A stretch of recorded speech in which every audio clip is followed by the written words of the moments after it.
Last time on the Dread Dominion, you guys traveled north, spanning most of the length of the continent in your search for the Sigillian people, the dwellers in the north, hoping that they could decode the ancient runes on the case that you found, hoping that they could give you some hope against Merlin's overwhelming might. Meanwhile, you traveled into Havnor, moving through the I guess you would have come through the southern gate. And the map of Havnor will be very useful this whole time, so I highly recommend you use it. You came through, went to the inn, the Doorman Inn, I believe. Met Hal, the smuggler, traveled through some tunnels into the heart of Havnor, hoping that you would make cause with these rebels and contact with them. There you discovered that the Black and White, the two valiant vigilantes, were Brother Bates and Percy Van Ascalon. You talked with them and Governor Walters, the leader of the rebellion, and they begged for assistance. Just as you were coming to the point where you would have to decide that, armies began to coalesce around the four gates of Havnor as an assault is being prepared on the heart. This session is a turning point session. The choices your team will make in this session will greatly affect the outcome of the entire season. This could be a huge, successful episode where you get a lot of resources, a lot of help, a lot of advantages, or it could cripple you. Oh God. With that in mind, ladies and gentlemen, welcome to Chapter 6 of the Dread Dominion. It is a beautiful morning, actually. The sun is... Actually, no, I think you guys were there in the afternoon, so it's evening.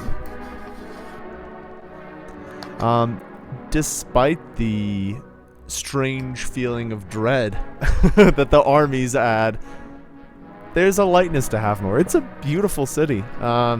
It's one of the grandest cities. 500,000 people live here. Or lived, if you direct your attention to the map. The heart of Havnor has been built along the Levant River.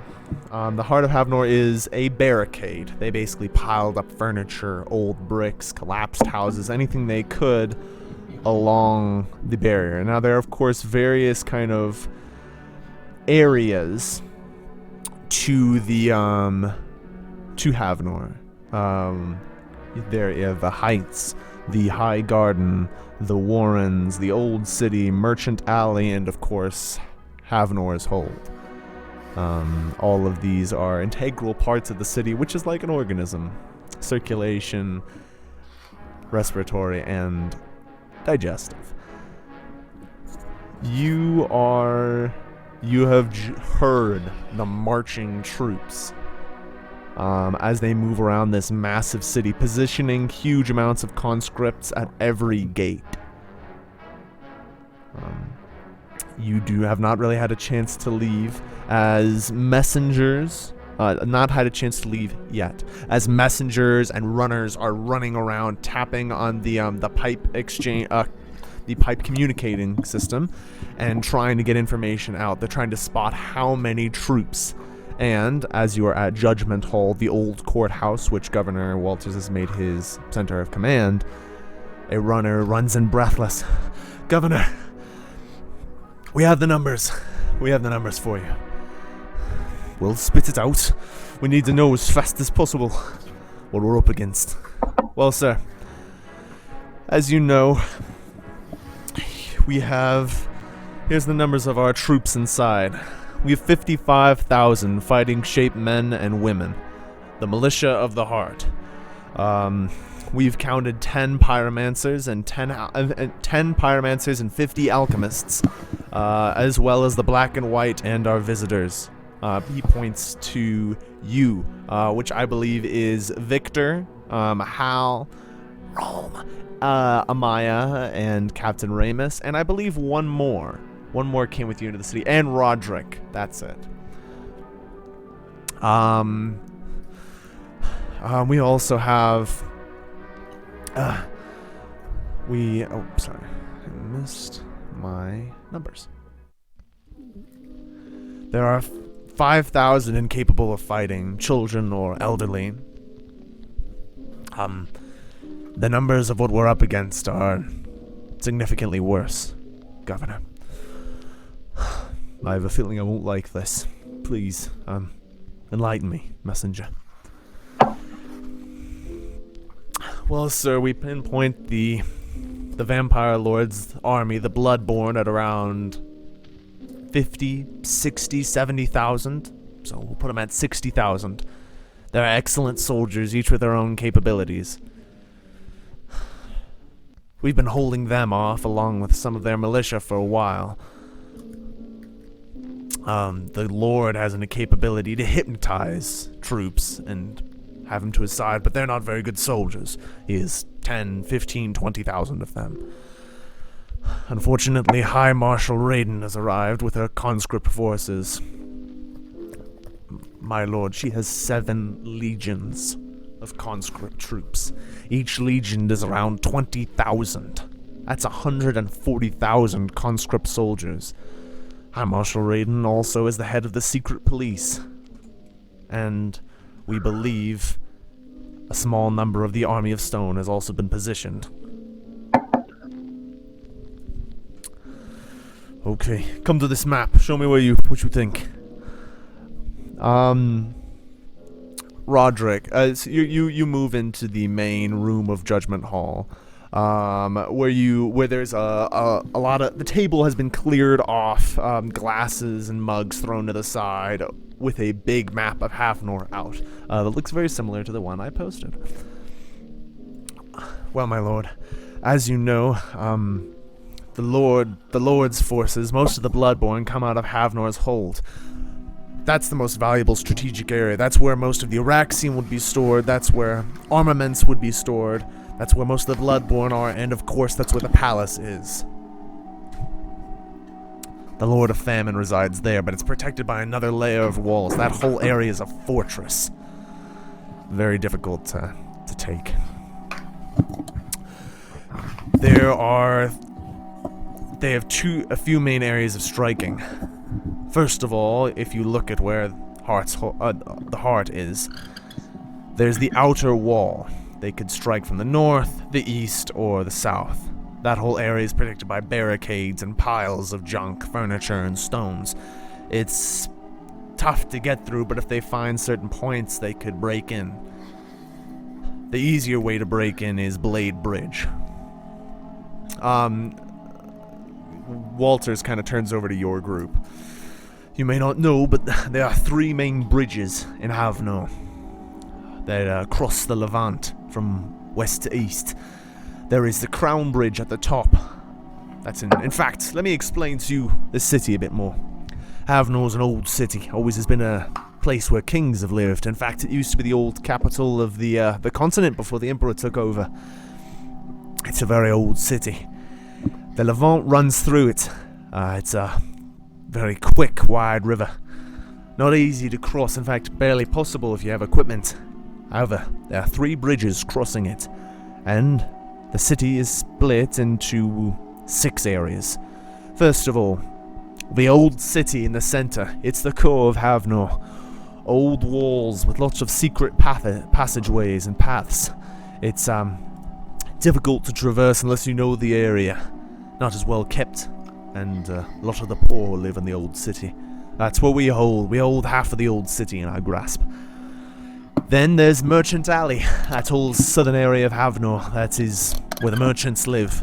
It's home to markets and trade and banks, stalls and inns and everything you can imagine. Most of the gold comes in through the southern gate and the Merchant Alley. There, of course, are the 4 gates, north, east, southwest. There is then the Warrens to the east, the least interesting of the wards or the areas. The Warrens is more just a general area. It's where the middle class lives.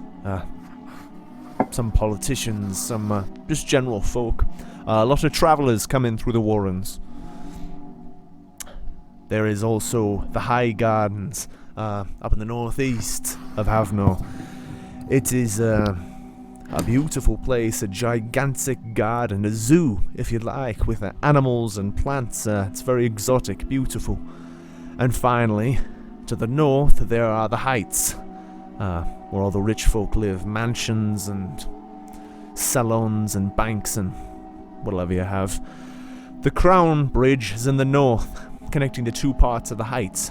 The Blade Bridge is in the center, connecting the two parts of the old city, and in the south there is the Coin Purse Bridge, connecting the two parts of the Merchant Alley. There is... If they break through Blade Bridge, they can swarm our center of command and take everyone else from behind. That's going to be their main point of attack and our main point of defense.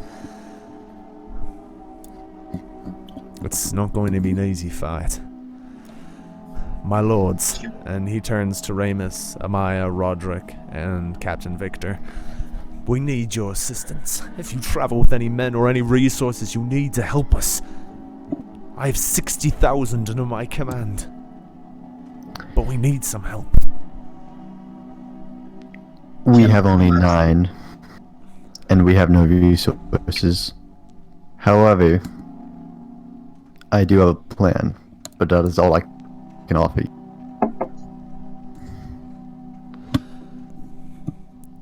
Will you stay and fight with us, my lord? Or if you cannot, we can get you passage outside the city.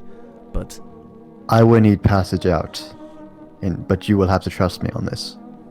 I do not intend for Havnor to fall, but I intend to give it its best option, and that will require me to leave for some time. I do not know if this place is safe to talk about my plan, which is why I need you to trust me on this.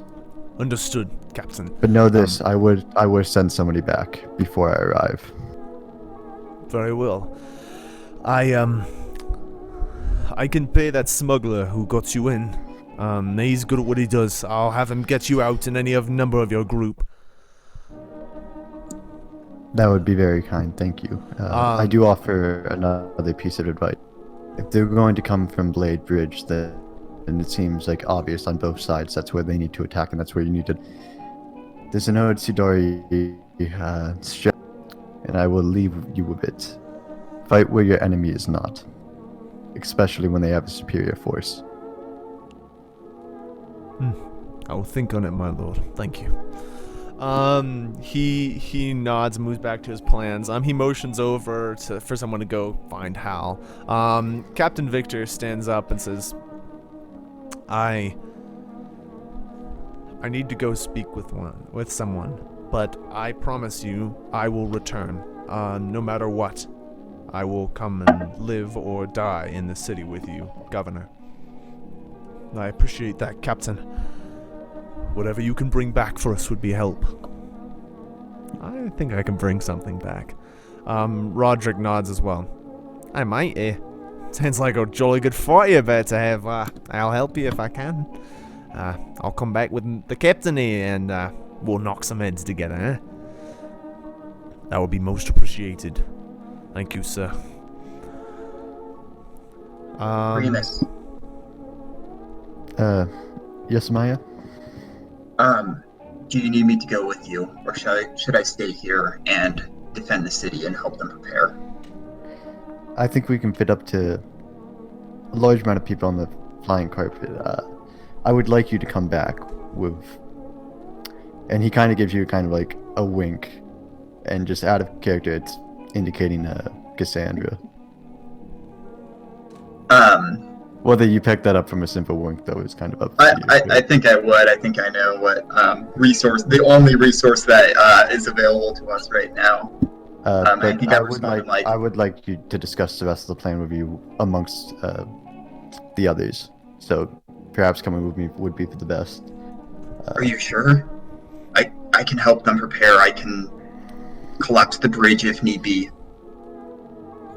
Oh, I think the bridge's days is number. Oh my god, this is a lot. And we're gonna spend like 2 hours trying to knock down a freaking bridge again. That's probably a legend for Remus as well. But time is of the essence. I think you would be sent back with the others, but I would like to discuss more of this. It would not take that much time, and you will be back to help them with the defenses, but we need to go now. Okay. I guess I trust you. And Val, you're coming too, because I need you for Rom. Val's not here, if you recall, I believe. Did she stay with, or did she come with you guys in the city? Well, she had to, because Rom came with us. Oh, you're right. Yeah. They're a package deal at the moment. They're a couple. Okay. And as soon as we can get on the carpet, we go. You go see Hal. He takes you through a different way of tunnels. He takes you through a different set of tunnels, and you maneuver through these kind of dank, fetid passageways until you arrive at a sewer grate in some sort of untended garden. Hey, not a problem for old Hal here. You're just by the western gate, actually. Whatever you need, my friend. Is that out of character? Is that close enough for us to quickly make our way back to Cassandra? Yes. And the others? Very much so. Thank you, Hal. Do you mind staying here for a bit? I don't think what I would do would take long, and I can promise you it'll be in your best interest, especially in terms of mics. Hey, considering the payroll I'm on right now from the governor and from you-know-who, I'm feeling pretty good about all this. I'm feeling pretty good. But what you're about to receive is most likely a favor from a very important person. Hey, those are the best ones. Hey, I didn't think you were working for Cartel. I just had an idea, but I wasn't certain. Or working for someone. I do not like the cartel, but I can't deny when they have a good operation and a good system going on. Hey, well, be careful. This city's crawling with them, so I hope you don't have any old debts you didn't settle. Remus is debt-free. Hey, I think everyone in the group is actually debt-free. Oh, okay. Oh, did they do the thing for no, because Rom wasn't there, and unfortunately. That's right. Good thing they don't have like an inheritance rate debt. No, not yet. You begin to move through the city and see how infested it is. There are conscript soldiers just marching everywhere, setting up Raxium stockpiles. There are conscript pyromancers and alchemists getting ready for combat. You see Bloodborne preparing. Weapons are being sharpened. Armors being polished. Arrows and quarrels are being stacked up. You see siege weapons getting set up on the outskirts. This is going to be this is not a raid. This isn't, we're going to attack with a small force here. This is, they're going to crush the heart. They're just going to go in, attack, take Blade Bridge, take the barricade. There's not going to be anything left. I assume we're kind of making sure nobody's following us at the same time, trying to get out as fast as possible. Yeah, no one's really interested in you. They actually don't really care if people are leaving. The goal here is to win. They don't really care about exterminating every last person. There are conscripts at the gate, and they do stop you. Oh there. Who are you? Why are you leaving the city? A war is coming, sir. We have to leave. They're going to crush the rebels, and I do not want to be caught in the crossfire. Powerful guards. Well, I'm just glad you don't have a Sudari accent, because I definitely can't pick that up because I have 2 intelligence. Negative 2 intelligence, rather, so... Wonder where you're from, huh? Have a nice day. And they wave you through the western gate. That's probably lucky. I should have definitely had a Maya speak. Yeah, I was wondering, it's just, oh, I've got him now, and then he rolled a 1. So, well. Amira, in the future, kick me if I ever talk. I can do that if you're silent. Fair point. And then I think we continue. You walk out the gate and you can see there are conscript camps outside each of the gates. You can only see the western and a bit of the southern gate right now, but this city's surrounded.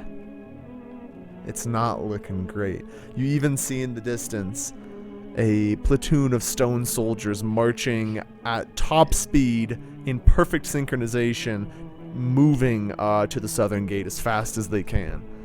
It's a lot. And again, none of them are paying attention to people fleeing the city, or... Christ, mate, this is gonna be a real ramble. Okay. Well, the sooner we get to the others, the better. It is dark when you arrive at the camp. And you are met kind of in the night. You just see blue flames as Flame Runner kind of hulking moves over to you. Alright, Flame Runner, we don't have much time to talk. Gather everybody else up. Where did you find me? And I met you in the Let me crow's rephrase nest. that. How did you get me out of the castle? Of the citadel? Tell me right now. I believe Rom posed as a statue, and then I believe the cartel smuggled you out. Oh, your lack of Oh, wait. memory just failed you. Blue Flame arcs up his back and he grabs you by the throat. He starts just crushing you. Illusions don't get past me, chump. Take 2 tokens of damage as he's just crushing your throat, and he turns to Amaya. Reveal yourself, or I'll kill whoever your friend is.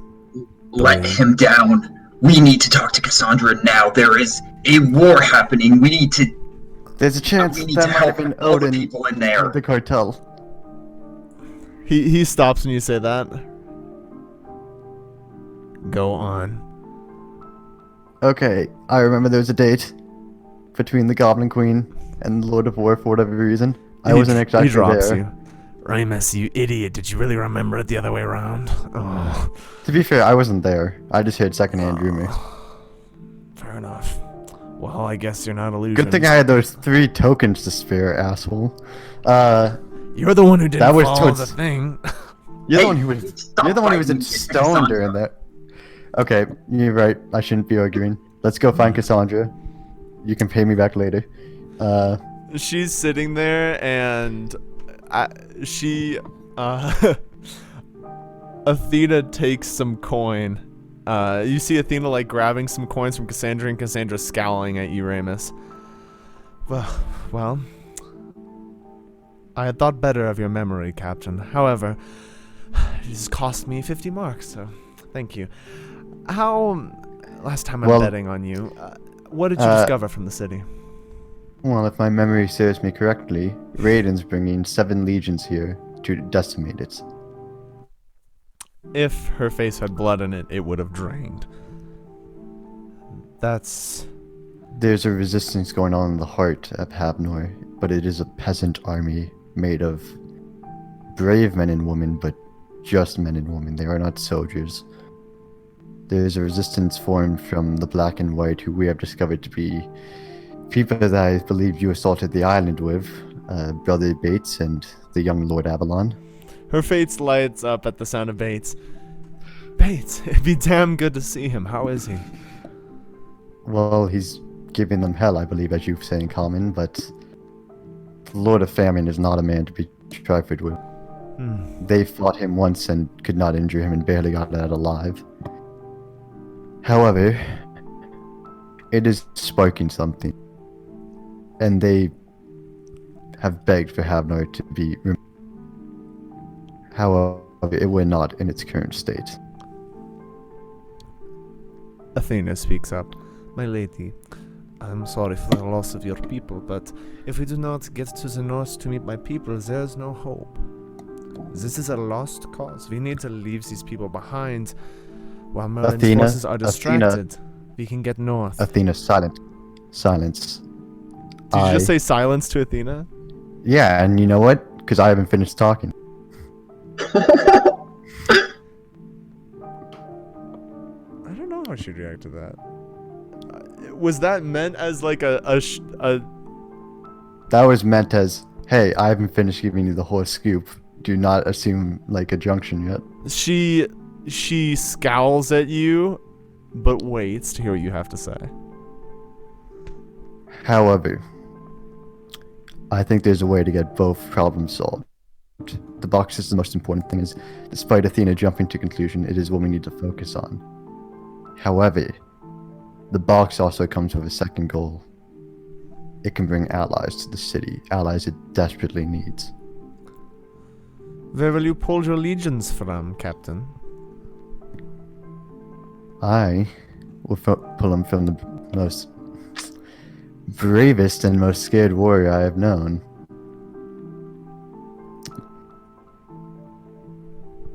Are your people fighters, based on your attitude? And she starts laughing like hysterically, tears rolling down her eye as she rolls on the ground.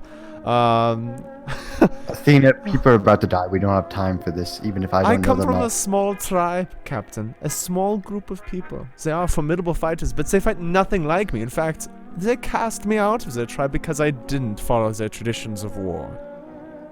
And what are those traditions of war? I guess you'll hear about it eventually. They believe anyone who holds a sword, who kills with their own hands, is blasphemous. I have a love of swordplay and combat, and was kicked out of my family for sparring with a local boy from a common village. Oh, star-crossed lovers. However, Captain, we need to get to the box to them. we are people. There are barely a few thousand of us in that mountain. What about the Sidari, Remus? Can't you call them? I would need to go back to the Quartz Island, and there's no way of air travel Merlin would notice. And even if they couldn't, we can't have it be the Sudari have come to take the city. It would just make Merlin's claim all the more justify that the Sudari are an invasion force. And I turn to Cassandra. You need to be the one to save the city. You need to be a symbol. Merlin has cast your side as who's unable to help the continent, who could not protect them from the Stone Army, who could not protect them from the Sudari. If you want to win the people, now is the time, but we need to be smart about this. Cassandra, the wise thing to do, the tactical thing to do would get you away from the city to fight another day, to focus on the large goal. But if you want the people to be on your side, if you want the entire people to rise up against this tyranny, you need to be the one to rise from the ashes and defend them. And not with words and not with tactics, but on the front line, fighting beside these women and men who have spent their lives as merchants and farmers. You need to be willing to make the sacrifice they have. Cassandra's eyes are blazing, and she grips you by the arm. You speak wise words, Captain Remus. I will not leave these people in need. I have spoken many words behind great stone walls. Especially in the last few years, I have not raised a hand to defend the people I have pledged to protect. Well, I swear this on my name. And Liar's fire dances on her shoulders. Havnor will not fall.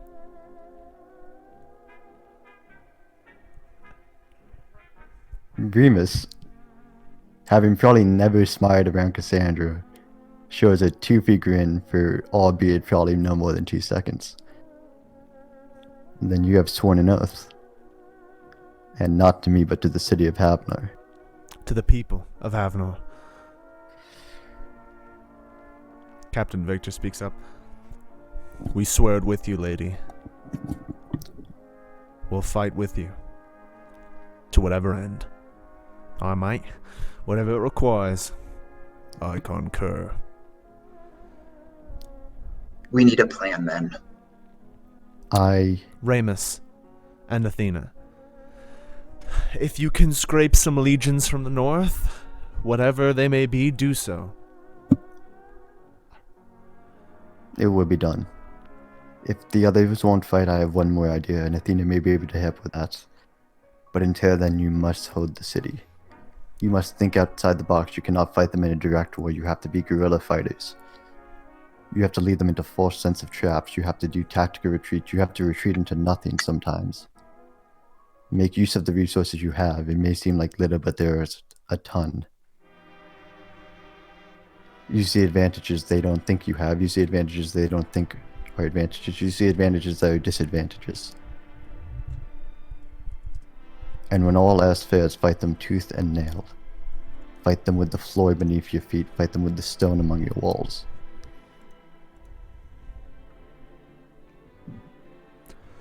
Remus of the Sudari, I believe you've been placed under my command by Elxistrata. Well, you are not a captain anymore. Those are words of a general. So, General Remus, ride north and bring me an army. No one will touch Judgment Hall while I stand. And even after, they will have to burn the city down around my feet to get at it. And she pulls aside her jacket pocket, revealing a bottle of the blue synesthesia. I am capable of fighting tooth and nail. Ride now, go. Amaya, I need you with me, as well as the others. Come, we move to Havnor now.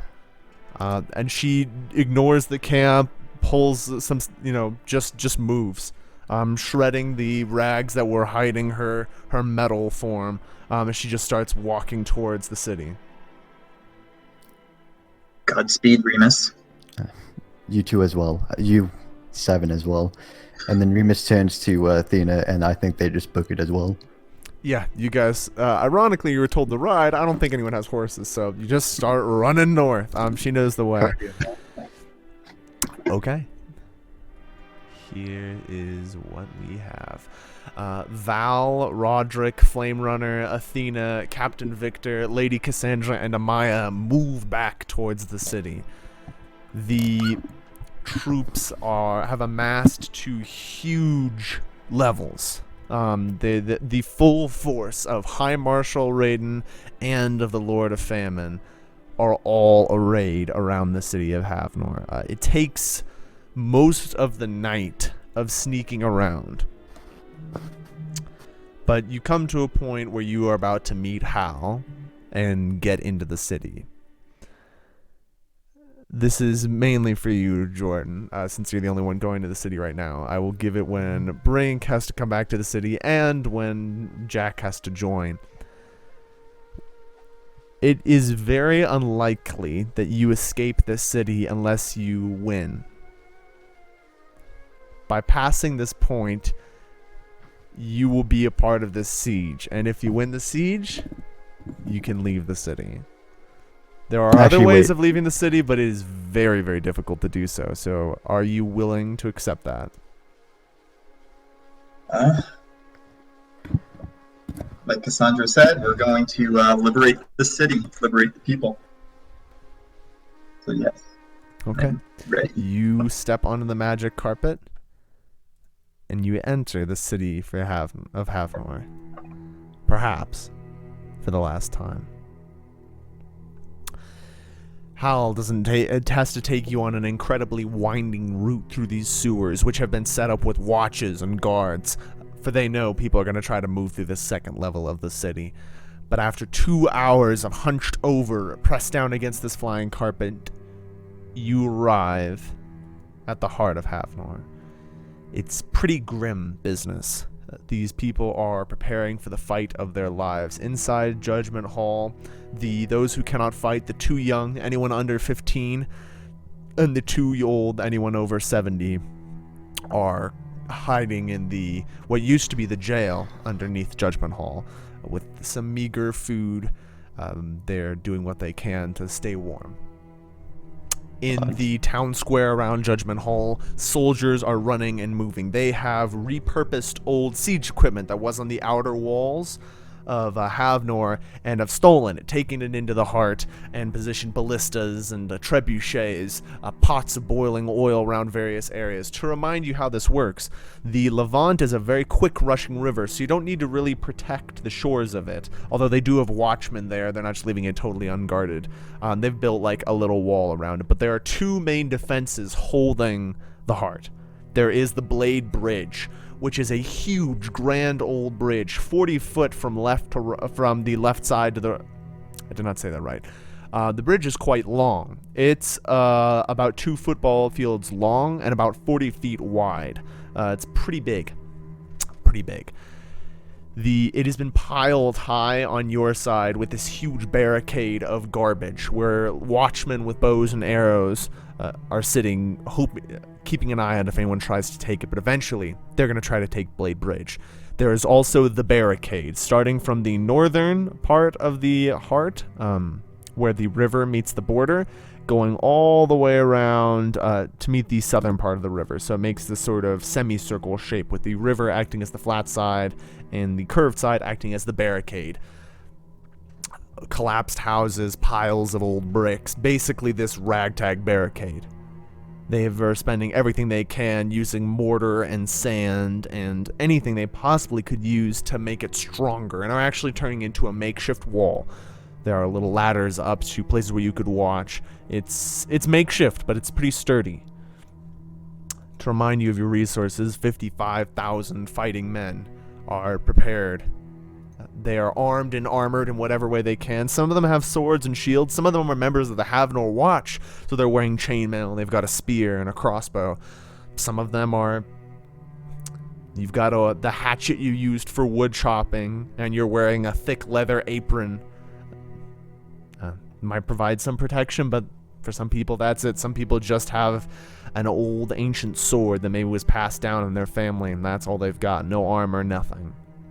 They've made do with everything they can, beaten every type of metal possible into makeshift swords and chest plates and shields. But the force is still underarmed, for sure. You come up from your little sewer carpet ride into this main square, and they start to see Lady Cassandra among all of you, and it changes the entire energy of the courtyard. People are animated. Suddenly you see people pointing, grabbing their kids, lifting them up on their shoulders to see her. She walks calmly, just letting her metal skin show as she walks over to the Judgment Hall to meet the governor. The mood is generally, the morale significantly heightens as people are excited, and you just hear the word spreading, the lady is here, the lady is here. Cassandra, the queen, the rightful queen, and it brings the defenses alive more than they were previously. She is met at the door by Governor Walters. My lady, my queen, I swear the allegiance of Havnor's heart to you. Thank you for coming. I had not heard of your arrival. Of course, Governor. Where people stand and fight Merlin, I will be there as well. Tell me what you have. And he starts to bring her up to speed. As he does, Amaya, you hear you just feel the sort of instinctual pull of your awareness. To where? Just in like an alley behind you. I tell, is Lord Victor with us? Captain Victor, yeah. Oh, Captain Victor. I whisper to Captain Victor, I will be right back. Don't plan anything yet. And I go to that. We'll just update her on the resources, of course. This alleyway is completely pitch black. As you enter, you hear a voice that is familiar, despite having only heard it several times in your life. So this is where you stand, huh? At the moment. You pick a noble cause. I admire that. It's, I don't know if it's noble necessarily. I could be leading these people to their deaths. I don't necessarily see that as exactly noble. Oh, why are you here, Maya? You could be anywhere in the world right now. Slip out before the siege starts. No one's hunting you down. Go see the wonders of the wilds. Go walk the beautiful, beautiful countryside of Sudar. Why are you here, then? No one is forcing me to be here. I am not under Cassandra's command. I'm not under Victor's command. I'm not under Merlin's command. But if I left now, this fight will catch up to me, and it will kill me, and I do not want to die yet. You've picked a poor place to live forever. But no one does in the end. Well, they don't live forever. No, they do not. But here now. Can't do much about it now. Lesson Why number are you 2. talking to me? I've called on you many a times these past few years, and very few times you have showed up. I like a good fight. Lesson number 2. Right now. Is there a better time? I suppose some practical experience could do me well, but would really like some mornings so I could study maybe a little bit. This is your first siege, but it won't start for... well, at least not for 2 more hours, but I reckon you have almost a day before it begins. It's around 2 in the morning. It's good to fight at dawn. Well, lesson 2. If you look with your eyes, you're only going to see in a limited manner. There's a lot of different senses that people don't recognize. There are, of course, touch and scent, sound, taste. But there are many other senses that people forget. Some senses are left over from when we came from the animal kind, from when we were just monkeys living in the trees, running away from wolves and snakes. Some senses you can feel in the back of your neck as hairs tick up in sense of danger. You have another set of eyes that see an entirely different set of things. You have your physical eyes, and they see the physical plane, of course. But you have astral eyes as well. Remember how I taught you to breathe? Yes. Breathe for me. I guess I start breathing then. You've practiced this, and you go into the meditative state that he describes. That peaceful, clear... You feel the energy of combat, of your emotion, but it doesn't hold you as much. You feel the fear and the excitement and the tension, but it doesn't grab you as much. They're just energies moving through you.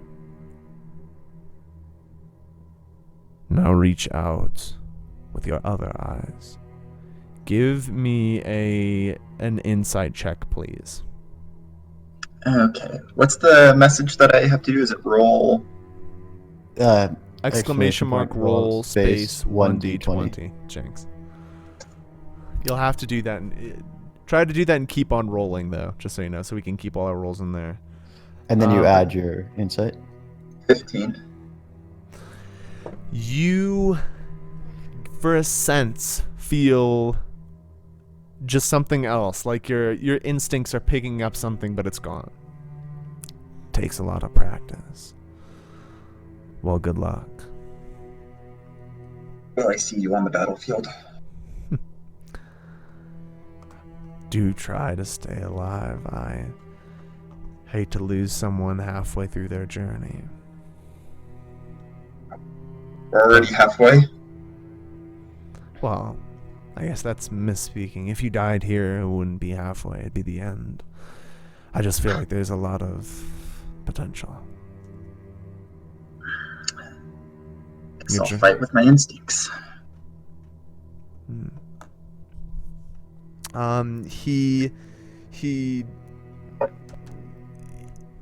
He draws one of his long knives and kind of flips it around in the air.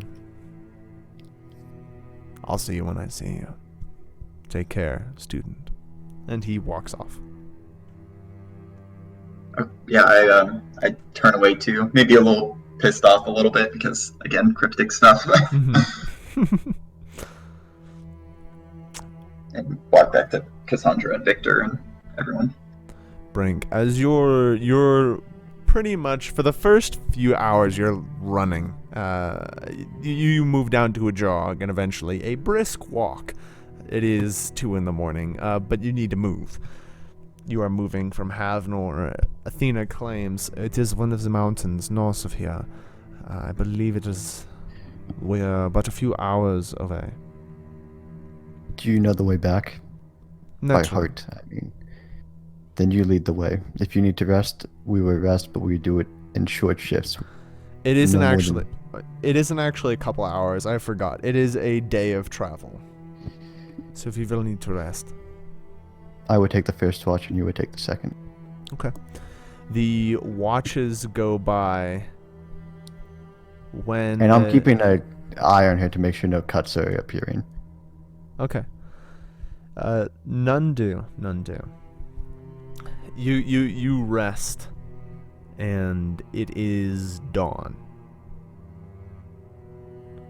I mean, I'm in full military mode. We get up and we march. Mm-hmm. And you begin your march. On the way, though, I would like to ask her a question. Yes. What is it? You trained with the Kanabe as well. She looks a little tight-lipped about this, but I've trained with many people. You did not train with those from the Southern Wilds. I know there are members of those nomadic people on this continent. They gave me this cloak with the very idea that they were from this continent. It is not a subject to be spoken about lightly, but I did encounter Kanave, and I spent some time with them. Incredible warriors, each and every one. Naturally, they speak with the blade, and they write in the blade, and they preserve their oral history with the blade. Quite so. You remind me of one of them. We're going to need everybody for this fight. The Kanabe will not fight for this, but I need to speak to them. And if your people will not be allies, I need to go find those suitable who are. The Kanave are nomads. I have no idea where they are. Currently, I met them 5 years ago.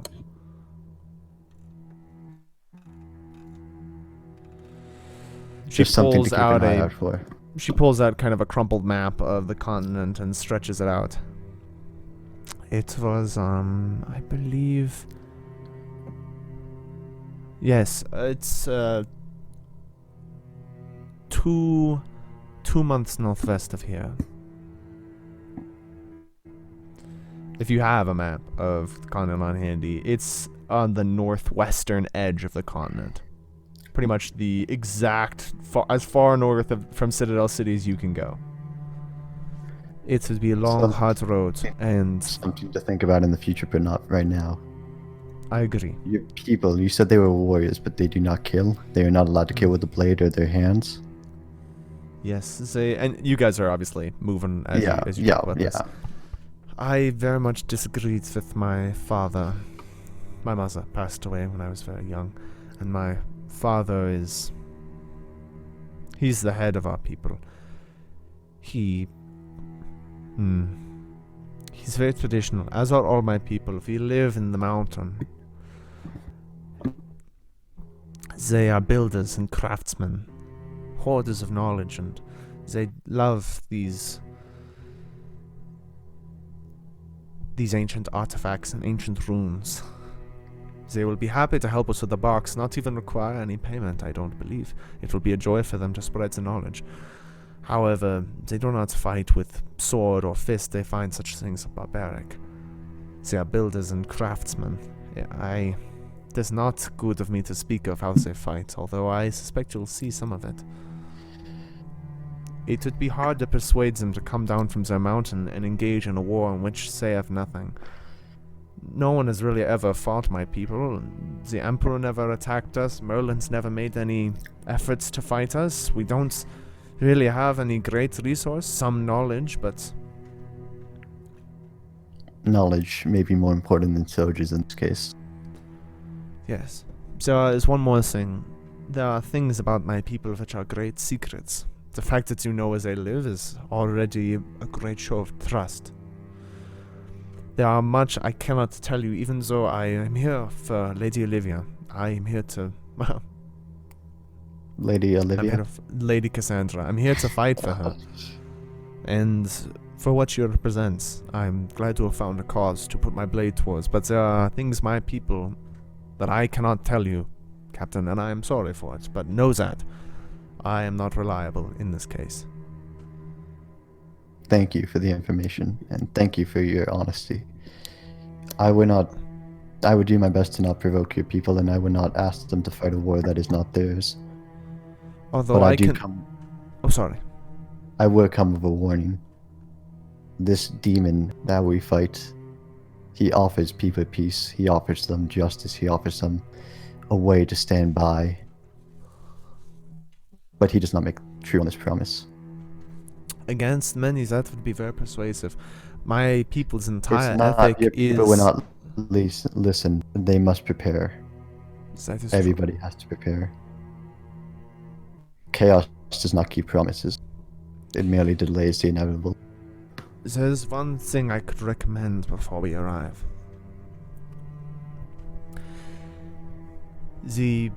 My people, they prize knowledge above almost all else. If you have discovered any great secrets in your travels, or know of anything that you could trade with them, or even just share with them up front with no question of any gratitude, of anything in return, it would be something they would appreciate very much and would win you many friends.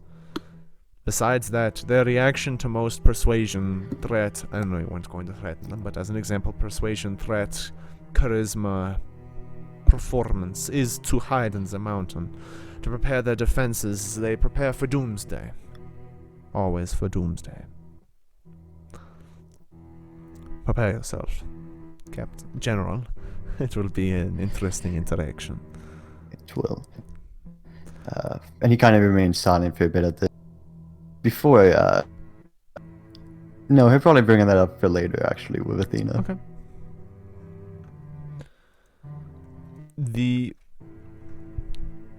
You back in Havnor, you are all sitting around the table. The main team of people.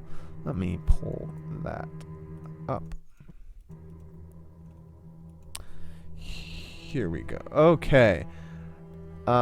There is, of course, to remind you of the cast of characters we have today, because I will be cutting between them. They'll be very important. Lady Cassandra, Captain V, Athena, who's not here, Flame Runner, Roderick, Val, Brother Bates, the White, Percy Van Ascalon, the Black, Governor Walter, and of course, he's just called the Captain of the Guard. I don't really have a name for him. He is an ex-Valkyrie who's helping Governor Walter. Likes him quite a bit. Governor Walter. So... that's what we have. 10 pyromancers, 50 alchemists, 5,500... Nope. That'd be terrible. 55,000 fighting militiamen and women. We have the old siege weapons of Havnor, which we've taken over. They're not modern weapons, but they'll do well. We also have the tap system of communication, great old pipes for plumbing, stretching around the old city. By using a system of taps, we can communicate almost instantly with any other area.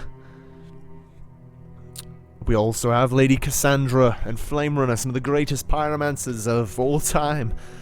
And of course some incredible alchemists and warriors. Captain Victor, Roderick, Amaya, the white and black, of course. We have a great force here. But our enemies are greater. What is our plan? I would like everyone to add something to this if they can, to come up with an idea. But here's what I have off the top of my head. We need to create lanes of combat. If we fight in the open, we lose in almost every situation. We need to build. Our greatest weapon here is not my pyromancy, not Roderick's alchemy, not your soldiers, it is the city. The only reason you've held this city so long is because you know it so well. You know the streets like the back of your hand. They've been ingrained from you ingrained into your memory from your youth. We need to turn this city into a maze, into a deadly trap. I don't want your soldiers sharpening their swords. I want them building new alleyways and walls, places to ambush, weaken the cobblestones so they can collapse into the sewers below. Create points where you can flood the main river into other areas. This city is our greatest weapon. You need to make use of that, Governor. That is what I expect of you. And we can. We can turn this over. There is help coming, and I have many of my own plans. This bridge needs to fall. Flame Runner and I are going to burn it down with pyromantic fire. It's made of old resistant stone, but it was built to resist things other than myself, so I think we'll have no trouble. It'll take us a few hours, but they're not attacking yet. Their positions aren't correct. Brother Bates. Yes, I've been killing conscripts for the last few years. They won't attack for the rest of today. They normally get into combat positions before they start fighting. My concern is... Oh no, that's not him, sorry. We have at least the rest of today. So let's get what we can. I believe myself, Captain Victor, Athena... Nope, she's not here. I believe myself, Victor, Flame Runner, Roderick, Bates, Percy, and you, Amaya, should not hold one area. We should move around fluidly to where they need us. Help areas that are doing well. If we use our traps, then we can make this city deadly. We can make them pay dearly. But it's... Amaya, what did you wish to say? What about famine? None of this matters if we can't take out famine. He'll just get more people and he'll put on another siege. This is the problem. A siege can't be won purely by defense. Although I know that one of my allies hopes to bring help, it would take a great army to turn over the rest of this. Which is why I have a plan. I can't speak of it right now for reasons that will become clear. But it requires us being successful in the siege for at least a day. We need to hold the city successfully and show that they're going to pay heavily for it. But if my idea doesn't work, we will either need to kill High Marshal Raiden or the Lord of Famine, or both. We need to hit their leadership.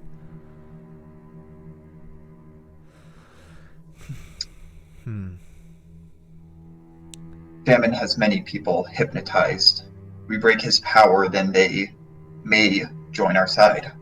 That's true. And the vampires, the Bloodborne, are naturally independent. I don't think they'll hold to their commander if we kill him. I think that's a wise analysis, lady, but we would need to strike at Havnor's hold, one of the greatest keeps ever. King Vandrian held off the ghoulish hordes 10,000 years ago in that keep. It's older than alchemy itself. It's an incredible monument of strength. Havnor is a great breathing city with many ways to get to every place, sewers and doors and old alleyways. However, Havnor's hold has one entrance. The main gate. It's never been broken, it's never been breached by any soldier ever. Even the Emperor and Merlin, when they took over that city, they used various techniques to take the rest, but Havnor's hold is a formidable place to attack. Even if we remove all of the Bloodborne and all of the conscripts and just besiege what he has in that fort right now, with everything we have, it's still a difficult task. Flame Runner speaks up. Oh, sorry. Please. We don't have to attack Havnor Hold. Famine is prideful. If we challenge him to a duel, we could take him out without actually having to go in Havnor Hold. He will come to us, and then we can kill him. We could possibly kill him before the siege even starts. He's in Havnor's hold right now. But I agree, if we could lure him to come out and fight during the battle, which I think is feasible, then we could kill him there. That's the goal. That's what we need to do. If we break him at the Bloodborne run, and Cassandra speaks in, my plan would take care of the rest.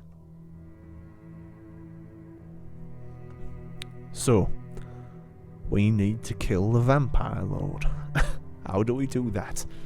Flame Runner speaks up. That gate is the only entrance to Havnor's hold. That means it's also the only exit. Turn that place into a death trap, and they've got one way out. How would you propose that? Yeah, mate, I mean, it's so hard to get into. What do we do? It's just an idea, but we couldn't damage the fort, but if we start turning up the heat. It's a pyromantic technique. It's a rare one. It's not flashy or exciting. In fact, I've only ever met 2 other people in any of my explorations who have ever discovered it, and they were both dead. I just read their writings. The last person to use this technique is 5,000 years ago. And again, it's not flashy. But I could turn up the temperature in that place. Just start cooking. It would take almost all my energy. But I could turn the greatest fortress of all time into an oven. And then when they all come out the oven doors, we have all of you waiting for them.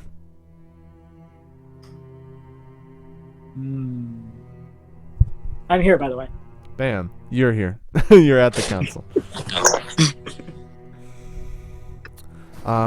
Jack. Yeah. Look, you can see the map? Yeah. Yeah, that's Havnor. The river runs through it. Each of those locations, the heights are where the rich people live. The High Garden is like a giant jungle zoo. The Warrens are just general. Merchant alleys where all the merchants and markets are. The Old City is the oldest place of Havnor. The blue area is where Heart's Hold is protecting. The Levant rushes through the middle of the city with 3 bridges. It's very fast and almost impossible to cross unless you have help. The Heart has to hold from the outer side of the wall, where like the barricade is around, from top of the river to the bottom of the river in that like semicircle. And then they have to hold the bridge, the Blade Bridge it's called. Yeah. Got it. Various people have plans. Ramos is off to the Sigillian people in the north to try to help with the box and also have them come down south and help. And then Cassandra has a plan which she's not sharing, although she wants to destroy the bridge so that no one can cross it. And then finally, Flame Runner has an idea to turn Havnor's Hold into an oven and basically start to cook people inside, because there's only one entrance, famously, this huge, barely possible gate. I've been here for about 5 minutes, so I heard that part. Okay, gotcha. You were in the middle of talking, so I was like, I'm just. I appreciate it. Roderick. Well, mate, if we're gonna turn it to an oven, just leave the doors shut. We hold the doors our own mini siege, right, mate, and cook them. Just have a bunch of grilled vampire in there. Sounds pretty good to me. Percy Van Ascalon. It is possible that some vampires have heat resistance, but it might be enough to draw them out. Flame Runner. If I was to do this, I would need a complete focus, and I would need to be relatively close to the keep. You'd have to protect me while I was doing this cast. We can do that. Yes. I believe the smuggler might be able to get us there, although barely. We can get him out. If he's not out on the field already. Jack if he or is Jordan... out on the field, then he's scared. He's scared that he will lose. This is Brother Bates. Perhaps. When we attacked him, he was out in the area already doing executions. He wants to be in the center of things. He wants to be in combat. If I had to guess where he would be, he's gonna try to cross Blade Bridge at the head of his best. They're not gonna start a siege and break us down. This is Merlin's chance to show that he doesn't need to play conventionally. He's sent an overwhelming number of soldiers here. It's 4-1. And not even in quality. He's gonna come down on us like an avalanche. He wants to bury us and destroy us as soon as possible. He wants to overwhelm us. So I think he's going to be at Blade Bridge. And if we collapse Blade Bridge, well, he's going to try to cross it. Whatever we leave there. If so, we could set up an ambush of our best. I don't mind being bait.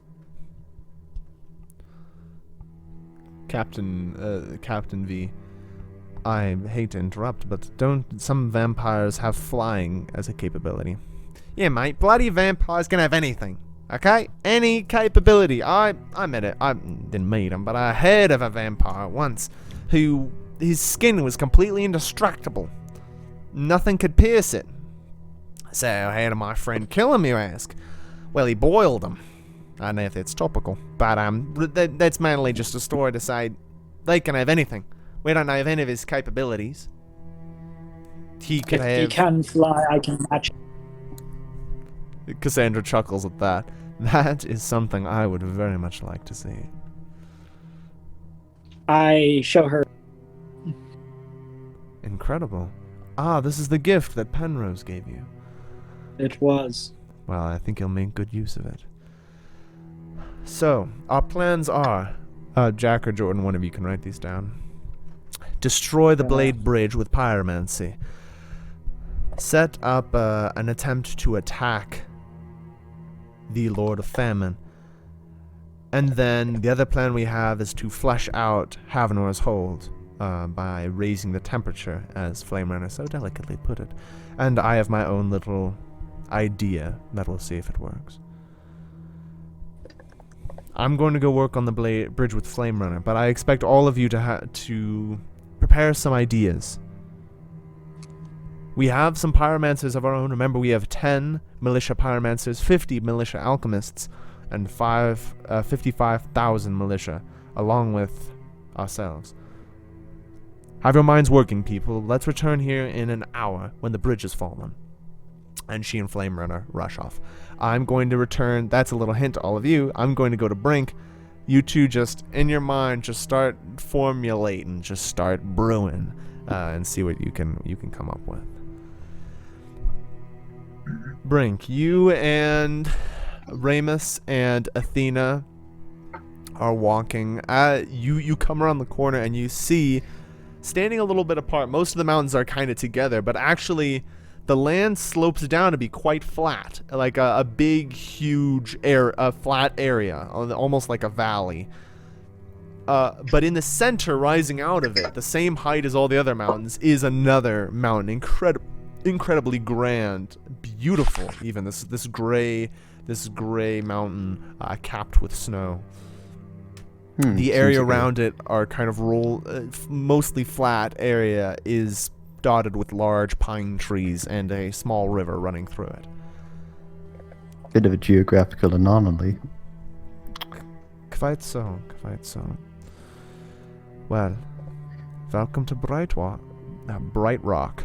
That's not going to be good in our accent. Welcome to Bright Rock. We'll see if they're happy to have you. I guess we'll find out.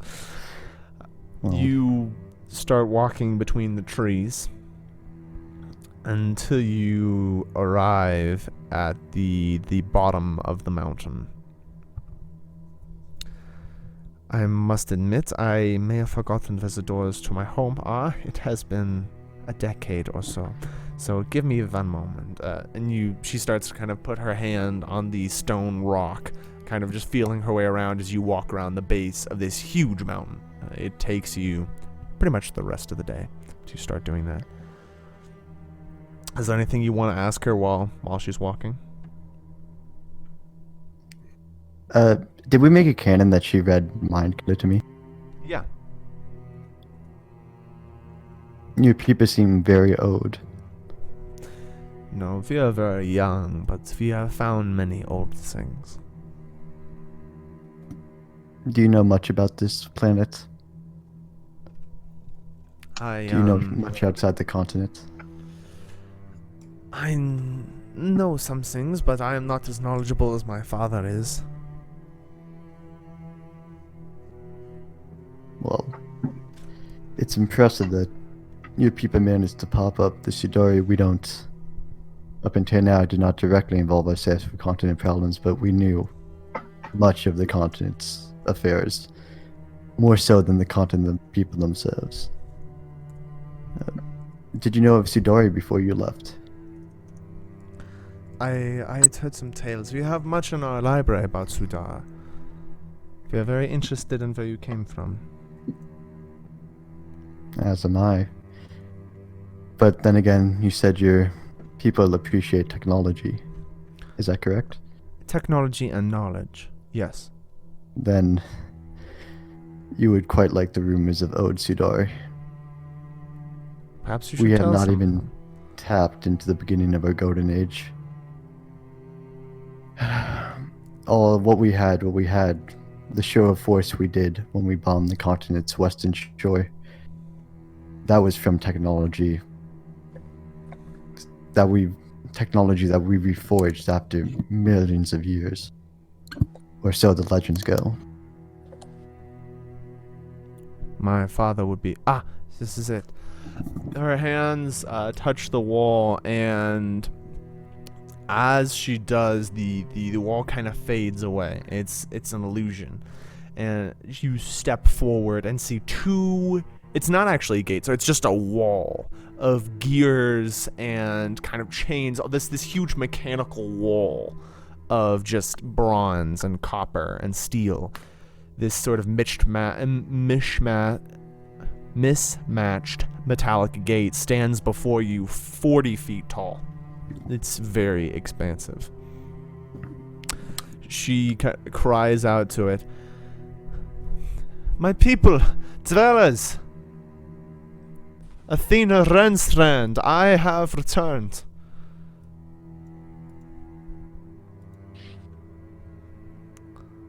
What do you want? Okay, we're back. That'll be fun cutting out later. Okay. Can you guys say something? Just make sure it catches you. Hello. Hello. Perfect, it's got you. Okay.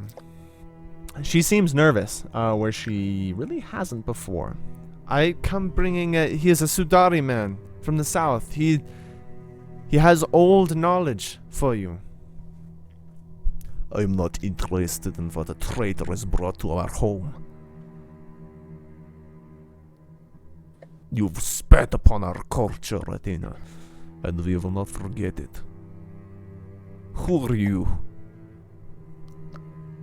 I am Remus the Lance of Sidor, and I What have you come bring? returning a long lost object. And I bring out the box. And I've come seeking knowledge and answers. A pilgrim of knowledge. You will be welcome, of course. He says something in a tongue you don't recognize. You can presume it's Sigillian. It's harsh and guttural, and he speaks it to his daughter, who answers in kind of a plea to him.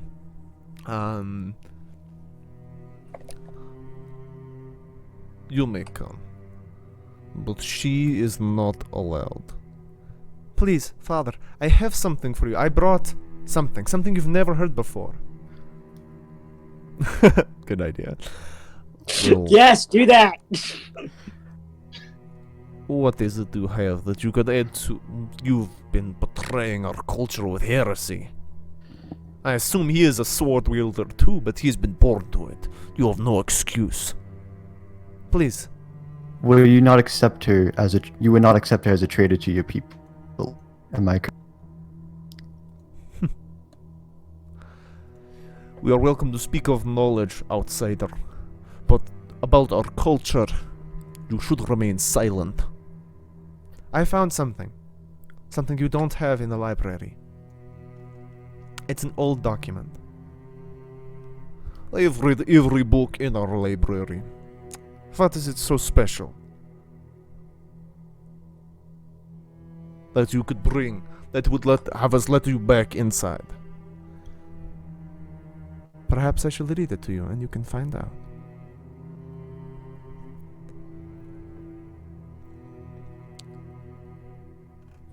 A short excerpt as she pulls out a crumpled ancient book. The leather looks like it's been stabbed, like someone slashed at the book, and it's written in a tongue you don't recognize. Rome is appalled. Appalled from afar. And Yes. she reads it out.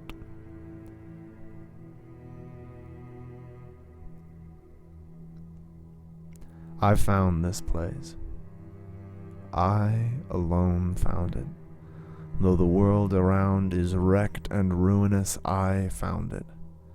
A sanctuary, a safe house, a haven of health and hearth and home. Here I stand at the gates of the endless library. Doubtless you have heard of it, perhaps in tales or legends, perhaps in whispered rumors or scribbled in the margins of old paperbacks. Doubtless you have thought this place a myth, some phantom dream floating through the minds of pocket philosophers and amateur explorers. Doubtless you are wrong, for here I am on the threshold. My breath catches and my heart pounds. Athena takes a breath as if to read more and closes the book with an evil smile on her face.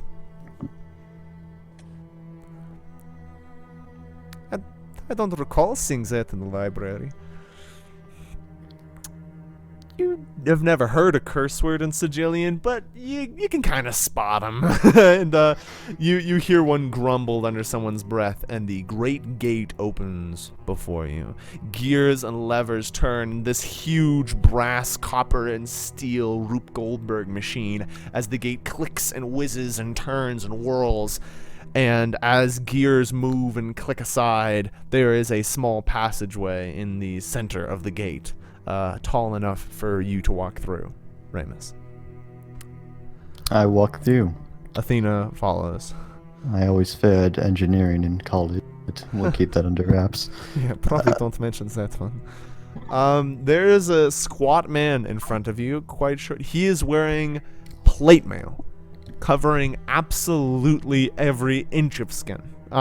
He shows nothing. Even his visor has a strange plate of black material that you presume he can see through, but no idea from your side. The plate mail is beautiful. incredibly well carved with all these stories. You can presume stories of the Sigillian people carved onto the sides. It's an incredible piece of art and would fetch, I mean, a great amount of money. But he seems to be wearing it quite comfortably. Well, welcome to Bright Rock. I am Lord Renstrand. It is a pleasure to have you, Captain Remus. As long as I'm here, it can just be Remus. I am a visitor, not a soldier at this moment. We will speak later, daughter, of what you have done. He looks at her. You can't see his expression, but you can guess disgust. Not even wearing your armor. You should be ashamed. Athena bites her tongue, but looks like she wants to say something. Please come with me. Of course. And he starts walking, heavy armor, making a lot of noise as he kind of trundles through the hallway. You come out through the stone tunnel into a main room. They have hollowed out a great portion of this mountain. And it is just the area you can see is one large room. Clearly there's a lot left of the mountain for them to have rooms and special areas in. But you're seeing the main room, the foundry. There are forge fires everywhere as great weapons and armor. Oh, sorry. No weapons. I forgot. Sorry. You can see forge fires everywhere as you don't know what, but they're forging things. Great piles of timber and stone and steel are kind of hoarded to the side. Gleaming gold and gems piled in another corner. Dwellers all wearing the armor, none of them showing skin at all, are all kind of moving through forging. Books are kind of scattered everywhere. This is the kind of common room of Bright Rock. You get a lot of looks as you come through. Someone not wearing armor, ridiculous. Carrying a sword, heretic. And also over 5 foot tall. Ridiculous. Absolute ridiculous. However, scandal. Athena gets a lot more looks. She is quite tall and now seems like a giantess, like an Amazonian woman. Also, I mean, she's dressed like a normal person, but you can see her hands, face, it's absolutely scandalous. And she's carrying a sword. Has Athena appeared to be on the paler side compared to average continent humans? No. And to the horror of these people, she's been in the sun so much she's tanned. Disgusting. You're fine. It's your natural proclivity, you know. Remus is gonna kind of ignore the stares they give Athena and just be like, well, it seems the forge itself has echoed across the seas. Athena kind of frowns at that, as if confused and curious. But you continue walking through the foundry, and the sounds of hammer on metal punctuating your steps. Now, I am going to go get some food. Here is what I expect of all of you. Okay. Plans.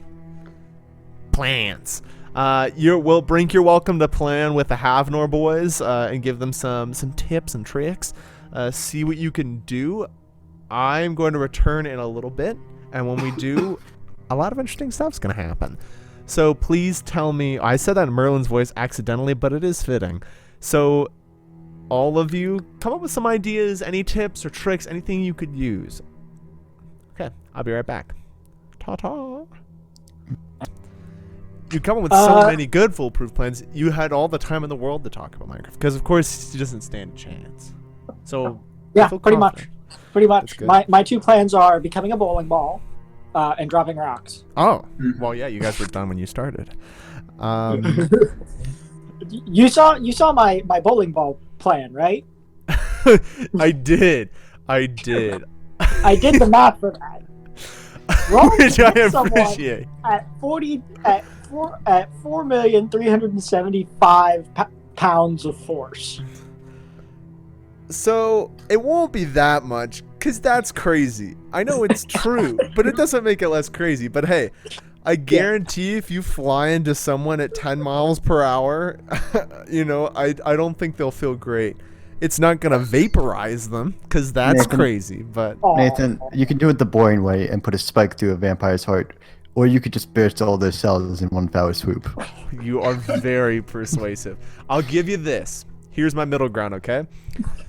This ring of flying, you can put on a unicorn helmet and then go stab a vampire. However, if you could ever find a way to buff the ring of flying to become faster, I will 100% and there are ways to do that, you can 100% vaporize people. How's that? I mean, Nathan, just think. If Rawl makes it through this whole campaign, you will have someone that can vaporize people. Very By flying persuasive. over them. That's good. Although, as you're about to see, I already have people who can vaporize people. Yes, but can they do it by just running into them? That's a good point. Only a couple. So, you guys... You have gone about your various business. You have seen Cassandra and Flame Runner with their pyromantic flame burn through. The bridge is pretty tough. This is ancient stone, very resistant to pyromancy. It takes them about 4 hours. A couple people come over and harass them with arrows, and they're chased off. It's not too difficult. Eventually, they cut through the bridge. Now... on each side of the river, there is still around 5 foot of bridge still there. It's pretty hard to cut through this stuff. But, just like trying to build your own bridge on the remnants of the old one, I mean, it's a pretty defendable area. You should be good against almost any attack. Because also, on that, 5 foot of bridge you guys had, you built a huge wall. So... it's very defensible. I would like to put my ballista up on that wall. They already have a couple. It might be better if you carry yours around with you. Depending on where you're holding. There is one place who the militia members have nicknamed Murder Lane. A particular street that is very hard to defend. They've built up a bunch of stuff over there, but it's quite large. It's like a main thoroughfare. If you look on the map, if you direct your attention to the map, you'll see Murder Lane. It's pretty much directly across from Blade Bridge. No, sorry. It's directly, if you look where the eastern gate is, the gate in the Warrens, it's directly left from the eastern gate until you hit the blue border. That's where Murder Lane is. It is a very large street. You have a barricade wall there, but you can't collapse houses into the area. You can fortify it, but it'd be the most obvious way to come. They'll, of course, attack every other area at once, but Murder Lane is the number one place to strike if you were the enemy. It is evening. It is dark when you guys when everyone meets up back in the council room. Flame Runner and Cassandra are pretty tired out from 4 hours of continuous high-focus pyromantic use. So, anyone think of any good ideas? Any good ideas? Flame Runner's voice didn't crack there. Mine did. He's too badass for that. Not me, though. Yeah. Well, I did have a thought when it came to both of the two plans that we currently have. There is no point in going after Havnor's hold if he is out on the field. So, obviously, we need to wait just to see if he's there. Pride being his thing, I don't think it will take us long to figure it out. My plan requires some waiting, too. We need to hold. And it's not enough just to survive. Whatever you can do to make it look flashy, we need to obliterate this first wave. As much as we can. I can work with that. And there's one other thing I should mention. This may be very difficult, but it's very crucial. We need to save your brutal attacks and your clever plans for the Bloodborne or the Soldiers of Stone. If you can, incapacitate the conscripts. Try to keep them alive. And if you imprison any, treat them well. We will make no friends by brutally maiming our fellow man. If you can. Of course, if it comes down to life or death, do what you must.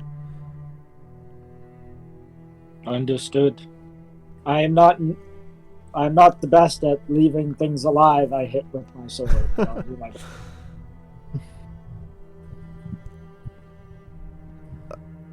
Who was I talking? Oh, Bates speaks up. From the looks of the conscript formations, they'll be fully ready to attack by midnight. All right. Get some rest, everyone, and the battle will begin shortly after. What time is it right now? It's 6 p.m. I look at Cassandra and I go, I don't know if this is the correct time, as I do not know how long it would take. However, I pull out the vial of veil mist that I have. Ooh. Did I get in contact with Greykeep? It could give me an edge, and at minimum, tell him the situation outside his own hold.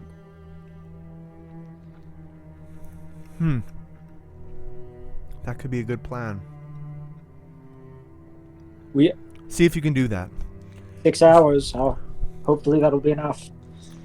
If I'm not awake, try to wake me up, and if not, hold, and I'll be back soon. Can I this say something? sorry. Just because it's important to know that Greykeep's actually not terribly far away from this place, right? It's not. If you direct your attention to the map, it's actually... How close is it? Not that far. No, it's not. It's not far at all. And not just for... Because they might have had to... If they're making a show of force with agents they put up... Greykeep's in a never-ending siege, right? They may have just pulled one from there. They very well might have. Cool. Now, it's always best to assume like the worst-case scenario that they did not, but something to consider. I can at least get information to him. Maybe he can do something. Maybe he can't. At minimum, it might get me power, and it might get Greykeep information. Do that if you can, Master Ron. Any help is good help at this point. I will do so. Ron will go over to a corner and sit down and drink the mist. As you uncork the bottle, the mist flows naturally out of it, kind of seeping into the cracks of your form. Your Trestus tree kind of plays with it, with a root like drawing little mist symbols in the air before it fades. It clings to you for a second and then disappears. You have a temporary increase of your knowing stat. You do not know how much. I'll take care of that, but you just feel this peace and sense of purpose flow through you. That even if you were to fall today, even if everything were to crumble around you, it doesn't matter. Even this is part of the ebb and flow of the universal tides. Greykeep, I want to speak with you, old friend. You feel your presence expand outwards, reaching through areas unknown. Your sight moves along as well as you see the whole world in a different sense. You see kind of white shapes of figures where they should be, their life essences shown plainly to you. Your sight travels miles and miles and miles. And just for a moment, as you pass the inner sea, you're transfixed by a great pulsing mass of dark energy at the Heart Island, the center of the continent where the Emperor now resides. You can see his energy even from miles and miles away. But your sight continues and continues and continues, and you see a great, beautiful gem, a pearl of white energy surrounded by blackness, constantly battering it, constantly trying to pierce the protective shield. And soon you are within. To a small tower, nothing as grand as Havnor, Citadel City, a humble stone tower at the top of a small keep. In a small room with a window looking out over the crashing waves of the inner sea. An old man sits there in an old chair. His face has seen many winters. He wears an old gray cloak, and a beautiful sword hangs at his side. Grey Keep. Is that you, Rome? It's been many, It many is. years. I thought you dead. Only asleep. Well, and other things, but asleep most of all. It's good to It is see good to such. see you. It's good to see an old friend in such dark times. There is a crack of energy, and you see like there's a crack of energy, almost an explosion outside, and rushing past through a bunch of soldiers in armor move past. The armor's dented, their swords are covered in blood, and you see that Greykeep himself has many wounds, and he's looking very old. Dark times indeed. How can I help you? So, What are you here Oh. for, friend? I wish I could just sit and catch up with you. Unfortunately, dark times, as you clearly know. I am at Havnor at the moment. I have heard tales. Is the revolution true? It is. It is. We are holding, however, the Lord of Famine and Marshal Raiden are about to attack with an army of stone the vampires and the conscripts.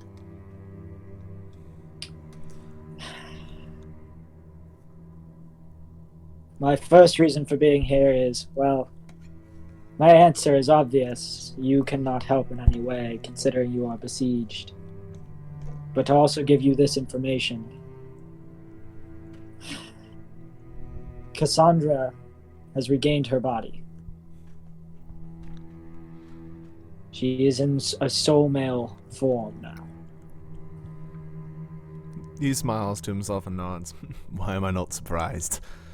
I think the metal skin suits her. Where is she now? Me too. Havnor with me, and a few others.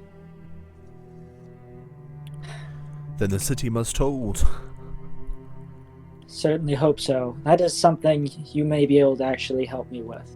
Your connection to him like fizzles. It starts to break a little bit.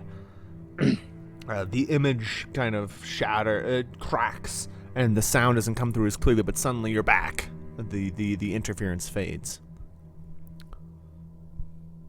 Hopefully I'll be able to stay through the duration of this. I have begun to learn how to speak. Really? It's only happened a time or two, but it has started. I know that you have the ability, perhaps, like in the old days, you might teach me. I would be honored to, Rome. Just, you have to come on down and break this damned siege, but we've held out for this many years, we can hold out for a bit longer. I'll see what I can do. Nothing you can do for me now? There is. Rome, I have something, a little hidden. The energy continues to break. I've hidden. I think I can. Rome, I gift, and he breaks up. His words kind of shattering and breaking. And you returned to your site. It has been, for the rest of you, you've been moving around and repairing for the last 4 hours or so. It's 10 in the evening. And for the first time, all of you hear from where Rome is sitting, fuck! The tree recoils suddenly in surprise and starts petting your head with a root. Amaya, what were you doing in those 4 hours of preparation? Oh, me? Mm-hmm. Oh, I think I was actually trying to master the lesson 2 the shadow was trying to give me. So maybe I'm actually next to Realm while I'm meditating and focusing on my breathing and trying to extend my instincts past. And you're interrupted by an angry golem. Give me an insight check, please. Okay. 20. A 20? Yes. Oh, wow. Okay. Well, you sit there and you meditate for a while, and you just get this tugging feeling, this gut sense. About 5 seconds before Ralm's about to come back. It's not in words or in pictures or a vision. You just get this sense that he's about to wake up. And you open your eyes, watching for it to happen, and it does. Ooh. Fuck. Add Shadow's instinct to your aspects. Okay, Rom? Interference, mother. I apologize. It's okay. What did Greykeep say? Nothing too much. He's abreast of the situation. He will not be able to help physically. However, just before I was cut off, and I just glare in the direction of the island. You get the sense that the cutoff was not accidental. Yeah, no, that's why I'm glaring in that direction. Before I was cut off, he said there was something, he hid something, a gift. I don't know if it's here or where he is, but someone, and I glare in the direction of the island again, I was experiencing some interference near the end. So, nothing concrete. But I have informed him of what is happening. He cannot do anything from where he is. However, there might be something here, or something where he is. He's agreed to teach me, but I have to go break his damned siege. Add it to the Never to-do could list. solve problems by himself, could he? Although things may have changed.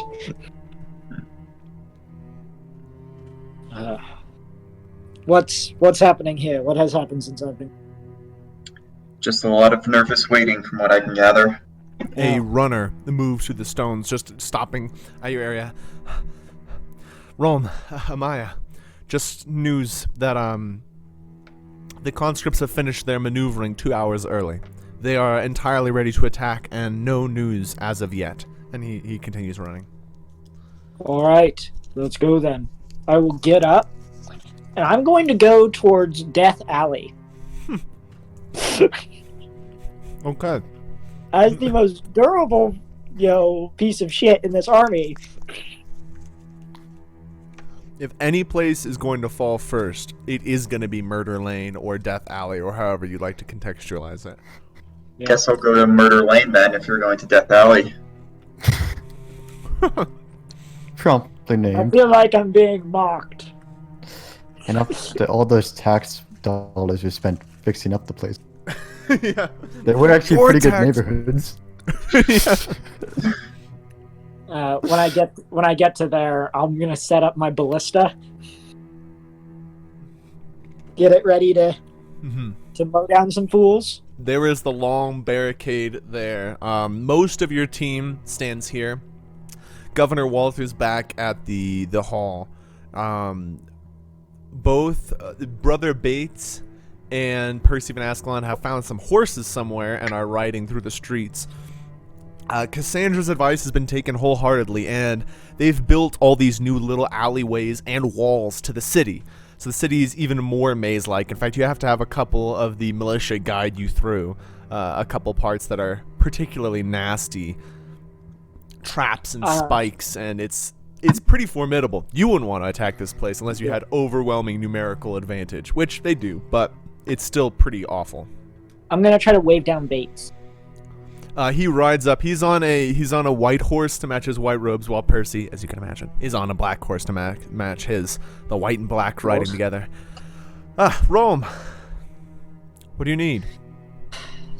Nothing concrete from Greykeep. Right before he cut out, and I glare at the island again.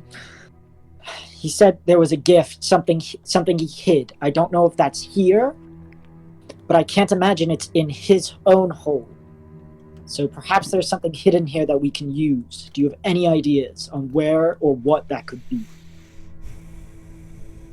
Maybe. One of the townspeople was telling me about an old tomb where the the first king of Havnor lay. It's somewhere in the High Gardens. Perhaps that's what he's referring to, but we'd have to fight through their soldiers to get there. That's in their territory firmly. And ever since Merlin took over and the merchant king that held Havnor died, those gardens have been run wild. They're full of nasty creatures, and it's pretty dangerous up there. I mean, let me put it this way. They're not attacking us from that direction. They don't need to. Understood. Perhaps not for now, but if a chance is shown, that might be something worthwhile. Okay. You stand at the long. You are on the long barricade overlooking Murder Alley, Murder Lane.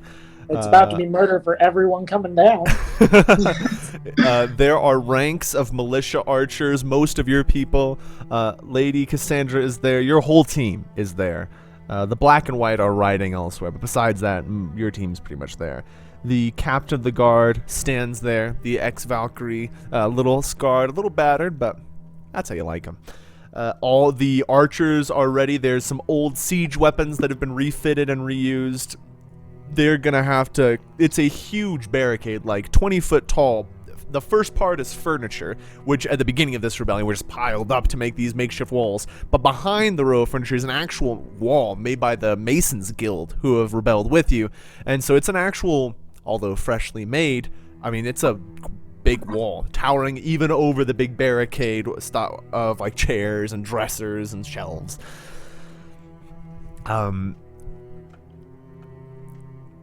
You wait there for a few. I set my ballista to rapid fire. Okay. I don't know if it can do that, but I set it to that if it can. I like to imagine you have a rapid fire setting, like a switch that doesn't do anything, that just goes to rapid fire or like power mode, and you just set it there just for a morale boost. Yes. One of the militia like elbows his buddy and points to you, and they're like, "We got it. We're good. We're good." The stone guy has a rapid fire mode. The hours I are give them a grin. tense. As you wait there for a good rest of the evening. In fact, you're waiting there for 7 hours, I think, and the tension is so ridiculously high. One of the archers sees something and fires, like a little nervous, and it turns out it's just a cat moving along the alley. The thing about this street, this main way, it's very wide and it just stretches out, but they've put out all the torches after about 200 feet, so it just stretches into blackness. Trying to wear us down.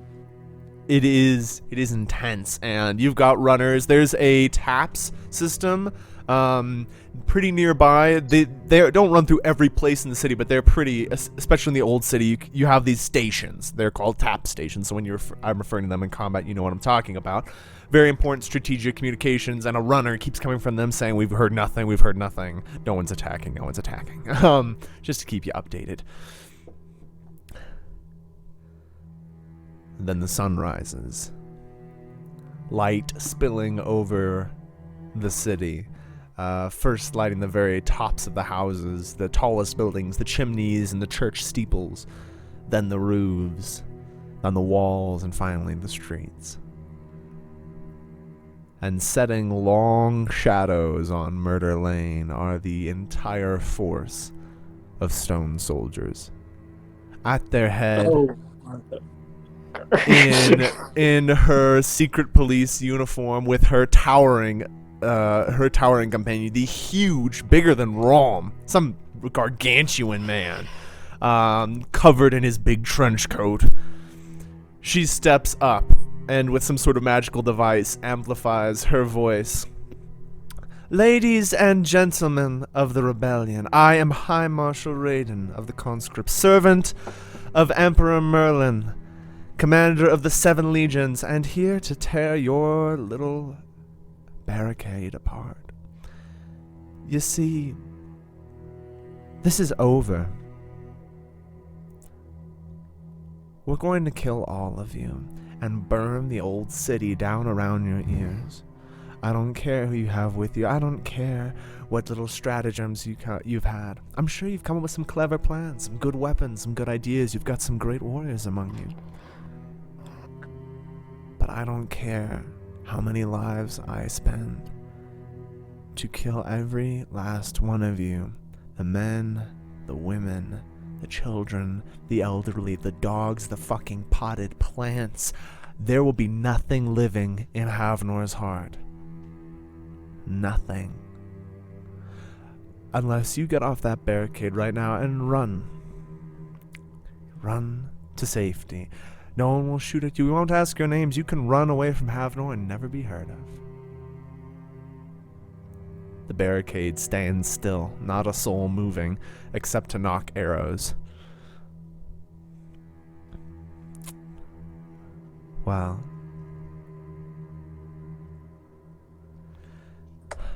I'm afraid this is where it ends.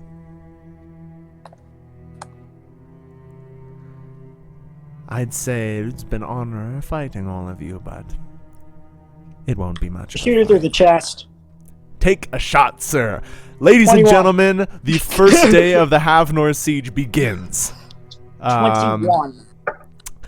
Your bolt fires through the air, and her assailant just stands in front of her, the bolt careening off him. I flip him off. Hey, I wasn't meant for you. He clenches his fist, and the army of stone advance. Runners come from the tap station to reveal they are attacking on all fronts simultaneously. The army of stone just rush up the barricades. The first volley of arrows just careen off of their stone skin. Her companion leaps just in like 100-foot leap from the ground to the top of the barricade, landing on some poor soul. He's standing there next to Rom, and as he clips off he just lets his garments fall to his side. You see perfect steel skin. It is a steel golem, taller than you, Rom, and from the way he just did that jump, significantly stronger. Oh, well, that's just not fair. Ladies and gentlemen, you are in combat. You what? I draw star test. Bam. He just jumps he just is gonna just slug you in the face. Give me a strength check. And I assure you he is similarly... Am I using star test? Yes. That's wrong. What did you get? That's... Well, the first You got the roll only was way natural star one. test couldn't work. Oh my god. Not a critical fail, but so a total of a 17. He got a 30. Sorry, a 15. So you draw star test and he just slugs you in the face. Take 10 tokens of damage as you're thrown back. Star test crumbles from your arm. The soldiers of stone are like starting to dash through the barricades. You guys don't have Araxium. Yeah. But you do have Cassandra as she steps along the wall and says, Kind of trumps that. They are not going to fight alone. I think I have a date with you, Marshal Raiden. And she blasts pyromantic flame and starts to engage the army of stone. In a bit flustered, apparently she did not know Cassandra would be here. High Marshal Raiden makes the sound, and a bunch of conscripts troops start pouring in. Cassandra is dismantling the army of stone. She's fighting on the barricade, the big pile of furniture in front of the wall. Dancing on top of like tipped over chairs. Amaya, what are you up to? Where are the conscript soldiers and where is Raiden? Raiden's pretty far away. A bunch of secret police have materialized around her, and the conscripts are like forming up a unit. I pull out my astral blade silver sweep, and I want to start making my way towards Raiden, but obviously cutting down a few conscript soldiers along the way. So she hasn't actually engaged. She's still like surrounded by soldiers, like 400 Okay. troops. Well, then I'm just gonna take a take some conscript soldiers out if they're near me? So Or- they haven't. So again, I'll just remind you of the geometry of this place. So you have, of course, imagine Okay, I'm gonna describe this area from left to right. Okay. So at the far left, you have, of course, Heart's Hold, the place you guys are trying to protect. Then there's the wall built by the stonemasons. Then in front of that, there's the big pile of furniture that they made a while ago. And then after that is Murder Lane, which is like a big flat open plain. In the big flat open plain, Raiden's gathered all the conscripts. On like the barricade of all these furniture, all the army of stone members are fighting Lady Cassandra. On the wall, the steel golem is beating the hell out of... Roll. Yes. Sorry, I was looking at a text. I didn't forget your name. There's a... From behind you, you can hear incredible explosions as Araxium orbs the size of cars are thrown by conscript catapults, crashing into the city and destroying entire city blocks with these booming explosions. It is very formidable. One of the army of stone soldiers gets past Cassandra and leaps at you, Amaya. Okay. Can I dodge using Yes. Shadow's Instinct? Yeah, give me that's Insight, Shadow's Instinct. But whenever you do it, you are trying to beat a different thing. So even if your dexterity is better, Shadow's Instinct is always a better way to go. Okay. Give me an Insight check. That's a nat 20. Damn. Nice. Holy crap. Kick its ass. I would Crit also check. highly Almost. Oh, it's so Seven. disappointing. highly recommend using those gloves against Army of Stone.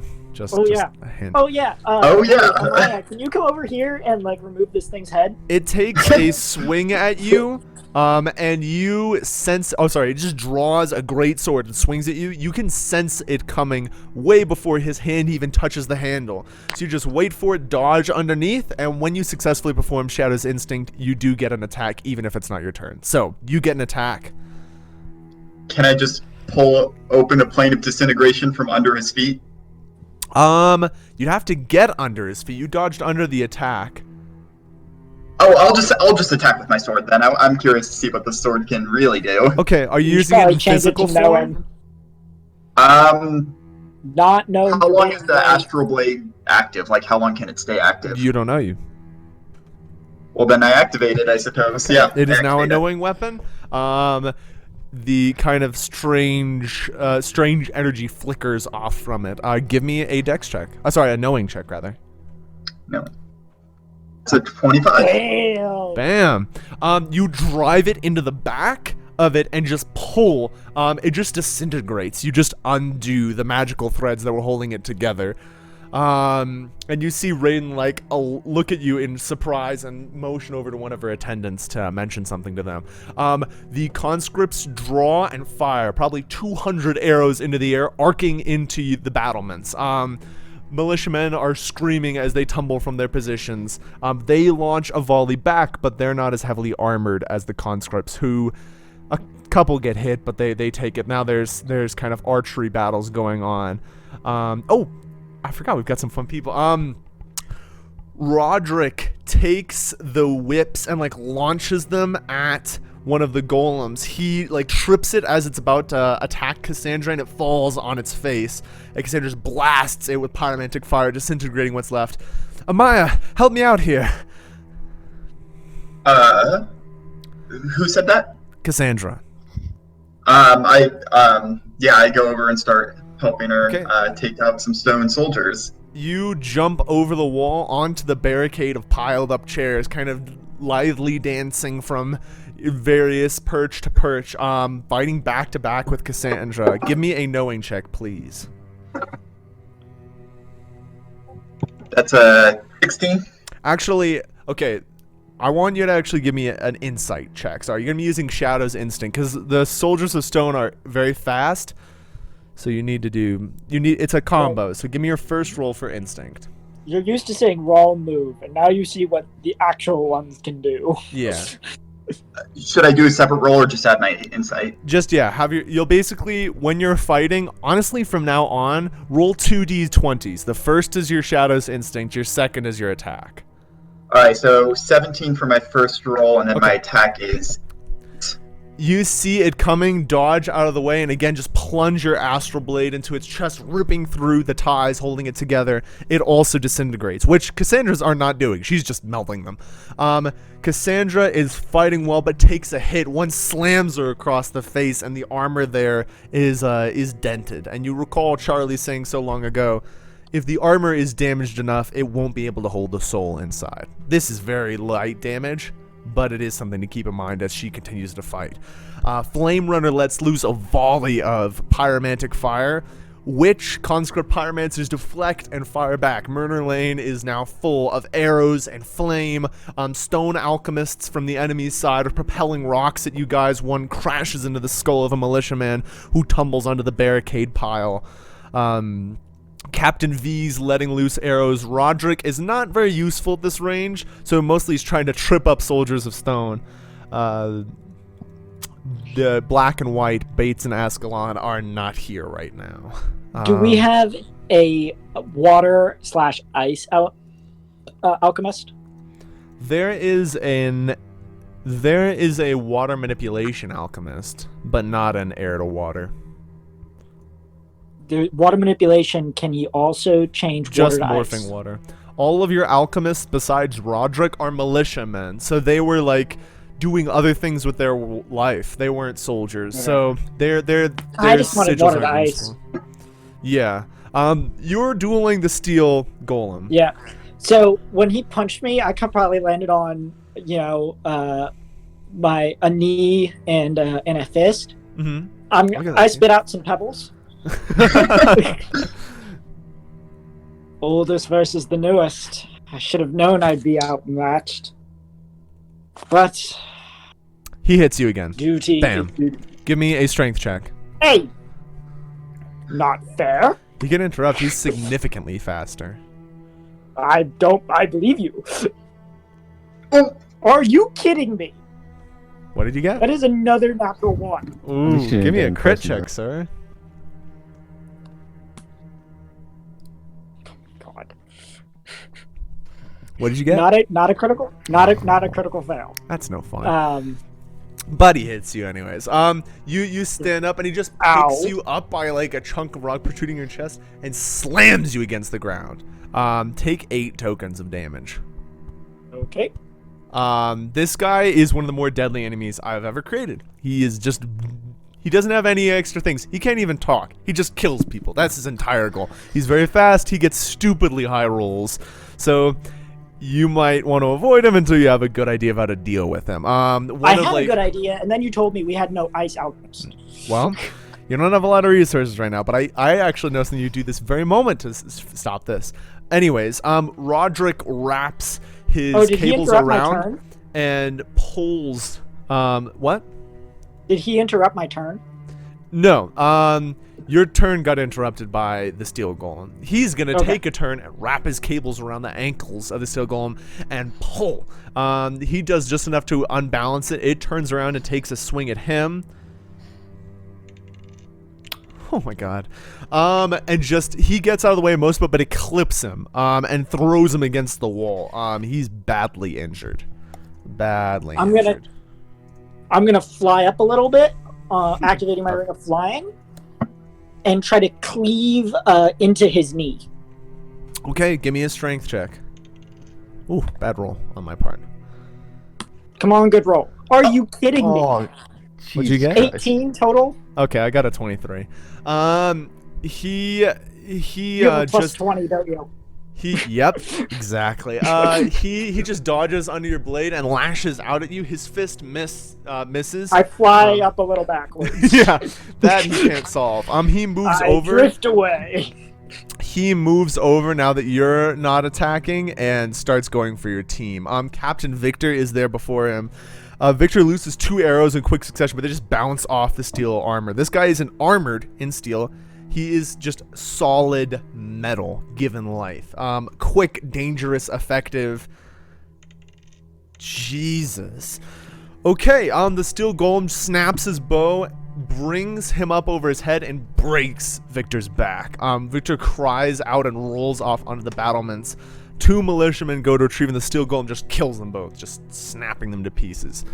He is going to clear the battlements on his own. Cassandra and Amaya are fighting down there. Rom goes, someone who can undo metal or magic, please help. Cassandra, can you hold yourself? I can hold down here. Go. And I go without another word. It turns to face you, arrows from the militiamen deflecting off of it. I would like to distract it by beating it in the head with my sword. Give me a strength check. Oh, that's bad. Okay. Yes! Natural 20! Yes! Natural 20! I also crit, got a dude. natural 20. Roll crit. You need a crit. What'd you Kidding get? me, it's being slow. Oh my god, is that no, I didn't see. Okay. It's freaking crashing. I don't know what it's doing. It's being slow. Would you like me to roll for you? I want it to do it, but sure, go ahead. It's not doing it. I want you to get a 20, so I'm not biased. Okay. No! That's weird. I also got a 4 on my second roll. He See, what did you try to do? What was your goal? I tried to cleave him in the head as a distraction. He leaps up in the air and grabs you and pulls you to the ground. And he just slaps you across the face. Take 5 tokens. Ow. While he's doing that, can I run up with my sword? Yes. Guys, I have taken 23 tokens of damage. Yeah. Dude, there's not much I can do right now. Steel Golem does not play around. Are you kidding? It's not doing. 1 minute. See if I can. You can do fix this. 2d20, Jordan. Exclamation mark roll 2d20. Your first roll is your instinct. Your second roll is your attack. That is maybe- Ooh. 9 and 8 respectively. You're new to this whole instinct thing. Your senses are frankly overwhelmed. You just feel you're getting too many different stimuli to really get it quickly, and he gets a kick into your lower leg. Let's see how nasty that is. Oh, okay. Take a bar of damage. He just kicks into like the thigh of your leg. You hear a crunch. You'll still be able to walk, but you're not feeling well. And he just like pushes you off the side of the barricade without even looking at you. You don't get hurt, but you're off the wall right now, and gasping in pain. Raiden.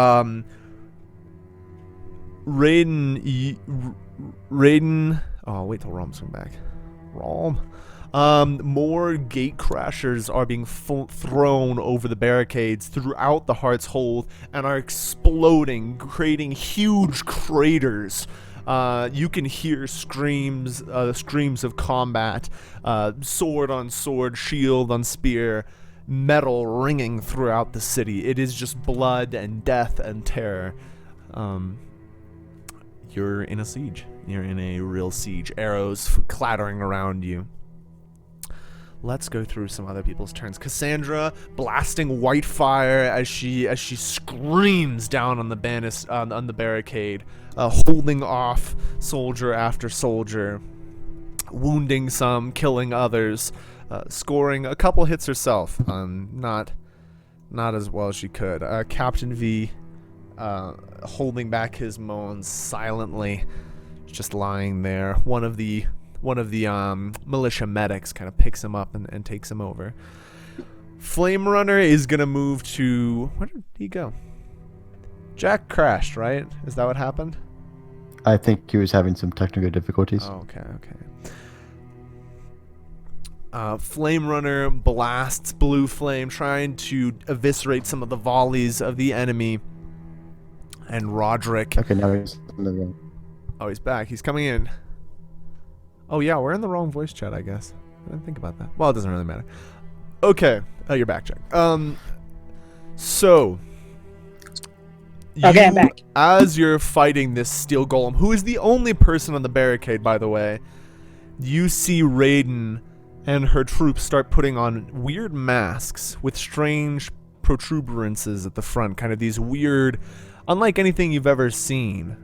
The closest, it reminds you, I mean, you've seen people put on masks, Ramus, you've seen Dr. Lushane put people on masks to not die from smoke inhalation, but these are different. There's strange technical, oh yeah, you're right, you're not there.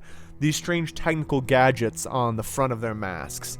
And you see all of these secret police start to walk with some guards in front of them with big shields so they're protected.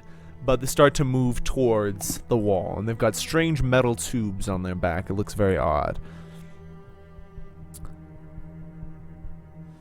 As they're going, you see a bunch of the conscripts pull out Araxium and throw it into the air. Some of them are detonated by arrows from your side. Some of them fall short and miss, but a lot of them explode against the top, knocking people half blown to pieces off the top of the wall as they fall to the ground. They are attacking you with everything they got. From how much Araxium has been used with those gate crasher orbs and the smaller ones, I mean, just that alone and the cost of all the weapons and armor, I mean, they have spent a huge amount of money and soldiers and lives to try to take you out today. Meanwhile, as you fight to hold the wall and Murder Lane, and I will let you guys brainstorm what you'd like to do when you come back, in a mountain to the north, in the dweller city of Bright Rock, you, Brink, have been escorted through the foundry, through various rooms and hallways, to a throne room. It is unlike any throne room you've ever seen before. Although there is a great chair at the center made of a strange kind of bluish metal you've never seen before, there is no columns or great rug or royalty around you. There is just bookshelves, stretching high up in some strange underground tower. Lord Renstrand kind of continues in, and he sits upon the cobalt throne and looks down at you and Athena before him. So, you have come for a question. I have come to unveil knowledge. I am happy to be of your service, then. He kind of taps the wall. A strange little device on a wall. You've never seen its like before. But it creates a couple strange taps, which he makes in motion. Not in motion. There's a weird, like, little thing that taps the wall, which he does in patterns. And 3 more dwellers with robes ornamenting their heavy armor that they're wearing. Each heavy armor is in very different style, by the way. It's very personalized. They come in with kind of these strange ribbons coming down from the top of their helmets. My sages are here to examine what you've brought us. Please bring it out. Remus kind of pulls it out of the box he was carrying it in. It bears the marking of your people. You open the simple-looking case, and inside are the strange runes that you could not identify. You can't see their eyes widen, but you get it from their postures. All the sages and Lord Renstrand take a step back. That is a very old thing. He takes his gauntleted hands, puts them out as if to take it from you. May I? Of course. We meet as equals here, in search of knowledge. These runes are not from our people. Indeed, they are not from our planet at all. This is much older than anything I have ever found. It is written in a very old language that I have only ever heard the barest whispers of in my knowledge and my readings. We can translate it for you in a short period of time. He speaks to the sages in Sigillian in the guttural dweller tone, and they nod and kind of move out of the room to go find whatever he requested. I will have the translation to you shortly. Thank you. Would you mind if we took short sketches of this thing, unless you wish to give it to us? I'm afraid that I would need. It is not mine to give, only to lend. I will Well, need it back. Of course. He's still holding it in his hands. We will take some academic sketches of its insides, and then you are welcome to have it back. I am glad to have helped you in your pursuit of knowledge. Where did you find such a thing? It is very ancient, elder, perhaps. I did not find it. It was reported to have originated in the Erd. At least on this planet, it was in the Erd. Well, we do not do much traveling, but according to our maps, there's nothing of interest or of extraordinary interest there. I'm Are surprised. you aware of what is happening? We try not to worry ourselves with current events too much, but a great demon holds the inner island. Very interesting. It will be a fascinating research point. He holds the research point. What do you mean? He holds the island, you mean? The island is the greatest collection of the Emperor's work. All of his knowledge. You do not know much if you say those words.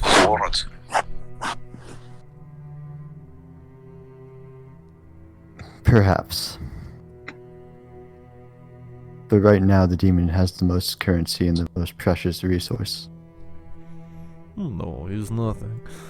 He does not hold key to the great place. He has an island of misfit toys, that is all. I'm sure he'll do whatever emperors and tyrants do best. But of little interest to me, besides the great magical energy he shows, but scholar's work, not my focus.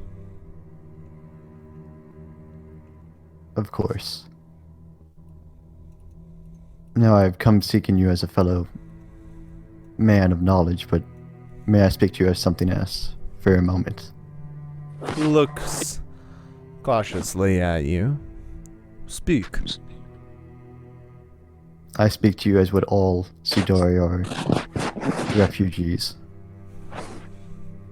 Seek of aid.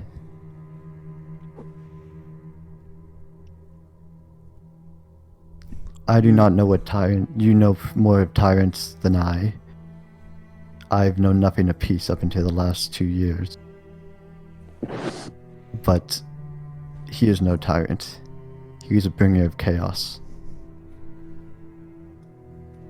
He would do everything to unstable this world, to have it go into collapse, not because he wants it to, just because he finds it fun.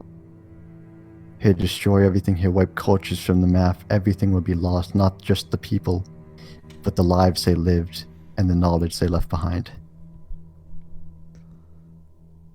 It's hard to read him with the armor.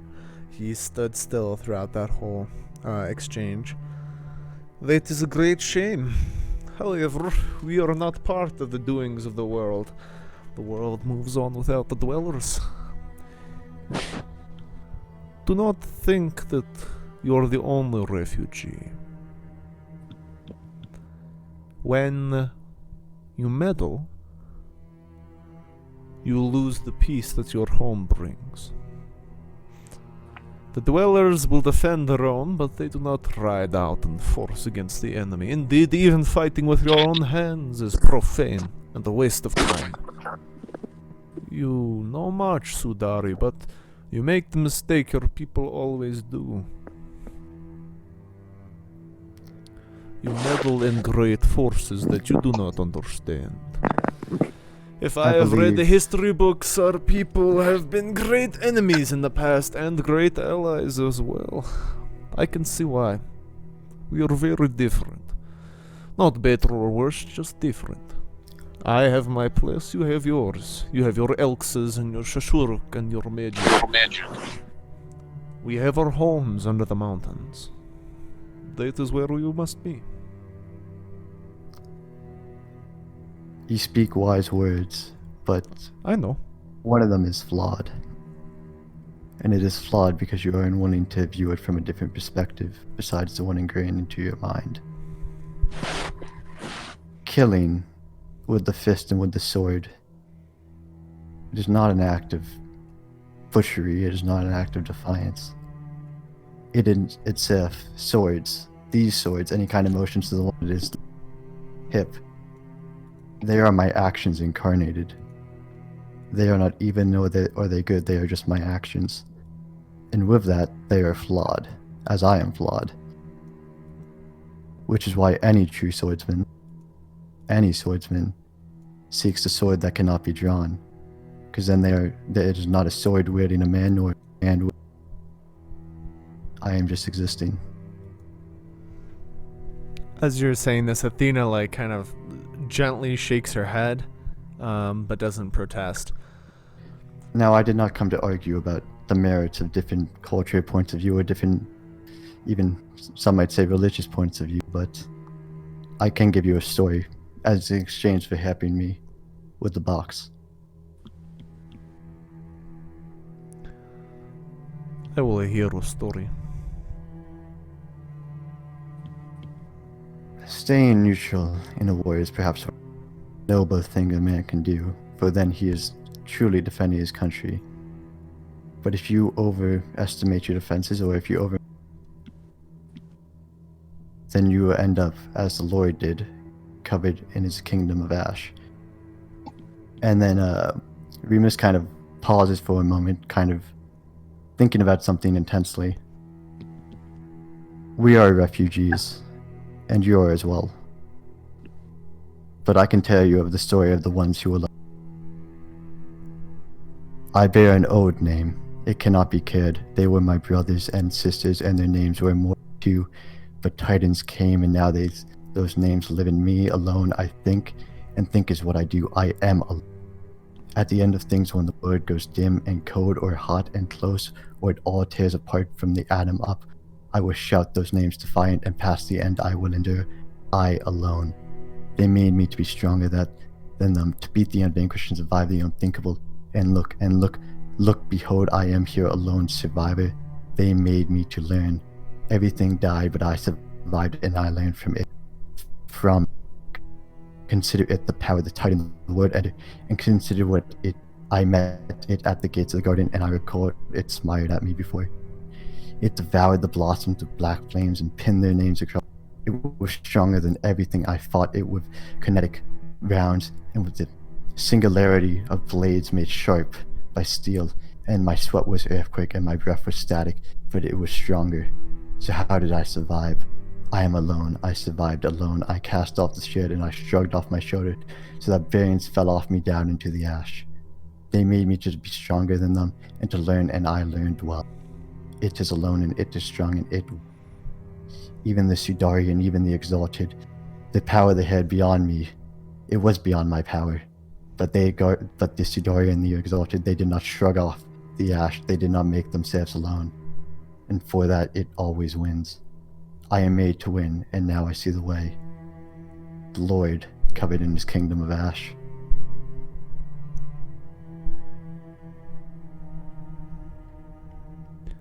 You speak beautiful words with that silver tongue, Sudari. Those are not beautiful words. They are what you must give up if you truly want to survive.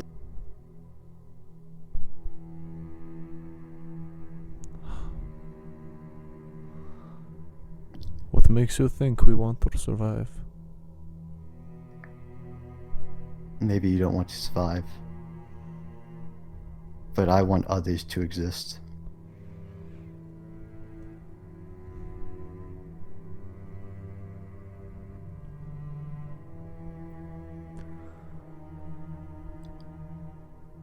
We live a long time as dwellers. We have seen many sad things. You are young. I envy you. He steps over to the wall and takes a scroll that you don't know when it was put through this little mailbox that he has, but he reads it out. I have the translation of the words in your box.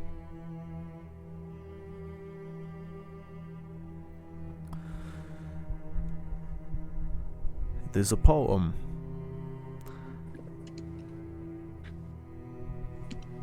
You may read them. He slides the scroll to you. But let me, before you do, save that for later.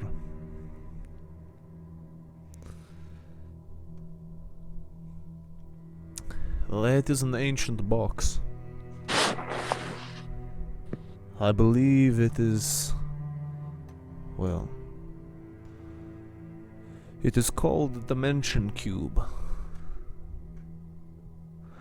One of the translations is a Waylanian puzzle cube, but I believe Dimension Cube is a little more succinct than descriptive.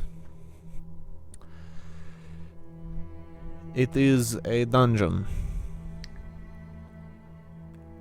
inside that box.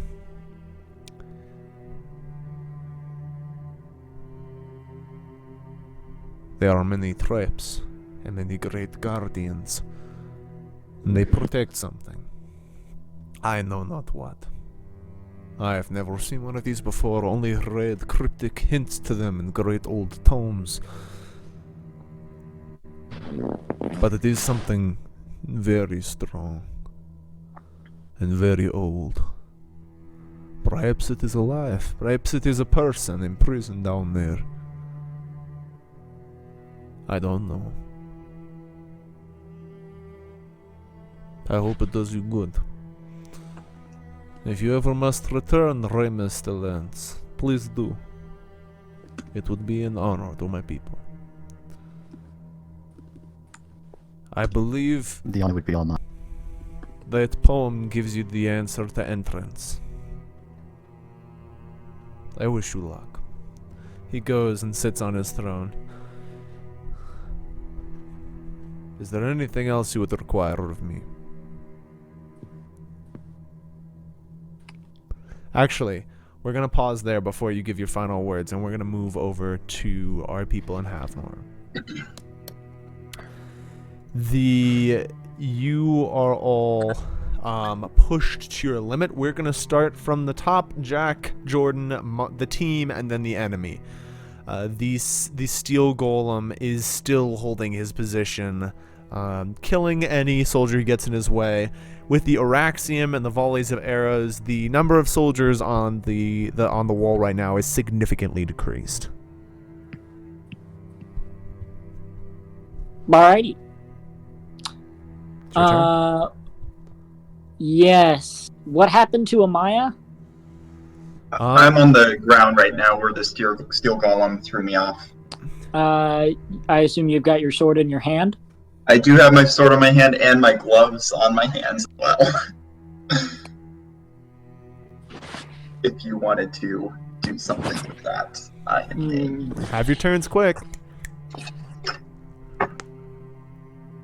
Amaya, your gloves will be necessary. Okay. Rome is probably very familiar with how golems are made. Correct? Even though I've only seen stone ones? You're familiar. Okay, I know there is a rune that gives them life. At the very center, yes. At the very center. Do I approximately know where that is on this guy? You could guess. It's normally at center of mass. I could take a good guess? Yeah. Alright. I'm trying to drive my sword through that spot. Okay.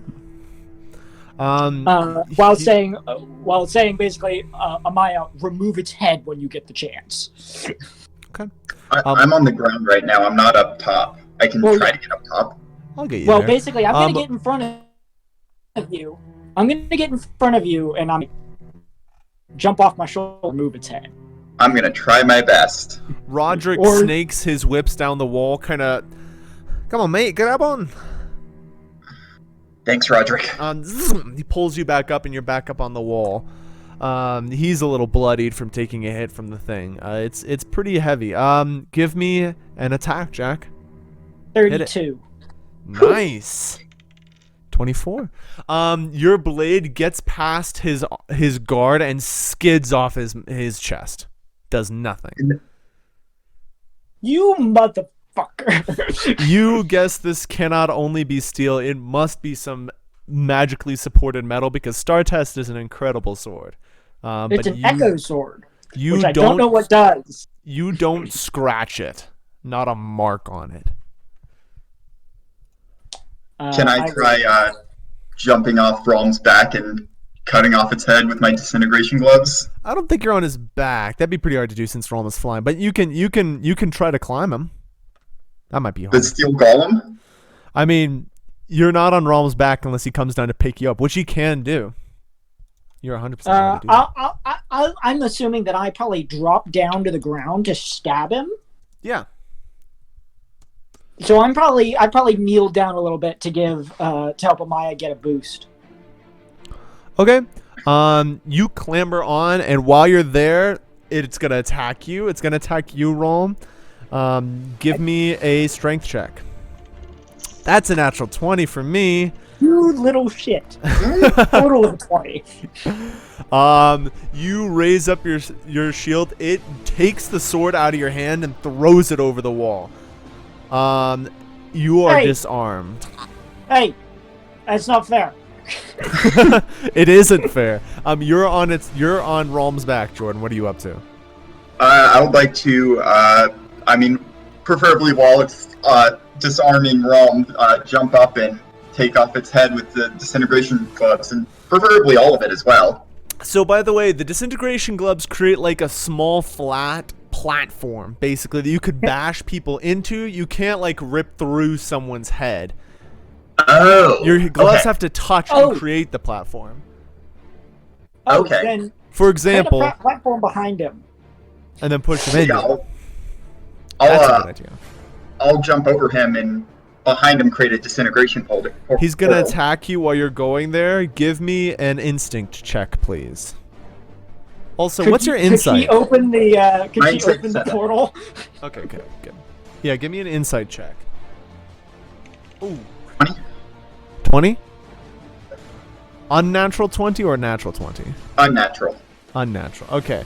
Oh, that would have been bad. I was about to keep going. He smacks at you. Take a token. But the main thing he does is just push you out of the way. He just like bats you out of the way casually. You're still on the wall, but you don't get to do your attack. He just kind of keeps you off. But can she make the barrier? Yeah, sure. Whatever. Yeah, you won't. It won't be right behind. She's like 5 feet behind him. Almost directly behind him? Yeah, roughly. Sure. Okay. I'm basically going to football tackle this. Okay. At maximum velocity with the ring. Okay. Jordan, are you creating that dimension wall?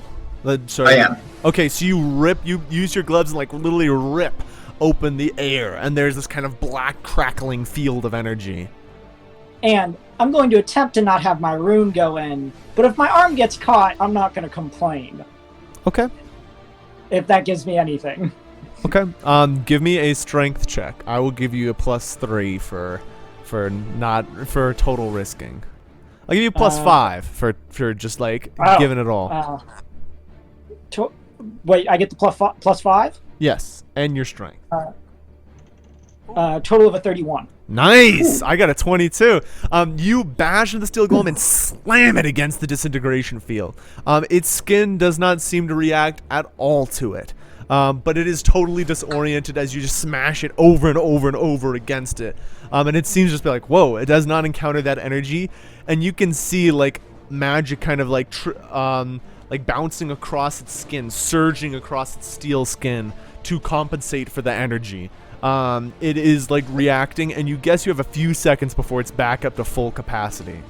Can I stab it in the back with my sword? Or yeah, give me a knowing check. Check. That's a 21. Yes, your sword skids right off of it, not a mark left, even in astral form. What the fuck is this thing made of? It's nasty. It's almost like it's been built to kill good warriors. Merlin has an abundance of general troops, but he needed more specials. Speaking of special troops, you see all the masks on all the soldiers go down. And from all of the tanks of the secret police, all this kind of green gas starts to ooze out, filling the battlefield. It eventually arrives. Cassandra doesn't have lungs, not really worried about it. She's cleaning up the last of the army of stone, having taken a couple hits. She's looking a little battered, but she's doing okay. As soon as it gets to the walls, you see one person like take a breath and just their eyes roll back and their head and they fall unconscious. As they do, as they fall asleep on the battlefield, Raiden's alchemic sigils glow red, and you see this person just get gutted, slit from chin to groin, just their insides spilling out of the wall. And anyone who falls asleep, Raiden just goes into dream alchemy and just starts killing them one by one. And she can do it pretty much as fast as she can cast. So people just start dying on the wall, throats slit, hamstrings cut, just being draped over the wall. Roderick is Flame Runner stops a blast of blue fire. We need to pull back. Rom, Amaya. Ow! We need to pull back. We need him to use up some of their gas, but we have nothing to get out of this. Move now. Get off the walls. I think they win this round. Lost. I'm gonna look over to where Star Test is. We're gonna do a check. If it's 1-2, it fell on your side of the walls. If it's 3-4, it fell near Mistress Raiden. God damn it! It's gonna be freaking. It's 1. It tumbled over to your side of the wall. Okay, Flame Runner picks up some of the militiamen. He's a pretty burly guy. And just like jumps off the wall, starts running down the stairs. The militia start retreating. Rome will do that to anyone he can as well. Before running by the Star Test and having the tree pick it up. Okay.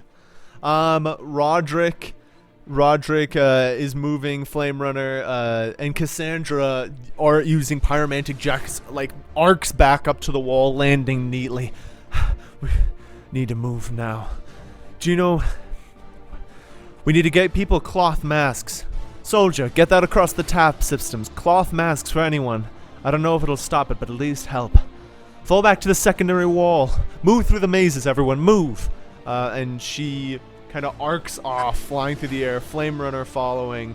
They start kind of laying down some covering fire, as with a ramp falling down on top of the barricade, reaching from the cobblestone streets to the stone wall, the conscripts breach the first wall. They are pushing, but now they meet the meat of your resistance, as they have to travel through the winding, trapped ways of streets. You guys are kind of pushed on back, trying to both of you got hit pretty hard in that fight. Roderick also took a nasty hit from the steel golem. You guys are, V got crippled. You don't think he's going to really be able to walk again. You're all moving. Yeah, we'll get him some new legs. That's true. Although I think his spine was broken. He might be crippled from Well, either way. We'll get him a new spine then. Powerful Charlie.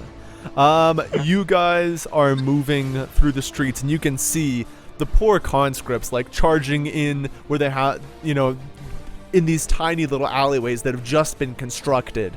And people just falling on top of them with knives or pushing rocks down, boiling water and oil seeping into their armor.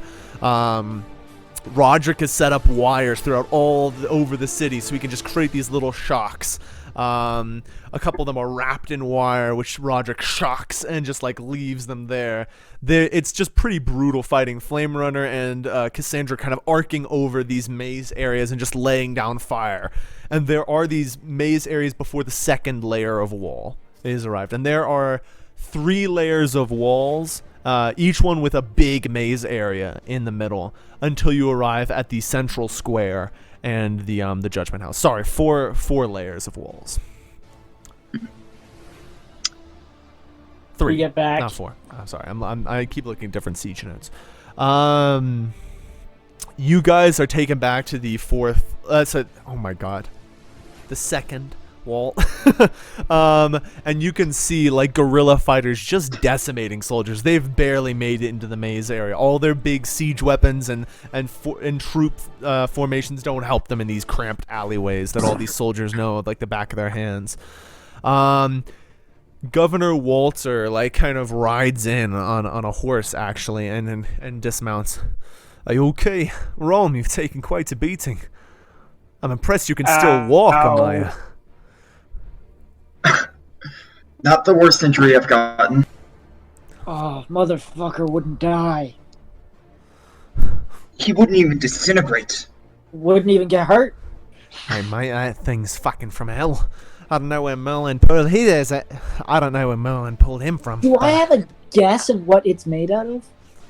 Some sort of very tough metal reinforced by Merlin's magic. Like, this isn't a fair creature. You can see why there's Merlin only isn't one. a fair enemy. Yeah.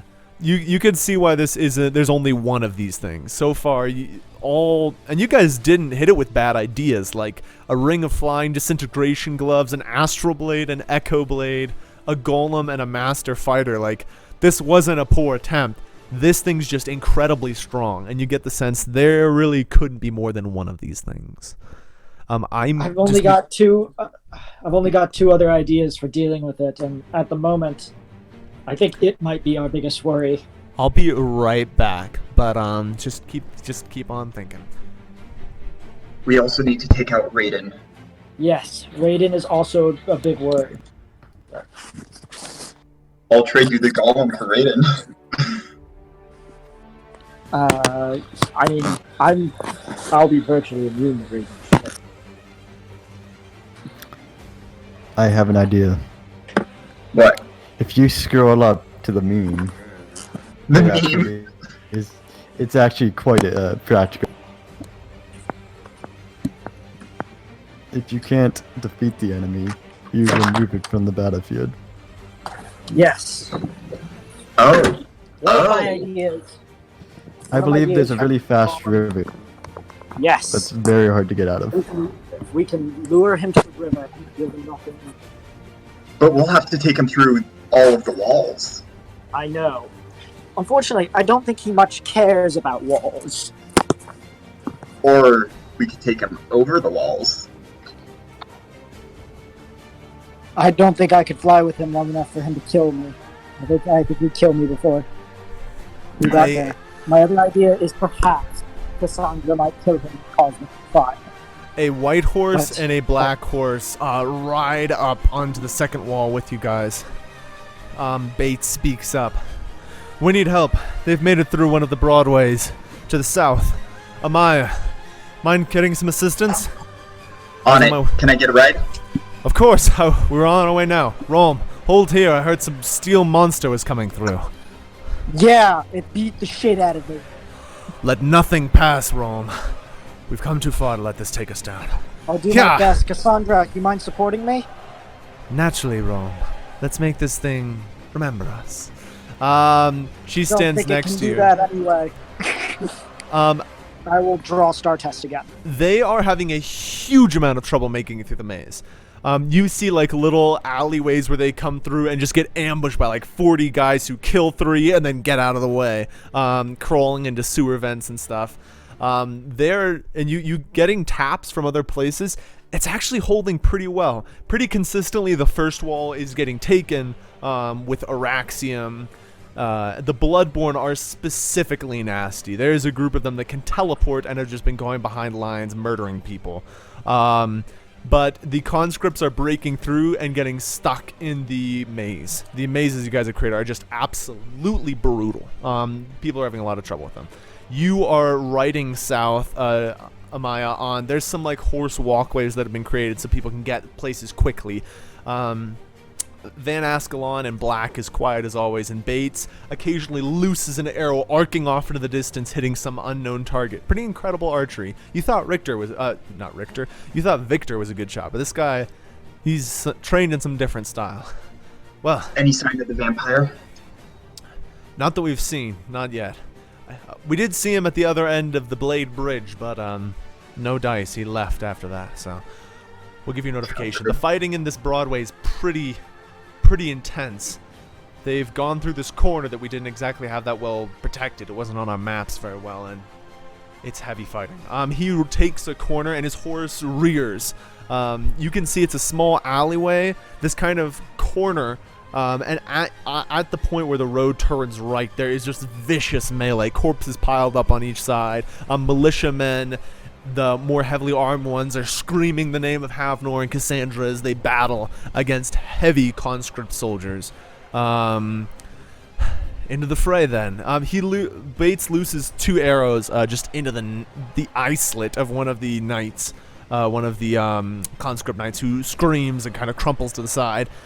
Van Ascalon draws a curved blade and leaps from his mount and wages into the fray. I follow suit, perhaps getting his back along the way. Okay. Give me your double combat check. The insight, then knowing. That would be 14 for insight and a nat 1 for knowing. Ooh, give me a critical check on that knowing. You dodge a couple sword swings, but you forgot. Oh, did you get a critical? That's a crit fail. Okay. Here's D100. Yeah, give me a D100 for a legendary failure, please. I kind of hope this is a legendary failure. Why would you say that ever? I mean, I feel like a comet would just come down and it takes care of it. Okay. Nathan, I say that because I like chaos. Don't worry, you're getting enough chaos with a critical fail. You come around the corner, dodge a couple sword strikes. You forgot to activate your astral blade, so you're like, oh, come on. It activates, the strange energy flickering off of it. But you turn the corner, and the conscripts, you dodge a couple blows. Ascalon kills someone with a flick of his blade. Both Bates and Ascalon are good warriors. But the conscripts start retreating. And Oh God! dread fills you as a tall man, all dressed in great dark, in dark colors. His face is pale, and his white hair is slicked back to his skull. He's gaunt and thin, lean and tall. He has a sword strapped to his side, and he just looks malevolent. There's something about those eyes, and he grins, and you see the long, sharp teeth in forefront. It seems that the dread Lord Famine has arrived, and behind him a whole squadron of Bloodborne. Bates puts 2 arrows, and they just thud right into his neck. He doesn't even blink. We need to get out of here. Amaya, get back here. I run to him. I'm like, we need to send a message to everyone else. He's here. As you run, your legs freeze. All your muscles are paralyzed. You can't move your mouth. You can't move your mouth. You can't move your eyes. You're just stuck there, frozen. Can I eat? Give me an insight check.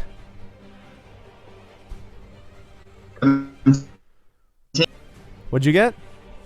17. You take a deep breath and just go quickly into the shadow's meditative state, and you just slip out of it. You don't know if you could do that again, but you slip out of the paralysis. Van Ascalon is paralyzed as well as you're at your side, and Bates puts 2 arrows, one into each of the Vampire Lord's eyes. The Vampire Lord catches one with incredible quickness and speed. The other one just embeds itself in his skull. The Vampire Lord just starts striding towards Bates, who rears his horse. Amaya, get back. I'll do what I can. He dismounts and rushes. Ascalon breaks out of it and goes back to his horse as well. Get out of here now. Are you sure? No, I need to stay and fight. We need to retreat. We aren't prepared for this thing. We need to get Cassandra here now. There is nothing you can do. I am older than wind and stone and sky and steel. I am a demon.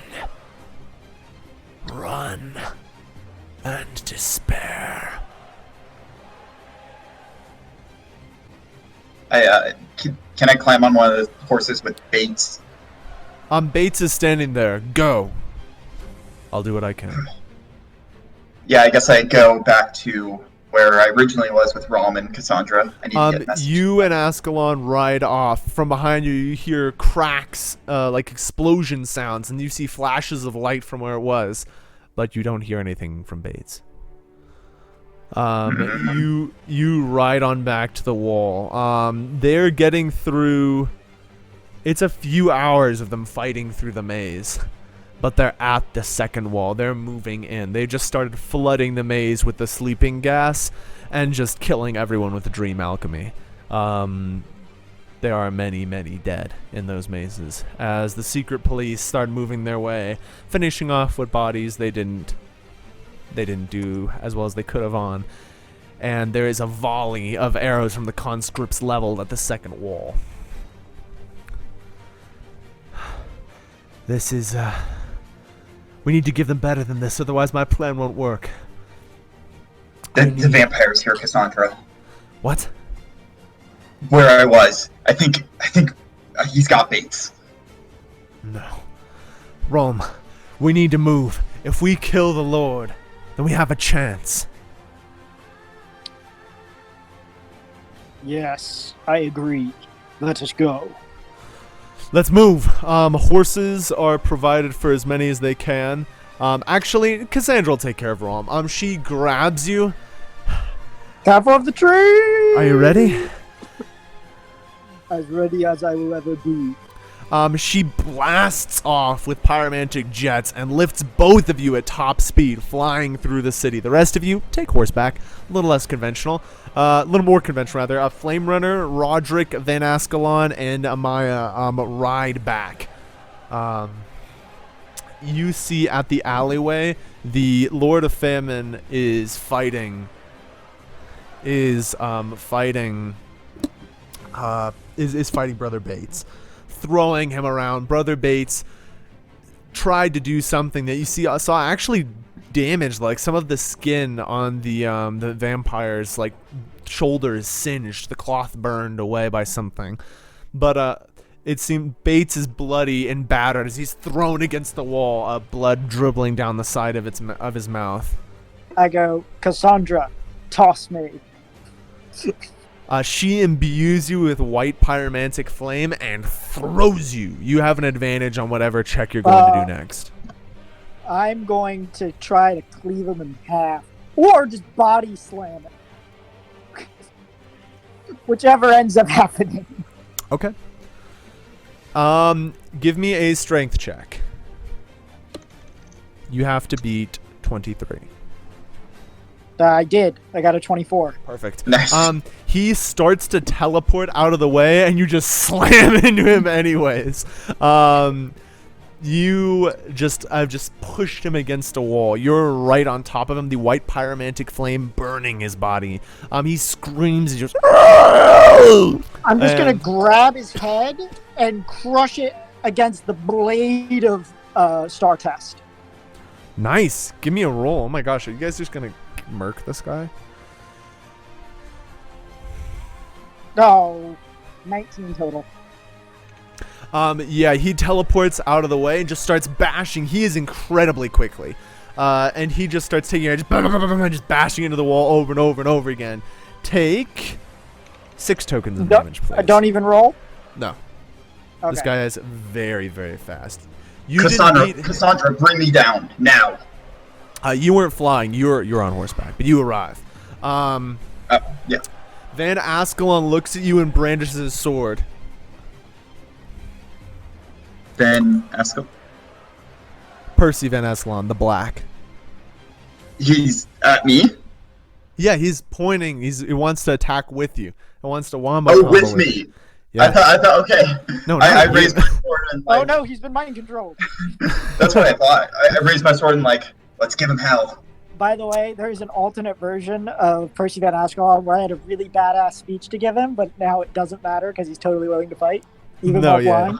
He's been excited to fight this whole time. Give me some rolls. Give me your instinct. Give me your double combat roll. Your normal.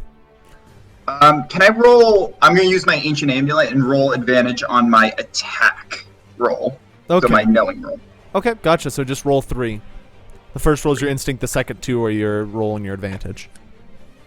26 for my instinct, and thank God I did that advantage. That's a 10 for my attack. He teleports behind you, but you sense it with your instinct and put the sword back. You get a 10 on your attack? Yeah. Okay. You're using an astral, right? Yeah. Okay. It cuts through him and he screeches out again. Oh, how did you find that blade? My sister's ex-boyfriend gave it to me. Ascalon punctuates your sentence. Ascalon cuts off his arm, the vampire's arm, and it falls to the ground. The vampire draws a blade and attacks Ascalon. Ascalon! Oh my god, wow, you guys are doing great against this guy. Ascalon dodges. The blade is wreathed with some like dark energy. It swipes through the air. Ascalon ducks below and drives the blade into the vampire's stomach, bringing it across, just gutting him. Intestines spill out through the wound, and the vampire hisses again and tries to bite at Van Ascalon. And misses. Van Ascalon dodges the other way. Gosh, you guys are killing it. Can I try to cut off the vampire's head since he's trying to bite? Can I do that? At the same time, can I drive Star Test through his chest? Oh my god, are you guys gonna kill the Dreadlord this quick? Should I do the 2 roll? Yeah, give me the double roll. Both of you roll. Fucking kidding me? I 23-17. I got a 19. Jack, all those inside checks are coming back. This is Nathan. This is the price I'm paying for Locke being a badass. Honestly, you beat him though is the thing. You guys both do. You drive Star Test through its chest. And it teleports away, but Amaya senses it, turns around, and decapitates the Dreadlord, his head rolling in the dust. His body writhes, and, you see some dark energy start to form, but both blades gleam, the Echo Blade and the Astral Blade, Silver Sweep and Star Test, and the energy cannot combine. The body fades and turns to dust. Don't ever threaten my sister again. You guys have killed one of the Dreadlords. I did not expect that. Jesus, you wrecked him. You fucking wrecked him. Holy shit. Cassandra didn't get a turn. That's how you want it to be. He fades and shrivels, and Roderick mumbles, that was my fucking granddad, you know? Wait, what? I just look at him. Well, I mean, not surprised. He pulls out a family photo. He pulls out his family portrait. Hey, that's right, him right there. And he pulls out a little red pen and marks him off. I was wondering why he was so hard to find. There's like a battalion watching us. Wait. Did the Dreadlord not say he was older than wind? He was lying. Okay. I think this is my shittiest Dreadlord. Wow, I had all these powers, and as you were fighting, I was like, oh, I can't wait. Oh shit. Oh shit. He's using an Echo Blade, and he's infused with pyromancy, and he's got Ascalon and Bates, and oh fuck. Oh Jesus. Okay. Well, remember what I said. Sometimes the enemy smokes you, sometimes you smoke the enemy. The Bloodborne are watching in absolute horror. I just give them a death glare. We'll give you a chance. Lay down your weapons now. My sword to them. Next. There is a slow clapping sound as the queen bitch herself, High Marshal Raidens, kind of steps through the Bloodborne. Well, that is a shame. I did so much like Gramps. But he's dead now. All of you Bloodborne are under my command. Unless you'd like to face Merlin. You don't have to be. You can join us. We can fight. Everyone. They're controlling you out of fear. You can join us with loyalty now. There is like a moment of general division. But the vampires stand over to High Marshal Raiden. We are at your service, my lady. Very good. Your first goal is to kill everyone in this alley as quickly as possible. I think your days are numbered, friends. And you see Bloodborne teleport behind you to form this wall. You guys are completely surrounded. As the Bloodborne start to close in on you. Because Dreadlords can come and go, but I am the real power in this city now. Not for long. You're in combat. The Bloodborne attack. One of them activates his power and swells to 3 times his size and strength and jumps at Ralm. I will meet him in the air with my Ring of Flying. Give me a strength check.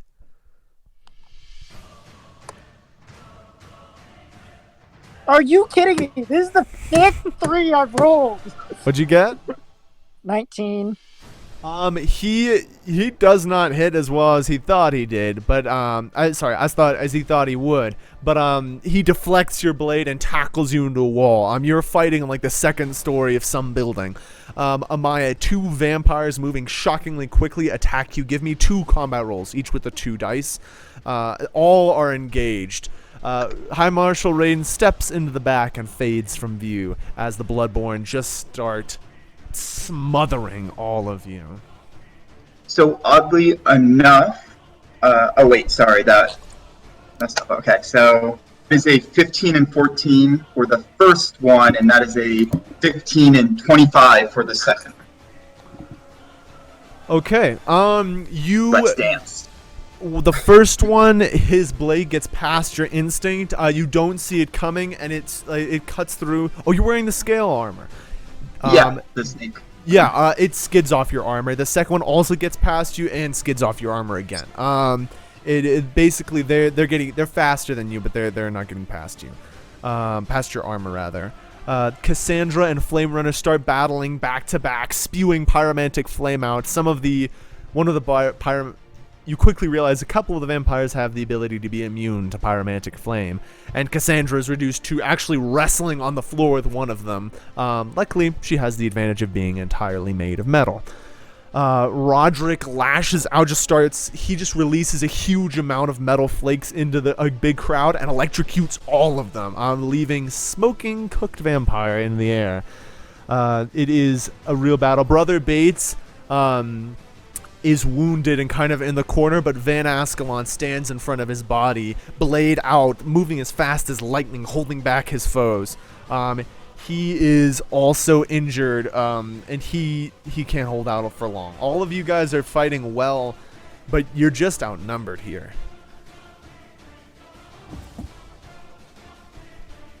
You're just outgunned here. That is until a large figure looms in the mist. But wait, isn't Ralm already fighting? And doesn't Ralm have a metal arm and a sword?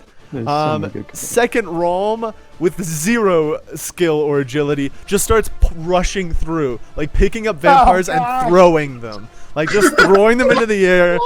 Like honestly just like pitching softballs out of the way. Moving as quickly as she can. She like bundles up Brother Bates and Van Ascalon, just like runs on over. A bunch of militia cavalry charge into the scene with spears and shields and armor. Governor Waltz are at their head. Get to the lady! Save these people now! It's your guys' turns. Jack, what are you up to? I'm beating the guy in the... I'm not gonna roll a 3. Give me a strength check, sir. Oh my god! Oh my god! What'd you get? 19? Jack, 19. that's improved. Yeah, That's very this is my 4th 3 in a row. Oh my god. Statistically, I that's think. 1, 2, 3, 4. 4th 3 1 in in a row. 800. Very good. It's way more than that. I don't think so. 4 times 20, right? Anyways, sorry. It's not 4 times 20. It's 20 times 20 times 20 times 20. Okay, well, it's very rare. You know that. Anyways, so you cleave this guy in half, actually, because he does not have very solid stats. He's pretty big, but he's not as big as you. And then I will jump down into the mess of them. You land into on the- a bunch of vampires and just start cleaving around. The cavalry rams into the side of the Bloodborne force, spearing and stabbing and slashing. Walters, if you recall, used to be a town sheriff, so he's not as expert as your guys are, but he can hold his own. He's got a big, long mace and a shield. And he's laying about him, crushing skulls, trying to get to Cassandra, who is finishing her. Is she? Yeah, she nailed him. Finished her wrestling match with a snap of a head, and has moved up back. Her and Flame Runner are trying to push through. She's also taken some hits. There's a lot of dents and scratches in her armor. Flame Runner is battered and bruised, but he's doing okay. Roderick's injured. Val seems to be fine, just picking. She's gotten Vin Escalon to safety, and she's coming back, just again, picking up vampires and throwing them as fast as she can. Amaya, what are you up to? You're fighting those 2 fast vampires. overwhelmed, injured on the battlefield. What are you doing? Who seems the most overwhelmed or injured on the battlefield right now, in terms of allies? It seems Governor Walter is getting a little overwhelmed at the front of his charge. I'm going to go to Governor Walter then and help out in any way I can. Okay. Give me Start a swinging. combat check. Oh, nope. There we go. That is a 18 and an 8, respectively. You get under the guys. You dodge a bunch of attacks and you cut down one of the vampires. Your astral blade just melting through his armor, and he falls to the side. You kind of absorb some of the attention of the Bloodborne and give Walter a chance to get some space. Cassandra and Flame Runner move through a gap in the enemy, and Walter's able to lead the charge round. Gets on, lass. I don't think you have a horse anymore. Thanks, Walter. He pulls you onto the back of the horse, and the small cavalry unit, leaving a dozen or so dead behind them, kind of retreat back down the street, moving into the maze, which starts to take up form. Raiden motions the vampires, and you've left a good 20 dead, and they start to swarm the area, with conscripts moving as well. Everyone is moving towards the second wall, and they are making a lot of progress in the maze. You guys arrive there first because you know all the paths and all the good ways to go.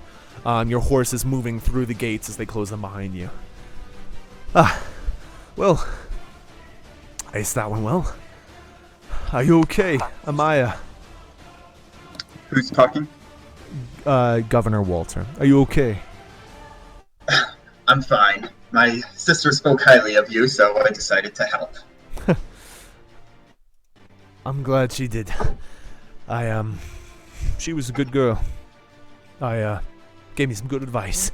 It's working out really well, as you can see. He points to the pillars of smoke rising from the Gatecrasher Araxium.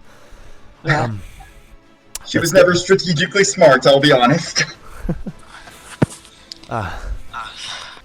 Well, That's one of the 3 big ones down. that's true. There's only there's 3 other Dreadlords. Actually, there's 4 in Well, total. in the city. Oh yeah, that's a big deal. You killed One of the 3 Dreadlord. big ones. I mean, there's her, The other 2 are Raiden, Raiden and her Steel Golem. Golem. We still need Raiden. You get 30 minutes to kind of rest and rejuvenate. Everyone can take a token up, including you, Jack.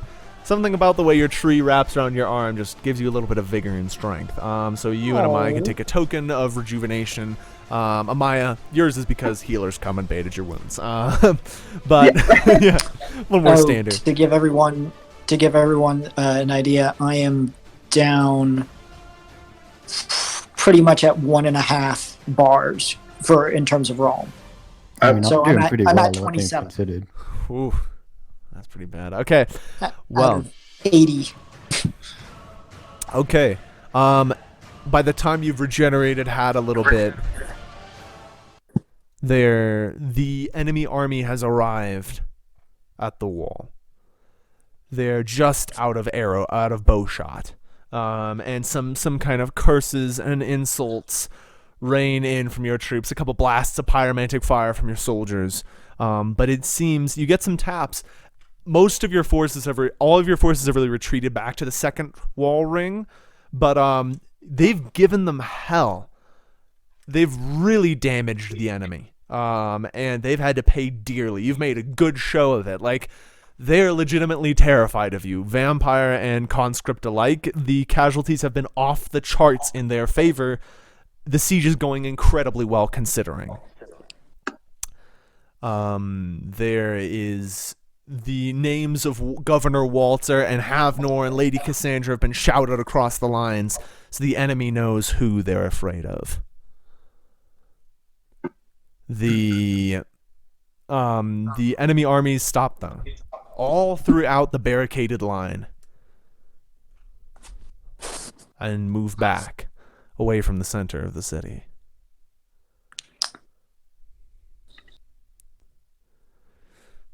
Cassandra, what do you think they're doing? Why are they pausing? I do not know. By the way, for everyone who would like to know, I put the chances of me rolling 4 3s in a row in the chat. Oh my gosh. Incredible. Maybe that should count as a legendary success. I don't know. It's actually It's less honestly likely harder, than a legendary success. Why are they Is pausing? there anything that we can see? Like, is there anyone coming up? Anyone special? They've moved out of sight of the gates. Maybe they're just regrouping for a little bit and going to send a second wave. Perhaps. I wouldn't be surprised. Casualty ratings must have been 3 dead for every one of ours. It's good to give them some help. We'll have Havnor by Yes. then. No matter how much it costs. Hopefully- Jack, make sure you have headphones on, because I can hear the echo of my own voice. Just so you know. If you can. No, I do not have headphones on. Okay. Or some way to stop the echo. It's only been happening the last 5 minutes, so like that. I went down to the garage. I was being like, Oh, okay.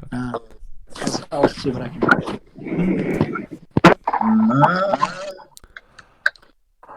do. You hear a solid knocking at the gates. A booming sound. Who is it? A messenger. Don't shoot, and he holds up the conscript. Jack, I'm gonna have to mute you for a little bit. There we go. Love you, Jack, but it was just coming back into my audio. I have a sigil. I guess I'll walk up to the thing. I'm Cartel. Let me inside. What do you want? I have deals to do. I seem to have been caught up in a crossfire, and I have a message from High Marshal Raiden. And that message is? I would like to deliver it, please, to your leaders. I let him in, but I keep a hand on my blade and follow him.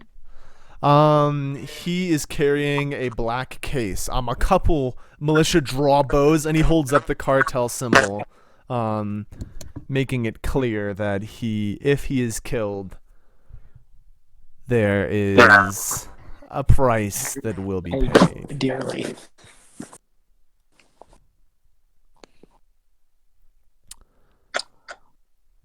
Jack, could you just put yourself in like push to talk or something? Because I don't want to mute you. Okay, I can do that. Yeah. 1 second. Thank you. Just temporarily, he's walking through the guards, walking up to Governor Walter.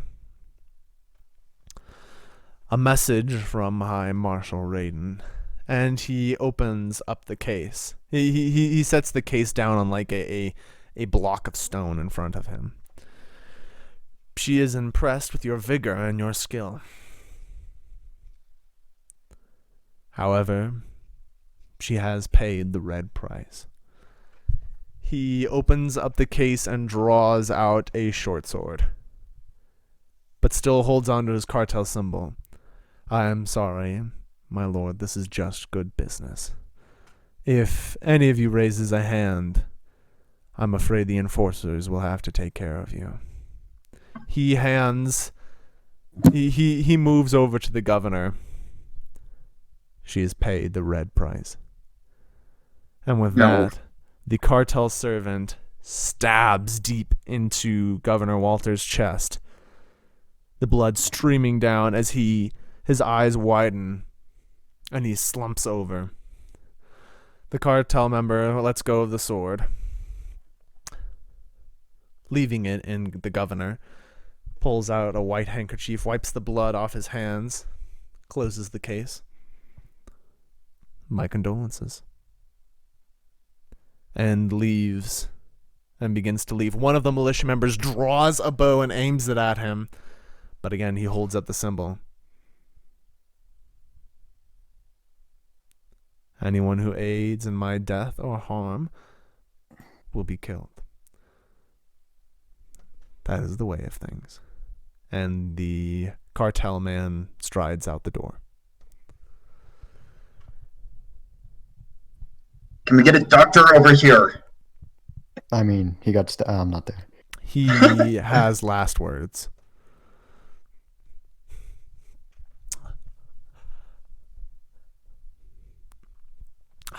I'm sorry, Cassandra.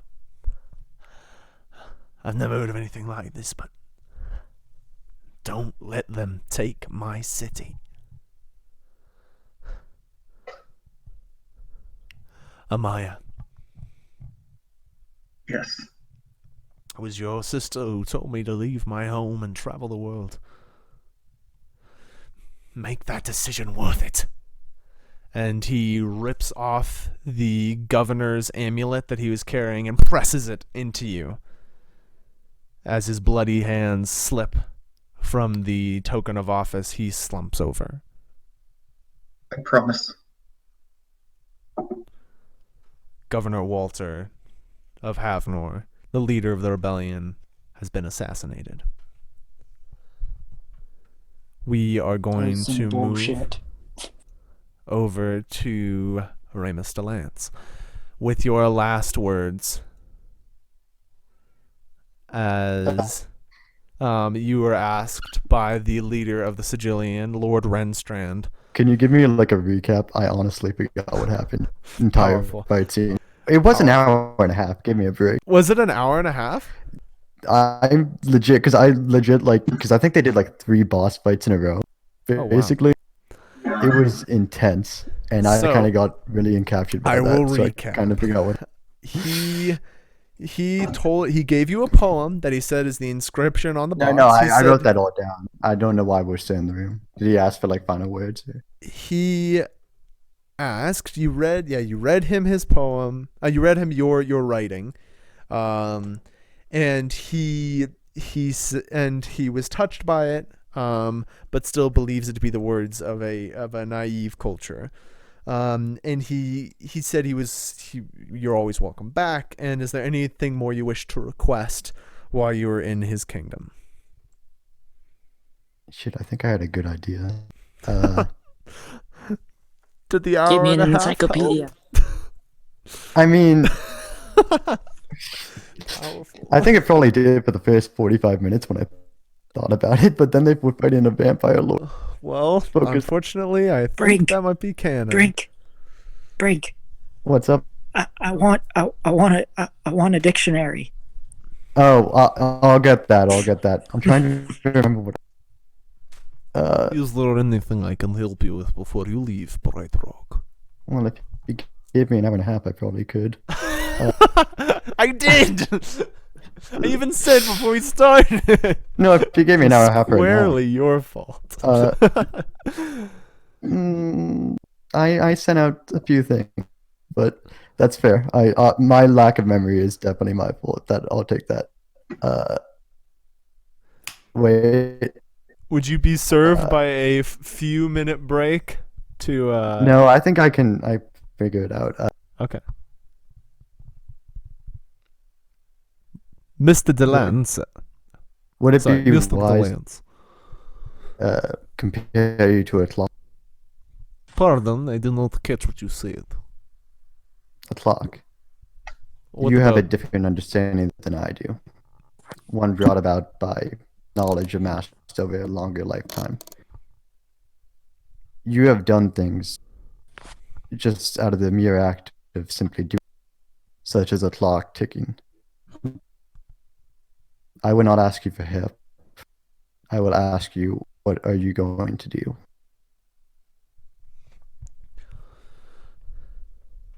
We are going to do what we always have done, ever since we landed here.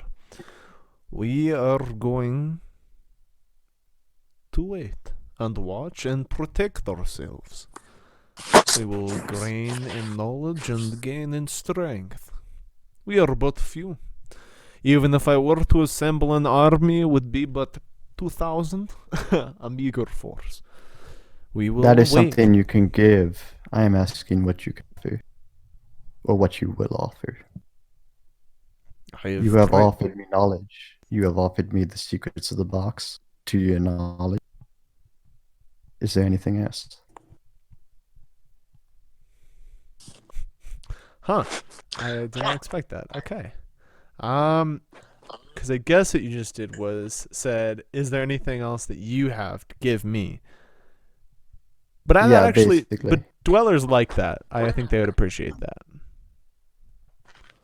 Perhaps for romantic such as you, I have something. One moment. And he goes to find something in his library.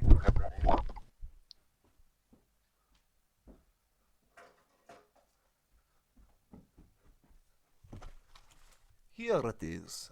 He pulls a book, a long, thin tome, and opens to a random page. Oh. Whoa. Okay. He pulls out. He taps on that weird machine on the wall, and some sages come forth with a big box. A gift for one who has given knowledge to me. He turns a key in the box and it opens up. He pulls out a beautiful, like bluish chainmail shirt. It's not the dark blue of a Maya's scale cloak. It is like a very fine baby blue, like chainmail, something you would wear underneath your other armor and clothes. Yeah. This was forged by, I do not remember, it was long. It was forged by my wife before she passed away. It was supposed to pass down to my daughter. Unfortunately, I do not have a daughter. So, I suppose I will have to give it to you. Athena is sitting there, like, scowling into the distance. It is. He hands it to you, and it's light and beautifully wrought. It is craft of blinkstones. An alloy of blinkstone and dweller iron. It is strong, it is tough. And if you need to move quickly, while holding it, he just teleports across the room and back. It will give you what you need. He lays the dweller, the travel chainmail in your hands. I kind of give a sharp bow. I hope to one day return with it to you with more knowledge of what I can uncover from it. That would be very honorable. I wish you well, Mr. DeLance. Wear our armor well. Of course.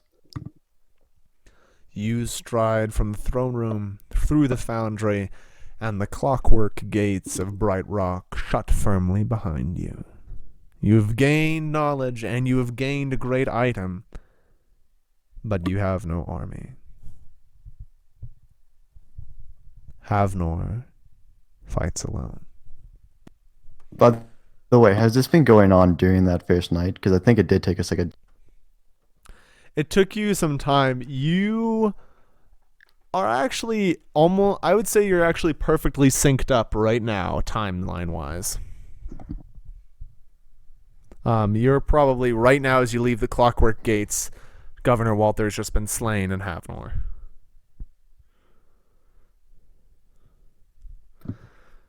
So, Technically, it is your people's armor, Athena. And from what he says, I do not know what has caused this drift between you and your father. But if you deserve it, then you deserve it. I can guess what caused the drift between us. Well, I can't. During his 400th birthday party, I wore a skirt. It near fucking killed him. I'm sorry, you wore a skirt. Just You were to not wear the very armor. conservative. Don't get any ideas, Remus Talents, you're married. I know. Why would I get any ideas? That is his aspect. Accent to it. Getting ideas. I want nothing to do with my people's armor. It is yours. No, Nathan.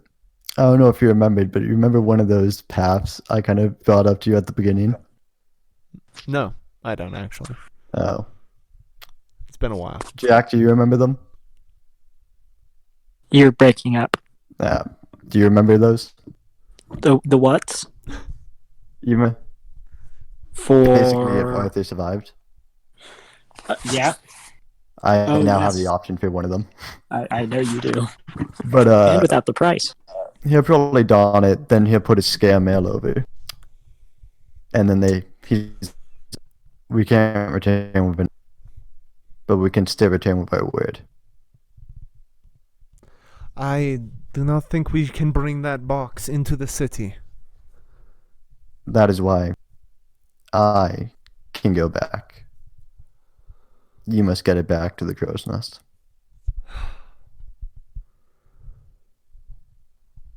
I swore an oath as well as to... You're sending me alone across the... It's not that I'm not capable, but if I get into a situation I can't handle, I've got the one hope to fight Merlin, and I'm going alone halfway across the continent.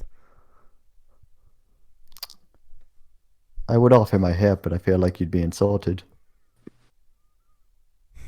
This is not a good situation. It is not, and we don't even... You guys just bury this thing next to like a tree. That is probably not a great idea. Can we leave it in But it's an Bright Rock? Arthur idea if it makes you feel better. Can we leave it under the control of my, as much as I hate to even recommend it, my father? Your biological origin. Don't push it, Sudari boy. That may be wise. Are you sure they can handle it? I don't want to drag them in. They are very... They understand how to keep a precious thing safe. Unless it's their daughter. But anything that isn't living, they'll keep quite locked up. Then we shall return it and make our way back to the city. My guess You were is just that they outside the door. Kept the things. So. Just turn Oh no, I around, said make our way back to the knock city on as the in door. half.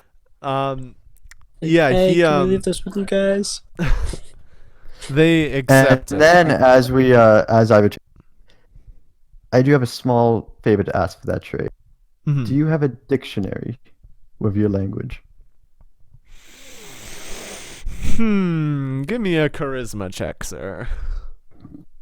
Oh, No, Frankie broke it. Grom, it's not. What'd you get? Yeah, that's a 5. Ooh, I like to keep our language and with our people. Believe me, if I could wipe it from my daughter's brain, I would. And I have tried. He has tried. Well, I wish you that's right, well. We will keep the item safe until you return. Thank you. Believe me, nothing has ever pierced the walls of Bright Rock. And I hope it remains that way. It shall. The clockwork gates close behind you again, and you two set off for Havnor. Also, just a fun tidbit, if you two die, you're the only two people who know where the box is.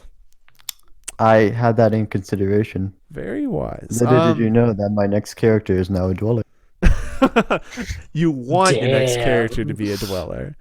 I would so let you, but 100% let you. Now, whether that dweller was around to know the box, who knows? You put him in the perfect position to know, and then he just doesn't. You begin to move south. And you can see, once you come around come through a couple mountain passes, the smoking city on the field below you. It is it's pretty damaged. You can see fires, and you can smell the wind wafting the scent of corpses up into the hills. Now, It's quite the their scene. entire army is looking forward, right? I mean, their army's surrounding the city, and they're looking in the city. But I mean, these are military camps. Are Are they well prepared? sentried. An assault on the rear. I mean, they're not. They don't have troops prepared for a flanking attack, but they have sentries everywhere. I have one more trick up my sleeve. That may not be a trick up my sleeve. What is it? Fred Fortress gave me a What? and Cut that. Fred Fortress gave me a specially made calling device. So, DM note, because I think you forgot what that does. I have no idea what that does. So, make sure you write down things. That doesn't call troops. I know it doesn't. What is it called? It's called the Horn of Rallying. And I'm not even going to tell you what it does anymore, but just because I don't want to make fun of you in some super anticlimactic scene where you blow the horn in the middle of an enemy and camp. then get murked by everybody. Yeah, it does not call allies. It A does reverse good rise things, of Rohan. but It does not boosts confirm. morale. We could get into the Thank center of the you, city. Jack. Because I remember what it Thank you, does. To It be gives fair, a small I probably stat wrote boost. it down, but somebody moved. Oh yeah, I But forgot no. you don't have your character sheet. Okay, you're absolved. You would have written it down. That I shouldn't make fun of you. Okay. In fact, Make fun of him I anyway. He believe now it deserves was it. called the rally. But You should have totally left that in the city. Never mind. we can get into the city now. Well, I just need a carpet. We may have to sneak our way past some patrols or fight. Actually, I do have one thing that can help with that. Oh Maybe if you're only one. yeah, you have a potion of transparency. I But do. that can't help Athena. I know how Yeah, we're gonna but if- get in. I'm gonna turn invisible, and you're gonna suffer, and then we're gonna make it in. I did say it would only have one. Fair enough. Also, better help Remus over Athena, because Remus is a freaking Sudari. He's immediately suspicious. mhm. That's true.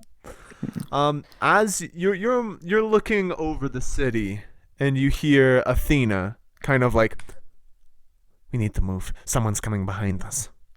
And I just immediately follow her, trusting in. She gets into like one of the bushes. I go up and hide behind a tree. You hear the sound of footsteps. About 24 people enter the clearing. I'm assuming you're not peeking out, so you can't see them. Yeah, no. I can hear them. One of them comes up right to the other end of the tree, and you hear a clicking sound. Not a sound you've ever heard before, but 2 clicks. Come out of that tree, or I'm going to blow your head off, sir. I would do as you said. You come around a corner and see a good number of people. A good number of soldiers. They're in leather armor. They have strange weapons strapped to their back. You've not really seen these weapons or heard of them. But these weird like metal and wood combinations. One of them, the one that had pointed the other end of it at you and had clicked a weird lever on the back and now has lowered it. They're May all I take wearing, a guess of who? they definitely kind of react when they see the Sudari chitin. You see behind them, there's actually a good number of them coming up from the pass. There's wagons with some objects covered in tarps. You don't know what weapons. You've never seen people with weapons like this, but they look very odd. Well, All of them are actually- quite pale as well, so they don't see the sun very often. Would Sudari know about the guns? No, actually, you wouldn't. Otherwise, you would have been briefed. As you're standing there, an old man dressed in simple black clothes, a cane at his side, one of the strange weapons at his hip, kind of hobbles out. Actually, he's on horseback. He rides on over. He also has a dweller-ish accent. So sorry if this is not one of the dwellers, just to be clear. It is good to see you, Sudari, this far north. What are you doing here? The city of Havnor is under siege. I butchered the name. Havnor, yeah. Havnor is under siege, and I gave Lady Cassandra I would return. My word, I would return. We are on a similar path. Pleased to meet you. He kind of leans down from his horse and puts a hand out. General Van Graden of Ato. General Remus de Lance of the Sudar. Pleasure to meet you. I have been called south by a friend from Greykeep, let us say. And, fuck yeah. I believe you're riding to lift the siege, Mr. DeLance. I believe that we are. Excuse me. Athena, come meet the. You're cutting out like crazy, Brink. Reposition your mic. Get the horse for this man. He's riding with us to the city. Athena, 1 second, sir. Athena, Yes. please come out of the bush and come greet the kind man. She came out of the bush. Oh, Sorry, okay. I should have spoken that. Although I do like the idea of her just hiding in the bush. I've heard tales of your people. It'll be good to ride with you. Very well. One moment, gentlemen. Before we continue, I'll be right with you. Guys, we got our army anyway, and I did it all alone. Now, I don't want to say there's going to be a. But then, What? like. Just my little sister dropping something off. Okay, with that, you and the soldiers from Ato started riding down from the hills. Actually, before we go, we do have to adjust. You need to reposition your mic, because I'm still having trouble hearing you. Me too. Let's see. Why Before do we you go, leave? we have to adjust. Can you still hear me? I can can hear leave you. and then. Just keep Return. going. What is it? How can I help you, Captain? A general. We have another mission, and one that, believe it or not, maybe more important. Actually, oh shit! I'm sorry. Totally. You should leave and come back, and you also shouldn't tell him that. Leave Discord and come back. That should reset your mic. Totally mind for it. I totally forgot that 2 seconds ago we left it with the other guy. Yes. Yeah, you should be good. Okay. Let's go. Sorry. I think it is time to Yeah, ride let's for just Havnor, go back General. there and go get it back, and then we're gonna go around and have a picnic, and then we're gonna waste all this time. Hey, doesn't sound like the worst session to me. The reinforcements from Ato, 1,000 strong, begin to ride. You can't imagine any group with this few people turning the tide. Except they have Van Graden and cannons. That's true. That is true. What do you mean I have 19 songs and queued? Gosh, this is the worst bot. I really need to get new ones. For some reason, It's like, oh, you want to play music? I'll randomly generate 19 songs and put them in front. There we go. Back in the city. Back in the city. Oh, this is like too nice though. Yeah, someone was just murdered in front of us. Yeah. What the hell is this? What it's ridiculous. I agree, you are. Sorry, sometimes bots. We're gonna get another bot. But not today. Guys, how much you want to bet by next time we don't have a new bot? Oh my god. Now I'm putting it on the list. Now I'm putting it on my to-do list. Get a better music bot. There we go. Okay, See, now it'll happen. That's how you do it. You mock him into doing it. Okay. Yes. Step 1, make him realize that he needs a new one. Step 2, mock him for not getting a new one. Step 3, he'll do it. There we go. You figured it out. Back in the city, people are just shocked that he's dead. And the moment the cartel man moves out of range, Araxium begins to thunder down on top of the city. Hails of arrows just thundering down on top of you. Explosions. More of the sleeping gas is pumped in and in and in. They are attacking the second wall with everything they've got. Organics retreat. The soldiers pull back, and pulling itself over on top of the wall, the steel golem stands there and looks up How at you. close are we to the river? If you look at the map, if you look at the map of Havnor, so you know how you had that outer circle pushing out to the Warrens? I can't see one with a circle.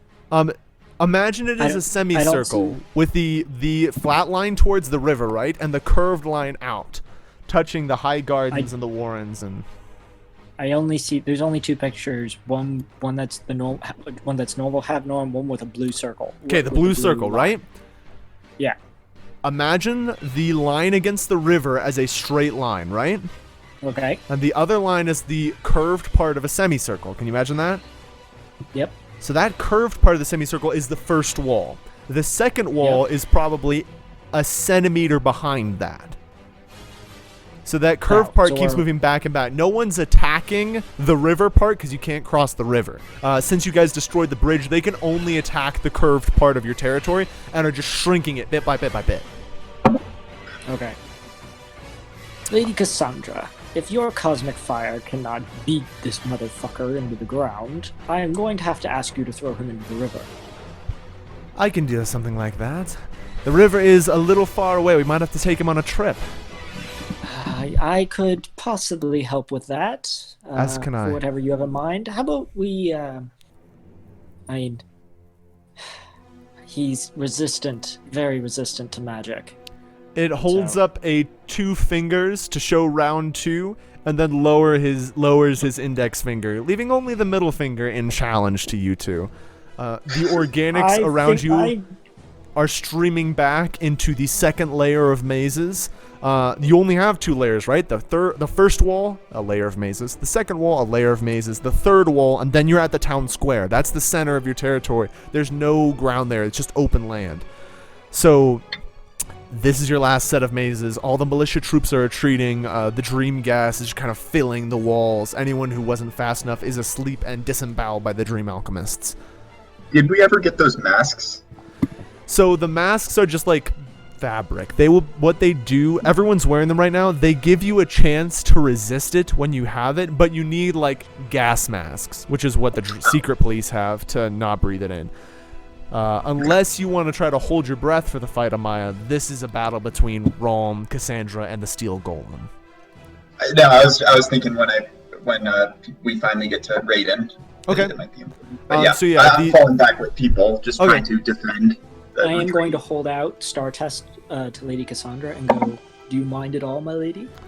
She lifts it, actually, with the strength of her soul mail and, like, rests it on the back of her shoulder.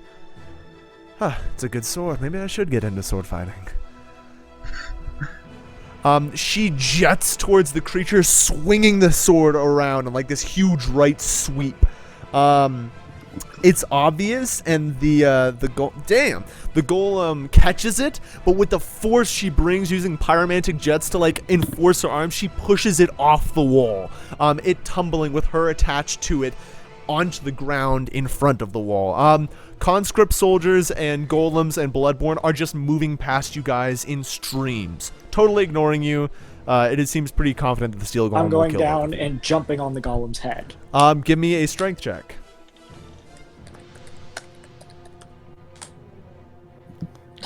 15. It just dodges out of the way and you just fall onto the floor. No damage, you just didn't succeed.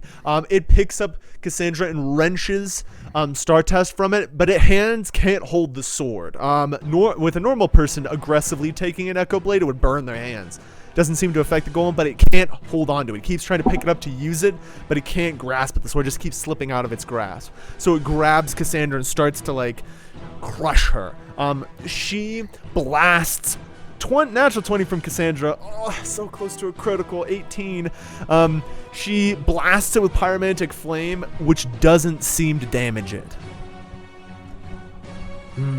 Doesn't appear this will work. She changes the pyromantic flame from damaging to physical nature and just pushes it backwards. It crashes through a couple levels of walls. She pulls the synesthesia vial out of like a pocket in her suit. Is it time for this? I will pick up Star Test. I only have one of these. Maybe I should save this for later. He's the biggest problem at the moment. If you believe you can knock him into the river without it, I don't know how long of a chase we can lead him on. I'm gonna try something, but the golem leaps out, interrupting her, slamming its fist into her face. I'm going to try to deflect it. You're gonna try to interrupt? I'm going to try to basically bat its fist out of the way, giving her a chance to dodge. But wait, are you interrupting? With my rolls, no. Okay, so it hits her. Its fist smashes against her chest, and you see her chest crumple. Cassandra basically has not tokens, because it's not the same health. Her armor has 20 durability, which she is now at she has only 9 of that durability left. Her chest like crumples and caves in as it bats her across over the wall, closer to the river, and starts like leaping after her. I will follow it and try to basically shoulder check it as it jumps with my ring of flying. Give me a strength check. Come on, Realm. Roll better. Are you kidding me? 20. It grabs your hand and pulls the ring off. And you tumble down to the ground. It attempts to crush the ring, but some magical force prevents it, so it just throws it down to the battlefield. Amaya, give me a general luck check, please. Oh, luck check. Just a general check. That's what luck is. 12. A ring falls from the sky as you're like stabbing into the chest of like a bloodborne vampire, your astral blade ripping through it. You turn and an object falls from the sky and hits you on the top of the head. I pick it up. Looks familiar. Cutting back to your room. The thing is like charging over to land on Cassandra, who summons a shield of pyromantic fire. Cassandra, what are your rolls today? Oh, it also is rolling shittily. She catches it in this mitt of pyromantic flame and throws it towards the river. It crashes through a building. Does not hit the river, but she does throw it. You guys are actually now fighting on the banks of the river. I'm going to run, and I'm going to try to body check it in. Note, if you get stuck in this river, it will... I don't know if it'll kill you, but the current's so quick it's going to bash you against things, and it's going to really hurt you. I'm aware. Okay, give me a strength check. And my escape plan was taken away from me. Are you kidding me? Will let you push it. But remember, if you push it, right now you've just failed. Your thing didn't work. If you push and fail, bad things will happen. Yes, I recall what happened last time I pushed. Last time I pushed, I died. Are you ready? You don't have to. It's not required. I am not pushing. Okay. You rush towards it and it just trips you and kicks you on the side. Take 3 tokens. It moves over. Cassandra blasts it with a couple quick bursts of flame. You can see she's still a great pyromancer, but she is tiring. She's been fighting for a while. It is pretty brutal here. And it's just blasting. She's not using pyromancy to burn it, but more as like a force to just push it out of the way. And okay, battle of the low rolls. She's doing okay, so just kind of dodging in and out, trying to get out of its way, trying to slowly push it towards the river, but it's just too quick. It's too quick for her. It gets in a kick, and takes out another 3 durability of her armor. She has 6 durability left. She's starting to breathe. You can see her, like, the white fire of her pyromancy is like a little ragged now. We've never seen Cassandra push like this. I'm gonna try need to do something. Doing my best. I'm going to look down and grasp my doorman's amulet.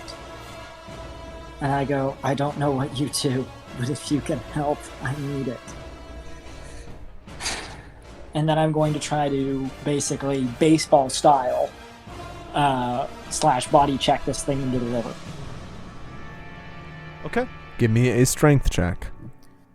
Come I on. assume the amulet doesn't do anything for me. Appreciable. Oh, Yes! 33. Nice. Yes. Let's see. What did you get on your roll? 33. Nice. You bash into it and push it. It actually got slightly higher, but it is holding on to the brink, the edge of the river. And as it reaches up to you, you feel the doorman's amulet glow in your hand, and suddenly the words come to you. Go. And silvery script traces in the air as it is thrown down into the rushing river, whitewater rapids burying it, just it flying downstream, propelled by your old speech. A metal hand reaches out of the water and sinks below. It is not dead, I guarantee you. But for the siege of Havnor, for a few days as it waits till it gets to a slower part of the river. Oh no, it's actually not a few days. If you even look at the map I gave you, there's a ford, a slower part of the river coming up. But it will not be in the battle for a good day. So, I will grasp the amulet and say thank you. it kind of warms to your touch. Thank you, Rom. I owe you one. That thing has given me a run for my money. He gave me one too, trust me. To think that's one of his servants, not even... Well, we have a siege to win. And you rush back on. Amaya, you guys are at the second wall, and they are hitting it hard. They made it through this maze way faster. It seems like instead of actually going through, they just started using Oraxium and vampires with explosive or strength abilities to just break down the maze walls, which were not constructed very long ago, so they're not, these ancient sturdy things. So they're blowing their way through the maze instead of getting trapped in all the corners, and they are at the wall. Flame Runner is... As you're looking around, various people are in different places covering different parts of the wall. You are the only person on this wall to command the militia, and they are looking to you, still with the bloodied amulet of the mayor's office kind of tucked into your belt. They're looking to you in this moment. Do I see Raiden at all? No. There's just a Okay. bunch of Bloodborne and conscript troops moving forwards toward you. I just want to point this out. You do have Ralm's Ring of Flying. I know, that's why I was asking if Dude. there was Raiden. I guess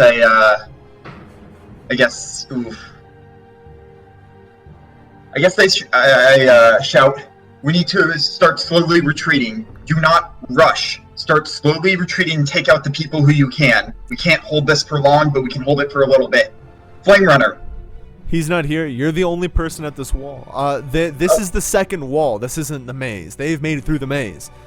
Oh. This after... Oh, no, this isn't the second wall. You lost... This is the third wall. After this wall, there's just the open ground of the center of Havnor, where the Judgment Hall is, where all the elderly and the children are. This is the final wall. Oh, this is the final wall? Yes.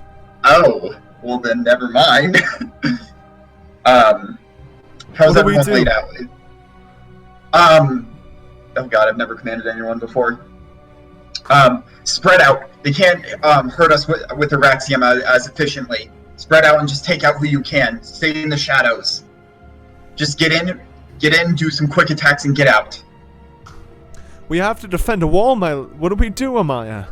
We have to hold this wall. Our people lie behind it. Then defend it with all you have. One of the younger, because remember, there are people as old as 15 in this battle, as young as 15 and as old as 65. And one of the a young girl who's just like holding a short sword, her face caked with mud and blood, kind of grabs onto you. Is it gonna be okay? Is there any chance? Yeah, there's always a chance. We got this. We just have to stay strong. We just have to hold out for a little bit longer. A sphere of Araxium flies underneath you and hits the main gate of the wall, cracking. The timbers of the wall start to... the timbers of this gate are cracked and damaged, and a bunch of conscript soldiers with a battering ram rush forwards. 1, 2, boom! The battering ram hits the wall. The archers let loose a volley which fall into the enemy, slaying some, not slaying others. Ladders latch onto the wall, and conscripts start to climb up. A man in armor lashes out with a heavy axe at your position, Amaya. Give me a combat check. God, I did not know I'd be commanding people. That is a 14 and a 13, respectively. You dodge, you can sense him coming and just push him off the ladder. He tumbles, Wilhelm screams off the wall into the enemy below. A hail of crossbow bolts come up. You give me an instinct check. Can I just open up a plane of disintegration to block it? You open up a wall in front of you, and the corals just disintegrate against the girl kind of huddles next to you, holding you close. Don't let them hurt me. I put on the ring and I fly her down behind the wall. Okay. The enemies. Thank you so much. She looks off at you as you fly back to the wall.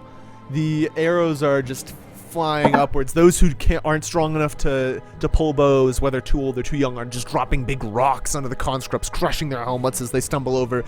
The battering ram hits once again, the crashing sound reverberating. Over your heads, a huge gate crasher Araxium orb as big as a car flies over and crashes into the town square behind you, blowing up 50 square feet of cobblestone. The sound just deafening you for a moment as there's arrows and fire and screaming. A bloodborne person a vampire teleports up to your left, killing a couple militiamen and drawing a blade against you. Give me a combat check. That is a nat 20 for insight, and then a 20 Roll for a critical check. That is a 27 in total. You sense him coming and just let him fall on top of your blade. As he swings, he's unbalanced. You just push out the leg beneath him and leave your astral blade for him to fall on, it cutting right through his chest plate as you pull it out, red blood spattering the cobblestones. Can I go down to where the battery ram is and jump in front of the battery ram right when it hits the wall, and then open up a plane of disintegration? Yes, give me a dexterity check. Just pure dexterity check. 21. Nice. You get up in front and open up the plane of disintegration. The battering ram splinters and shatters. The conscripts in shock draw blades, and arrows perforate the back of their armor. A man in white robes dances down from the wall, putting arrows everywhere he can. And then the man in black behind him, Van Ascalon and Bates. Van Ascalon's sword's out. He starts to clear away. You and Van Ascalon are there holding your own, just keeping people away from this gate while Bates supports you. It's you three on the ground, keeping everyone off. You and Ascalon back to back, swords out. They are breaking through, though. An arrow strikes Van Ascalon in the ribs, and he doubles over. Blood staining his already dark range robe. weapons, the blind are. No, not very good. Bates shoots the crossbowman in the head, but there's always more. Someone gets past Van Ascalon's guard, and the axe cleaves through Bates's arm, not severing it from his body, but hurting Bates badly. Another person dashes up to you, a vampire with incredibly quickness. Give me a combat check, Amaya. That's an 18 and a 15 respectively. It gets past and gets a cut, gets through a chink of your armor and stabs deep into your side. Take 3 tokens of damage. Ugh.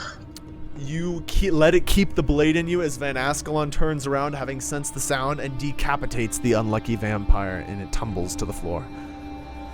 Have you seen Raiden? Ascalon shakes his head. No, he is blind. And Bates. I thought that was Bates. and Bates, no, I haven't seen anything yet. She's just sending her crones against us right now. A rope kind of tumbles down from the wall, and you hear Flame Runner. Might be a good time to get up right about now. I assume Ascalon is not capable of climbing, so I'll fly him up. You fly Ascalon up, and Bates holds onto the rope as Flame Runner just pulls him up with great strength, blasting the area in blue flame. We're holding, if just barely. We need to take out Raiden.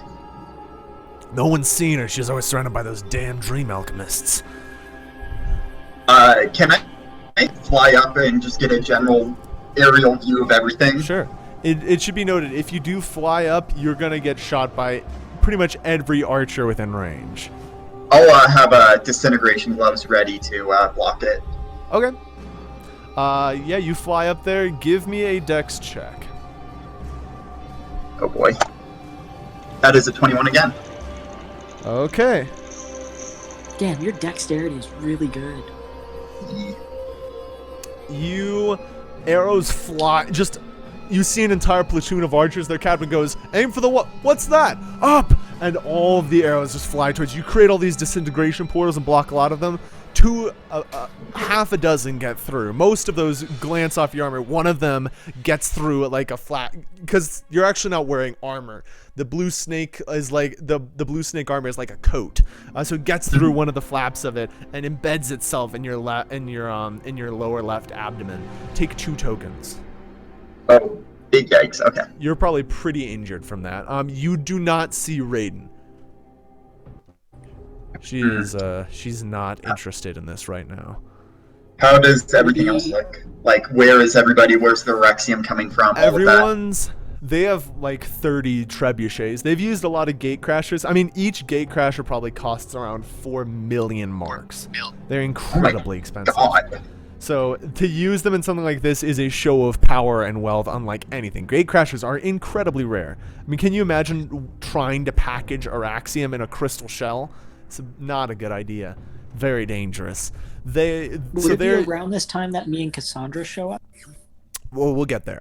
The city is smoking and ruined. All of your forces have fallen back to the first wall.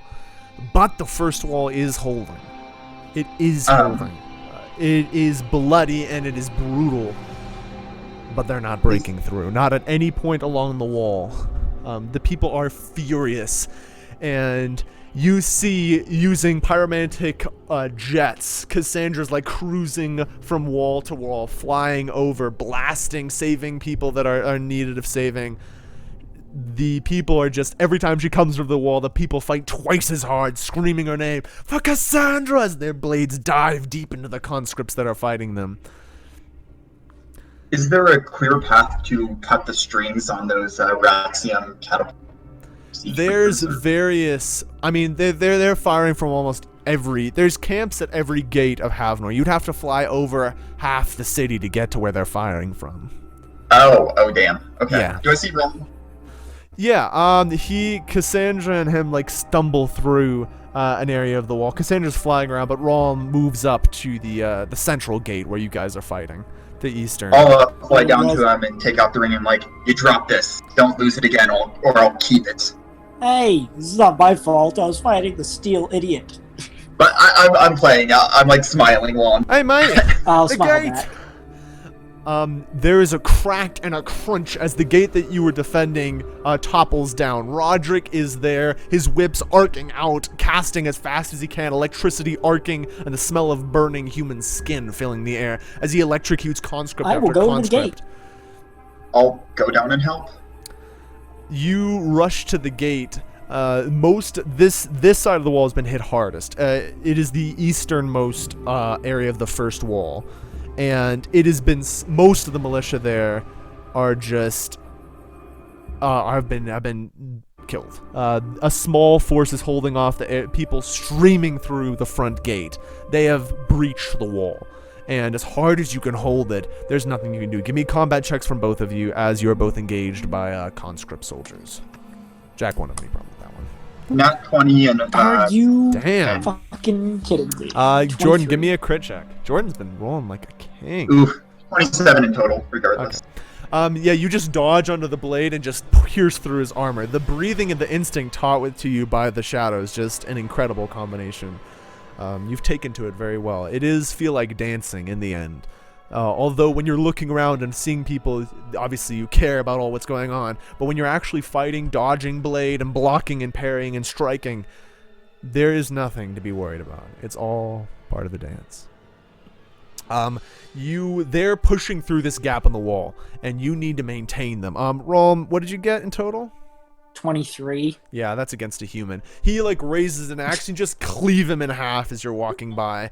Cassandra is absolutely exhausted, and you can see it in her face as she takes a break from jetting around and stumbles over. Her armor's battered and scratched, but she's made her mark. I mean, there's no more stone soldiers in this siege. They're gone. But she is also she did her exhausted. part. She also helped me deal with the shiny fuck. That's true. Brother Bates and Percy Van Ascalon are almost dead. Captain V is crippled. Flame Runner and Roderick are exhausted and bloodied, but haven't seen the worst of it. You occasionally see Val, a little mouse, squirming through a fight, turning into Rome, throwing someone over the wall, and then, turning into like a bird and flying away. Which is pretty much the funniest strategy ever. But the problem is if they get past your guard on this gate, because it's right now, the militia on the eastern section are gone. It is Cassandra, Flame Runner, Roderick, and you two. That's it. If they get past you guys, they're going to be in the courtyards, and they can get behind every other section of the wall. You need to seal this breach. We must hold. Cassandra moves over to Rom. I think my plan's ready to work. I need you to get me on top of that gate. Can you fly me there? Which one? This one? The one we're fighting over. Right now. Okay. I will kind of scoop her up, and I'm going to have the tree give her a little more support, and then I will fly her up top. She's pretty shaky. She's a tough lady. But after this much fighting and pyromancy, and taking hits too, it's bound to exhaust anyone. You drop her at the top of the gate. I set her down. Yeah. So drop her off. I will. Do you need me to defend you? If this fails, yes. She's looking. A couple arrows are thrown her way, but you just get in front and they clatter off your armor, your body. Yeah, piercing weapons and stone. Not a good. Not known combo. for their effectiveness.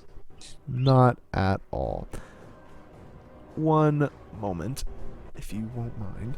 She's scanning the crowd of conscripts, looking for something. Come on. I just need to recognize something. just looking for something. Arrows clattering around her. Amaya and your team are fighting below, just trying to keep them from getting past you. If one person gets past, they can start flanking. Come on. If you're gonna do it now. I'm doing what I can. Just a sign, just a symbol. It has to be something. She looks out, and suddenly, with like a pyromantic hand, which is a great control of pyromancy, she like picks someone off the ground and pulls it over to her. And soon she's holding it with her metal hand. He scrabbles at it, but she kind of knocks the blade out of his hand. Soldier, I recognize your mark. The combat is going on below her, and she kind of sets him down and she drinks the synesthesia and sits in a pillar of flame into the sky. Stop! And the combat in your area like suddenly slows as she just sent out a huge, great wave of cosmic pyromantic energy. Soldier, I know your mark. You come from Valinor, one of the Heartlands, one of the free city-states of the Heartlands. Yeah, I do.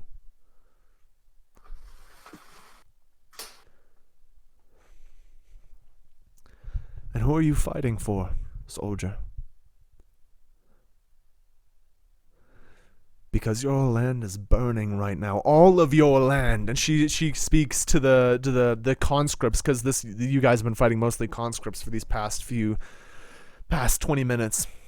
All of your lands are burning, and corrupted, and vile. He has taken them from you, everything you have sought. When we crushed the crowns of those ancient kingdoms, of those wretched families that held our land captive, this continent was ours. For the first time in 5 decades, this land was ours again. The future was ours again. Our people, our families, our homes were safe. You weren't going to be conscripted into some meaningless war. You had a chance. You had a life. But then he took it from you. He ripped you away from house and home. And whether you went because you hated the Sudara, you hated the idea of your family being without a father, you left. And who knows what they're doing right now. I cannot promise you victory. But I know that each and every one of you goes to your barracks at night and lays your head against a pillow and wonders, why? Is this the cause? Is this the cause I'm going to fight and die for? For a demonic emperor who wouldn't give a shit if I burned in hell. In fact, he'd probably enjoy it. So I offer you this one chance to set things right. Who is with me to batter down the gates of these old families, to make sure they never rise up again? Who is with me to take back their homes and their country land, to take back their families and their freedoms and their future? Who is with me to give Merlin some of his own medicine? And with that, she strides past the speechless conscripts, blasts one of the poor fucking vampires who just is in the corner, and starts, just moving through them. I will follow. And as you follow behind her, the conscript who she held turns and follows as well. And suddenly the conscripts are following in waves, tearing off their patches and their and the last things any conscript who resists is just stabbed, shot, anything, as the rebellious conscripts tear off their helmets and armor, tearing off their sigils of Merlin, the gem wreathed in flame, as they move through the streets. Cassandra's army. And as she stands on top of one of the buildings, now, the rest of Havnor is sieged against us. Move against the castles, the trebuchets, anything. This is our city now. Rolm, Amaya. Yes, my lady. I need you to start moving. Break the will of any who resist us and welcome any who join us. We have momentum. Always. Let's use it. Rom will take off full speed down the street. You start. I'm using my ring of flying. Okay, you just start speeding through. You can see conscripts tearing off their seals and sigils everywhere you go. Some of them are remaining, drawing weapons and fighting the rebels, but you can see your numbers adding and doubling suddenly as your militia start charging behind the walls with the rebel conscripts at their side. Flame Runner rushes up to Amaya. Need a lift? That would be great. Thank you. Wait, how many fighters that are not conscripts or alchemists or any... how many fighters are there that are not conscripts? In the area, there's not many. You wouldn't know the numbers, but you still have many militia who are with you. And I think I turn to them and I put on Governor Walter's amulet, and I'm like, this is his city, and we have taken it back. The roar goes up from this group of like 100 militiamen and women, like, for Governess Luciane! And they draw blades and follow you. Flame Runner picks you up and arc jets, isn't that what you were suggesting? And like pyromantically jets you forward with your troops riding behind you. The whole forces start to turn. And the city just starts being overturned. Combat everywhere is just moving in your direction.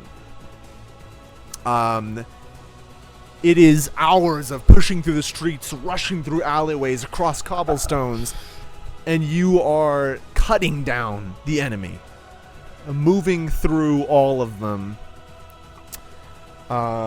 exhausted, and all of you are exhausted, been fighting for hours and hours straight. Puny fleshlings. You eventually, this horde of rebellious conscripts and militia and what's left of your little tattered group, all of you battered and bloodied and bruised, you stand outside Havnor's hold. And you see the great stone walls that have never been breached, the single gate that stands tall, that is shut before you and all your people. What's left of the Bloodborne and what conscripts have remained loyal crew the walls, holding their shields up, ready to drop Araxium into your group, which is the enthusiasm of the crowd is incredible. The yelling and the strength and all of these people ready to ride and fight. The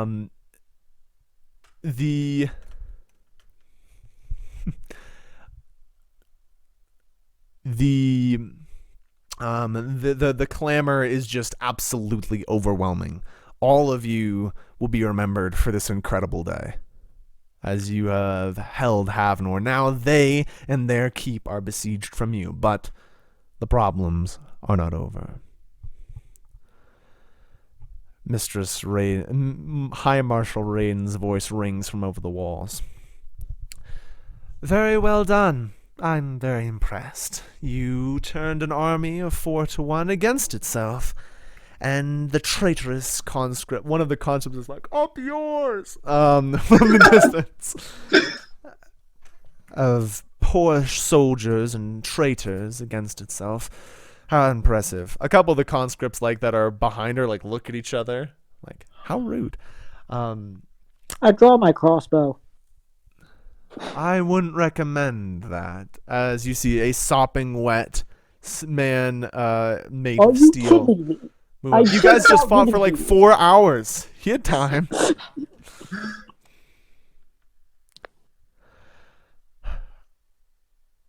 Because there's nothing any of you can do. You can battle yourselves against these walls for eternity, but no man has ever held... A few miles away, Ramus DeLance, you see something very odd. The strange customs of Vangraden's people. He's sitting on a hilltop a few miles out, and they've constructed these huge, long metal tubes from parts of their wagons.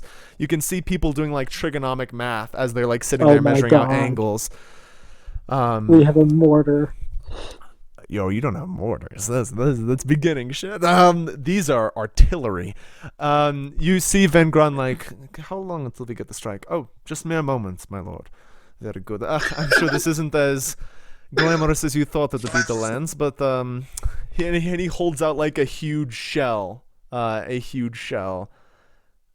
Is there anything you'd like to write on it? Anything you'd like to deliver to the marshal? Oh, wait, are we not riding towards the keep? I thought he was standing back. You guys rode to a closer advantage point. Oh, okay. Brink, text me. Do you have something? If you gave me 5 minutes, I might. Okay, come up with it and text it to me in group chat. Brink, out of character, I want you to put, he told me to make it interesting. Oh my god. Can you just write interesting on it? Do you want to do that? Sure, whatever. Yep. Okay. Let's go. You interesting is written on the shell. He lives through you, Brink. Interesting choice. The shell is loaded in. Cutting back. There is nothing you can do. The power of my emperor surges through me. You will. There's an explosion from the keep as artillery begins to light it up. Now, Ramus, you ride with the whole squadron of Engron's finest, riding down the mountains towards the keep, guns blazing as the retreating conscripts and bloodborns start running away from you. You're on horseback. The enemy is in retreat. You are leading the charge. Ramus, what are you doing? Blow your frickin' horn. I was gonna wait till we did the charge, but I think interesting kind of good. You're doing the charge now. Yeah, you're doing I the know. charge I think interesting right took care. now. Well, Cassandra technically took care of the. I think we're just cutting them down. We're doing the Russian strategy, I want to say. Okay. Are you using your Necroblade?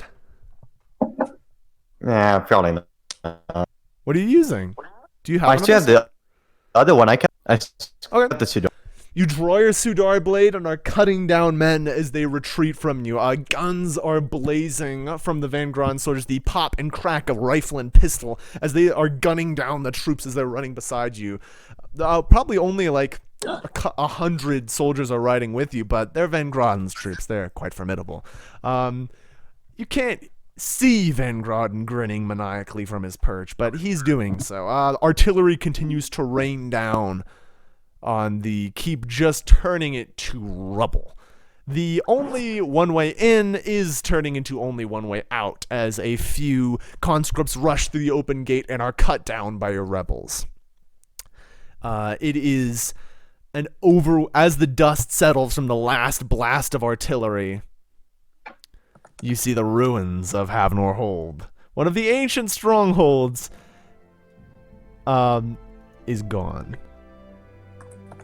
Ramus, as you ride down the last of the soldiers gunning and cutting down, you see a man of steel holding the alive, just clutching the High Marshal as they leap from the Havnor's hold, leaping outwards into the world.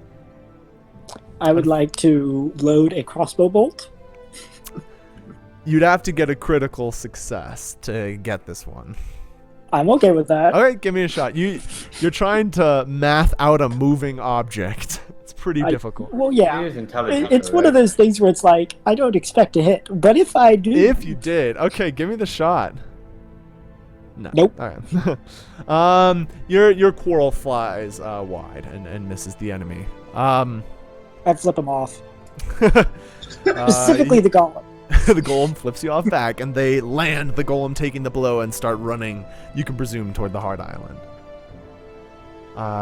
There, in the ruins of Heart's Hold, Ramus, you arrive at the southern gate with your troops. Flame Runner is waiting at the gate for you. So you did bring an army. I seen you disintegrated one in that time. A lot of tricks and traps, but seems like we've won the day. Lost 30,000. Gained 80,000. Pretty good deal in the end. Some game. Havnor holds. That's the real gain. We've given Merlin a bloody nose. I hope he fucking remembers it. Please, welcome in. I don't think we could have gone through that keep without you. Well, thank Van Groden. I don't know what he used, but it blew the fuck out of it. Some dark magic, to be certain. Technology. Also Dark- known as dark magic. It's all magic. Yeah.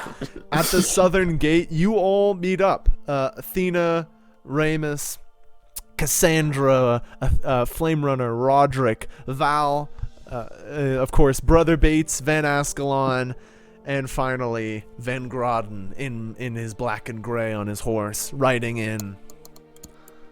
It is good to see the Lady Cassandra still fights. I thought you had given up after all these years. I've still got the old fire in me, old man. I'm glad you do as well. Thank you for your help. And thank you, Ramus, for bringing them. How in the world did you swim to... did you teleport to where he was? How did you find him? Ben, I believe he found us. Well, that is good news indeed. Well, How did you know of our plight? Didn't Greykeep inform you? Greykeep sent me a message. Said I was needed south. And so I came. Rome just lets out a deep chuckle at that.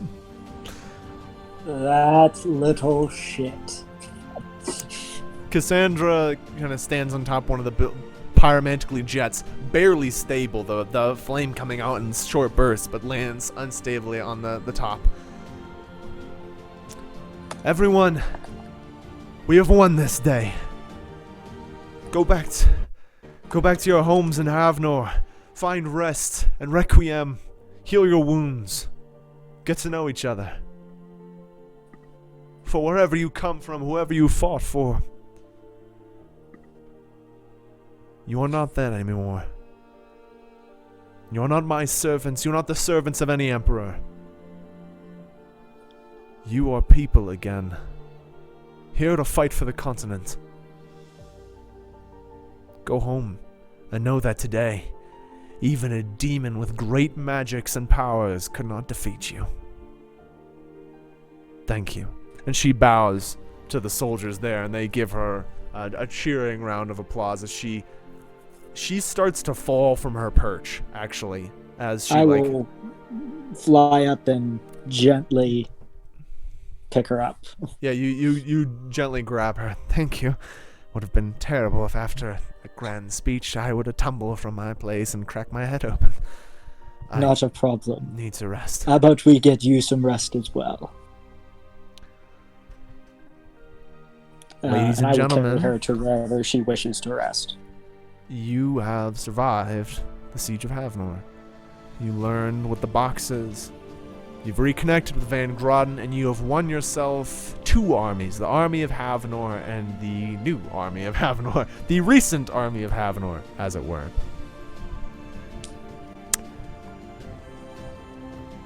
All of you please add the aspect fought for Havnor, or something along those lines, for all of you. You were needed in this siege. We are going... This might be the end. We might go on a little bit. But, either way, I'm going to take a short break. I'll be back You with can you take a break in as well. a moment. I can, if I had a Blake on hand, I would take him. Regardless... All of you get a breath of fresh air, some water, drain yourself to the raisin, and we will either do a finish, an epilogue, or more of the session, depending on what I see as the best choice. Thank you. Good job. For some of you, that was your first siege. So, just for Jordan, actually. Sieges are always rough. But that was good. You did a good job. That was Okay. Two sieges. Oh, actually, I will point this out. The 2 sieges I have been in were broken by my character previous to this. What do you mean broken by your character? Like, you won the siege because of your Well, you know what Cassandra did? Jack kind of did that. I did that with basically a natural 20. Oh my god. Pyromancy check. That is In amazing. fact, the second siege, it was a mini siege because it did not last as long because he single-handedly took care of it, basically. I love it. I will be right back.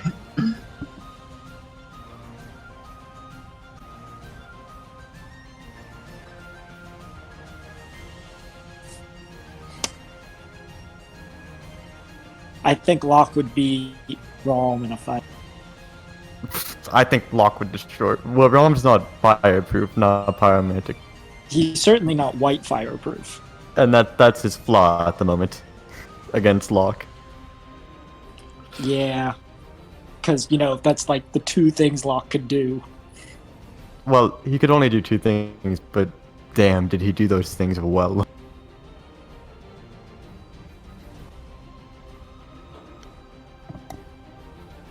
Although your insight checks definitely did come back to haunt you a bit. Yeah, with my freaking 4 3s in a row. Fun fact, I you think I rolled only more had- 3s than I got to roll. Yeah, it's like I think I had 1 roll or 1 or 2 rolls that were over 14. The rest were under 10.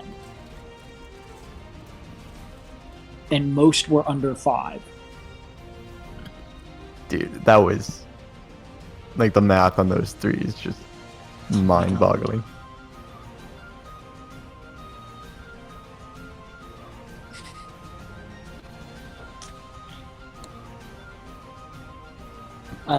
By the way, I'm also I'm playing a Discord game, right? D&D game, and I have the most complicated ass character in the game so far, and it's been very complicated jumping back and forth. Have you been rolling well in that one? The rolling system is different. I've been Okay. rolling all right. Basically, you have a number of stats, and you roll a D, whatever that stat is. Oh, okay. But that one is you have abilities based off of words that are bonded to your soul. Oh, yeah. Some characters have these words. This particular character's word is wave.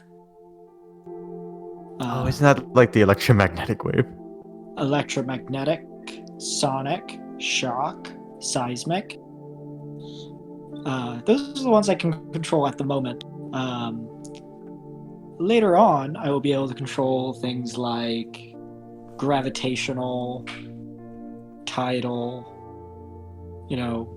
things on a larger scale. And the gravity one seems awfully. Gravitational doesn't actually just control gravity. It controls... Well, it's connected to the other forces of nature. Gravitational control is a wave that whose medium is space time.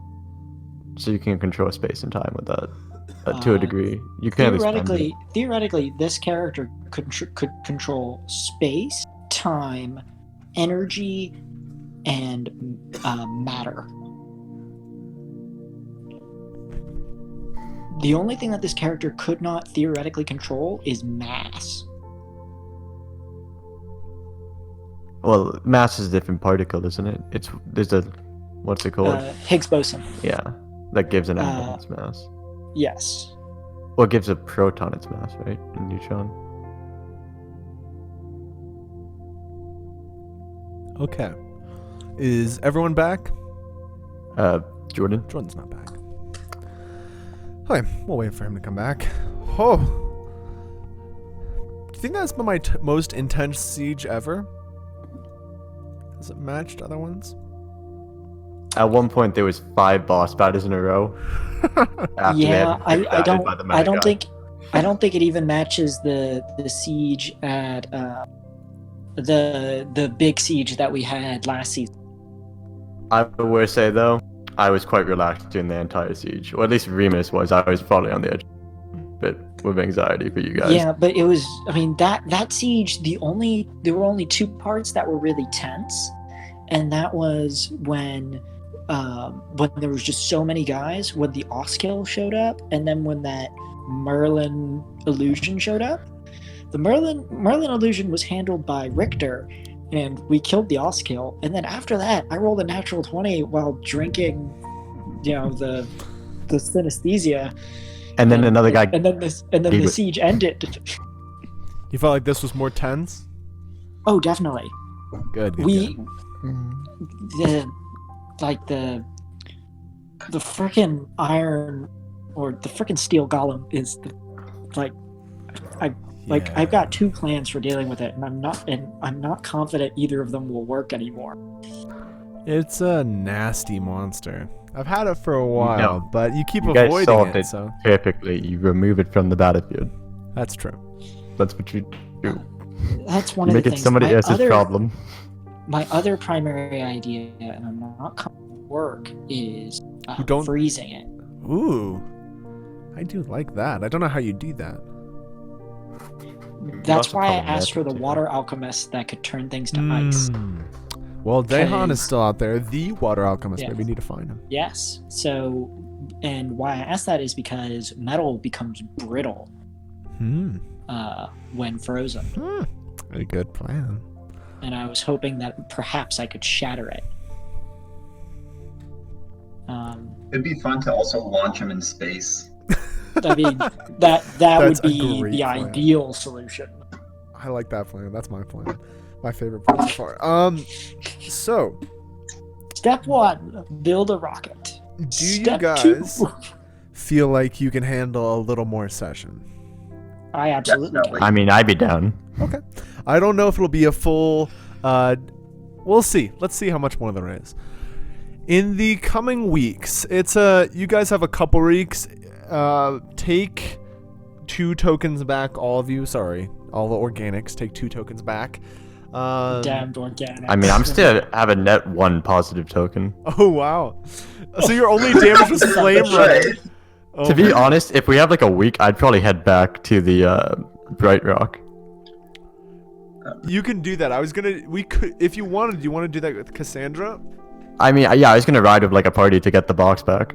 Well, I would go As with you because soon I as would want to possible. see this place. Okay. I would stay behind and I don't know, go around to the militia and everyone and offer words of encouragement and maybe help out the doctors a little bit by pulling out Kiliana's drone, doing Okay. whatever I can. So you stay back and work on the town. These are very motivated people. They even the people who are from out of town. It's clear that Havnor is becoming their city. Fires are put out. Buildings are starting to be rebuilt. People start manning the gates and the watchtowers. The city is starting to be reset back to where it should be. Havnor's hold is basically just a smoking pile of rubble, unfortunately. Otherwise, Cassandra would use it as her home base.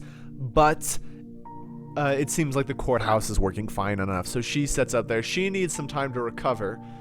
Some communication is made between Havnor and the Nest. And then some numbers are written out. Are y'all ready for the numbers? Yes. Sure. Pretty much a lot of the Bloodborne got away and retreated when you killed the Lord. They didn't retreat outright, but a lot of them retreated to various different places. In the end, you killed around 30,000 of them. Oh. Of the 20,000 hypnotized troops, you killed the Lord pretty quick, so you got them all back, actually. The Army of Stone that was here, that was around 1,000, is gone. Damn, Completely gone. Cassandra. High Marshal Raiden escaped. All of her secret police also escaped. Of the conscripts, 60,000 were killed. 90,000 were recruited.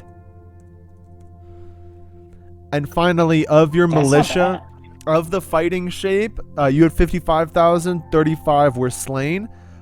In the end, you had That's 100. You have an army of 130,000 strong, incredibly devoted troops, the Havnor Legion, and they are now manning their city, ready to fight. It seems like the city is starting to be rebuilt. Cassandra is starting to set things aright. She is not feeling well and very much wants to go visit Charlie, as her wounds also. She does not take wounds easily, but she needs them healed pretty much by Charlie. She does not repair them. Yeah. There is By the some way, that's thought actually a of- good question. I have a soul mail arm. How damaged is it? It probably took some damage. That means Charlie could heal you up 3 tokens or so. Only if we find him, though. That's true. They'd have to have some way of getting to the nest, but they're working on it. So, Jack and Rolm and Ramus are gonna ride up north. Would anyone else like to see this? Bates and Ascalon are wounded. Roderick, Flame Runner's busy working with Cassandra. No, I think it's just you two. Athena doesn't want to go back, so it's just you two. Athena, yeah, I don't blame her. You two, you ride on up there or walk there. Rolm flies alongside you. So I do have a horse this time. you get back up. Clip through the ceiling. You get back up to the gates, and you hear Lord Renstrand's voice. You've returned so quickly, General. I thought you already found Sure. great knowledge to share with me. Well, turns out the other side was actually in need of another army. Well, please, I have an item to return for you. He's there in the courtyard, the place right outside the gates, and he does look at Rome. Interesting. You are an old golem in the old style. I am the eldest. Scholar. I am Rome. It is an honor to meet you, Dweller. The eldest of the Emperor, but not the eldest overall. But I see your point. It is an honor to meet you too. He bows. I nod my head in return. He moves over to Ramus and hands him the box. Thank you for I wish you safekeeping look it. at it. I am jealous you get to take a crack, but Oh, you know how dungeons are. Not the funnest places to be, but I guess they're not designed to be. well, I'd give anything to be in the Waylanian dungeon. That I can tell you. What I heard rumors about Waylanians based on where Not not by where I'm that from, but name, based on Sudan. Okay. but it doesn't take too much. Maybe he explains the translation and you figure out. Perhaps you're right, this box isn't from this planet. I know I'm right. I've been right this whole time. We believe it was one of the great warlords of their people, the Mage Lords, who could forge entire dimensions out of magic. That box is not designed to kill everyone who enters. A Waylanian could just have that box explode as soon as you open it, that's no problem. It's designed to toy with you. It's dangerous. Very dangerous. Also, you should be aware of time warp. I was doing some research at the box. Like the wilds, it'll have different time in it. You could be in there for 3 years and come out in 1,000. Or the reverse. There's always a cost. Always a cost. Well, is there anything else I can do for you? While Actually, I'm in the White Rock? I know that my last request for a dictionary went out, but to be fair, it was not for me or the Sudari to translate your language, but rather Rom. He's got a knack for being a linguistic. I have always adored language, and perhaps a language for a language. And I will hold out one of the Katasi history book. When you bring it out to me, he backs away and points No. at you. That thing should not enter my city. It is blasphemous. I apologize, and I will put it away. He seems a little flustered, but shakes it off. I will teach you some of my language if you promise not to teach it to others. Of course. Swear it to me.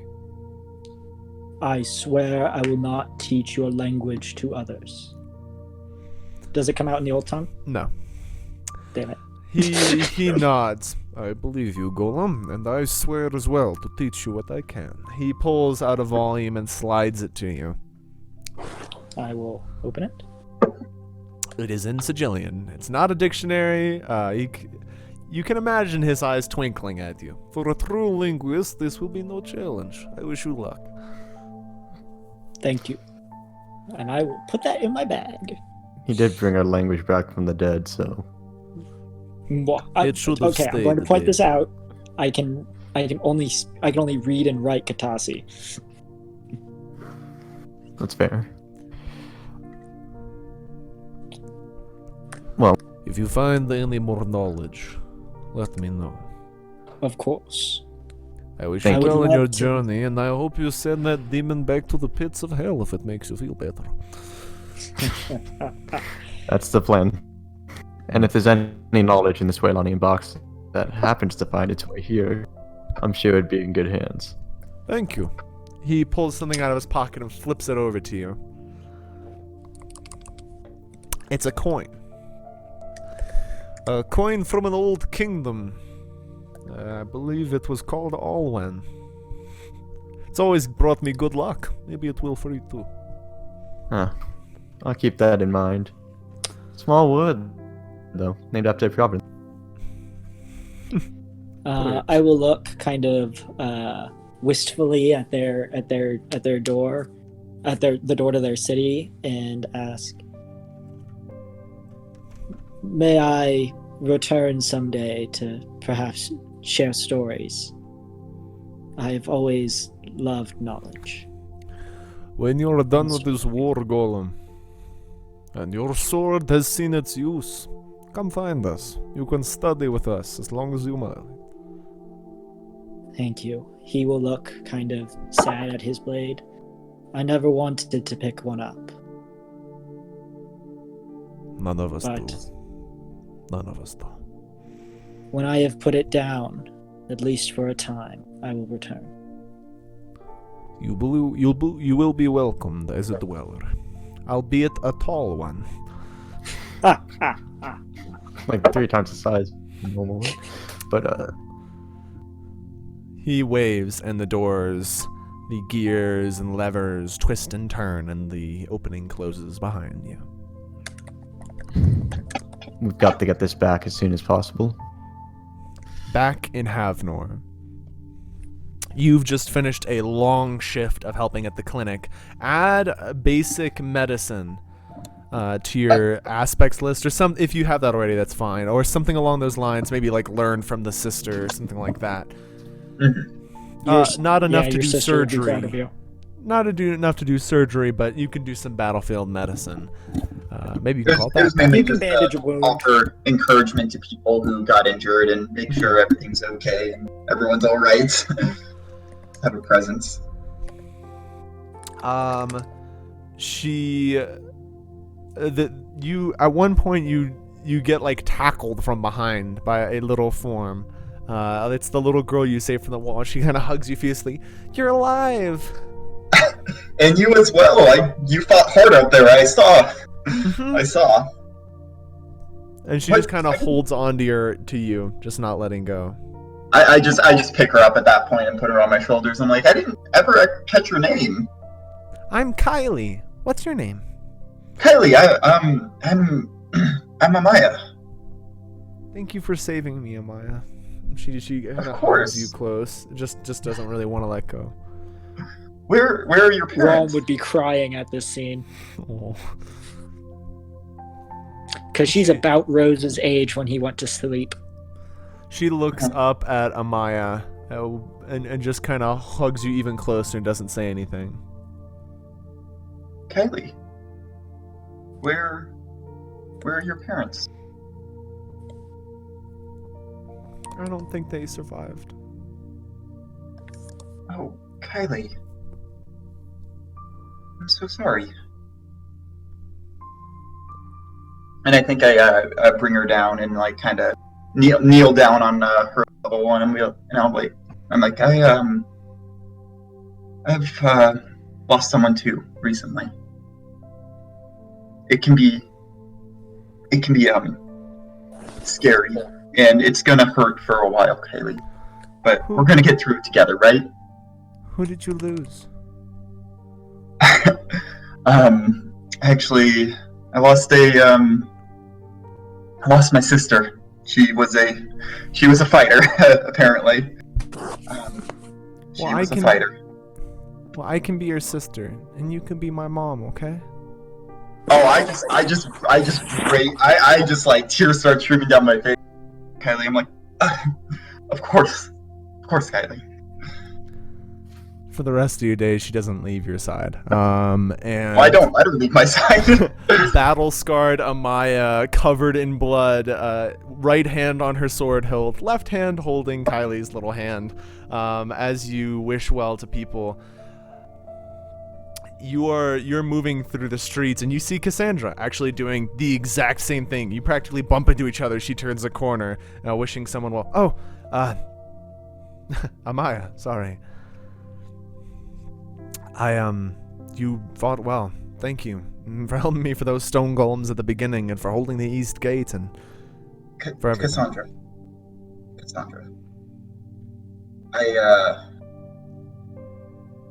I was wrong about you. I was wrong about you too. You don't throw lives away. You save them. Thank you. I appreciate that. You've the Lucien name is strong, I see. You've good blood. I still can't follow you exactly, but I'll help I wouldn't where want you can. to. Work with me. I think I just kind of nod non-committedly and just like go over and start, talking to more people and doing what I can. Amaya, one moment. This town is speaking about you. Do you want that governor's mantle? There are many who could wear it. But do you want it?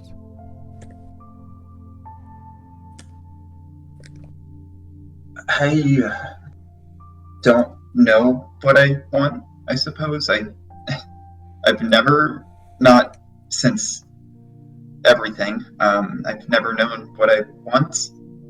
Well, think about it. But Let me know. I think I'm gonna give it a shot at least. And if it doesn't work out, there are better people than me. Okay. I'll keep that in mind.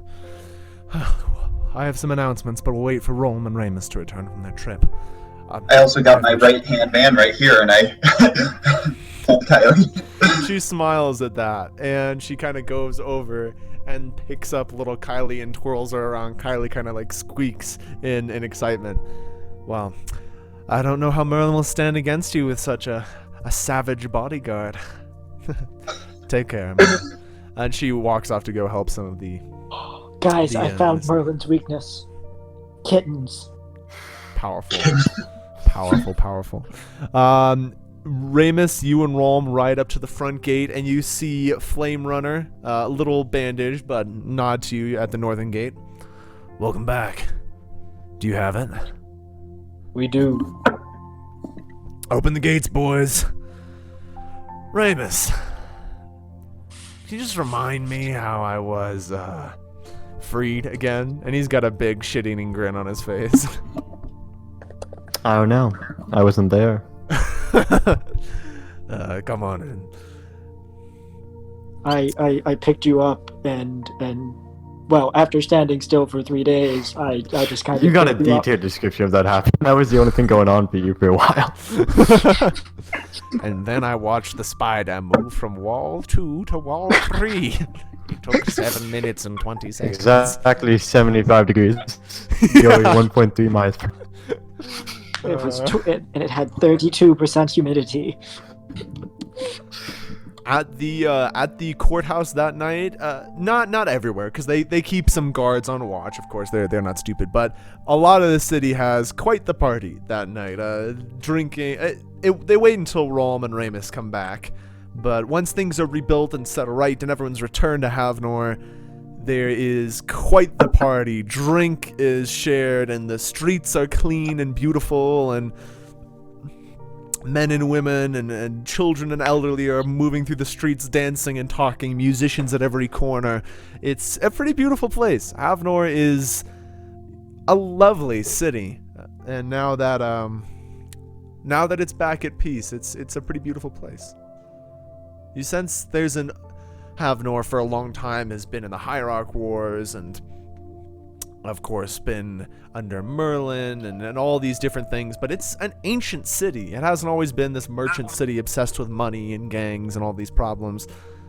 Havnor used to be one of the oldest cities where the old kings of the continent held council, and you sense it's returning to that place.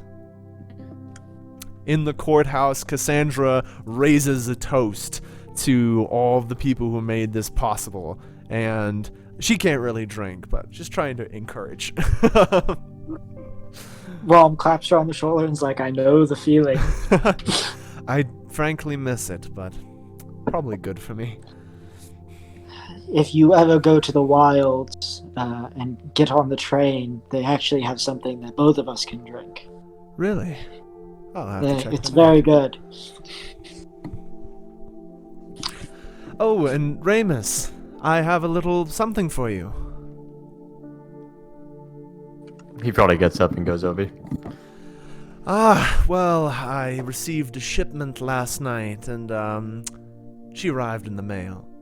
Rasha leaps out from behind the counter and practically tackles you. Ramus!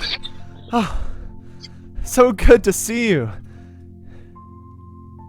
You're looking well. You're not dead, which I appreciate. Well, actually, if anything, I'm slightly hurt. You do look very I still have the rosy. +1 token. Such shit. She gives you a big kiss, and the whole room. The room. There's a couple drunken cheers from a few corners of the room. Rom in the corner goes, oh. Roderick looks at Athena and just goes, and she throws a bottle at him, which he barely does. Actually, make a dex check to see if he dodges out of that. Is it depth perception off, given the eye? Yeah. I mean, she was never a thrower. That wasn't really her style. So She did kill Lothier that way. Oh yeah, good point. Oh yeah, he dodges out of the way and winks at her. Sigillian women flirt in the craziest ways, mate. Yes, that's flirting. Little Sharkov runs as well, and he comes out. Apparently, Cloudbreaker entered last night, not last night, just an hour ago, very stealthily. And there's a few people from the nest. Is Fig Newton on the ship as well? Oh my god. Yeah, Newton, your dog, rushes off over to you, licking you, rushes over to Kylie, who's at this event too, licking her face. Newton's pretty happy to see you. Charlie comes off. He's got some equipment. He's saying hi to everyone, and he kind of moves over to you, to Amaya, warily. How are you doing, Ms. Lushane? Well, I am doing good. Better. Sorry, I let's just elephant in the room. Sorry for trying to kill you. I appreciate it. I can tell that, well, if you cared about my sister any amount that you put care into your work, and I gestured to my sword, then she was happy. He nods, smiling sadly. Thank you, that means a lot to me. Well, and the final figure, striding into the room, kind of hobbling, his cane meeting the floor. Well, I leave you for a good few months and you burn down a goddamn city, Cassandra. I swear I can't leave you alone. Richter, it's so good to see you. She goes over and gives him kind of a quick hug. I trust the nest is doing well. Rather boring, actually. Yeah. I wish I had attended this event. Send you north to look at some dusty libraries, and you come back with an army and a city. And a general and a governor. And, seems like... All of you are rather industrious up here, but it is good to see you all well. Very good indeed. The party just goes on from there. Even Richter gets a little into the wine. Cheeks rose, and he tells a story or two that would make some people blush. Is there anyone who wants to do anything during this party? Any event that they want to pull off, or just? I do. This isn't a question for any character, but this is kind of a general thing. Did Lord Ladrian brought? Yeah, actually, he's Rom about halfway through the party. He's in a room in the Judgment Hall, just on his own. They just left him there. He's kind of in this vegetative state right now. He just sits there. He looks halfway human again. He looks like a young man. Kind of his hair is a very very light golden color, and he's just sitting in his chair, straight back, staring against a wall. He doesn't seem to. As you come in, one of the servants tells you, "Oh, I'm sorry, my lord. He doesn't seem to react to anyone." I understand. I go over and sit in front of him, and I begin recounting the story of my time with his father. At first, he doesn't seem to notice, just his eyes like drifting off in the distance.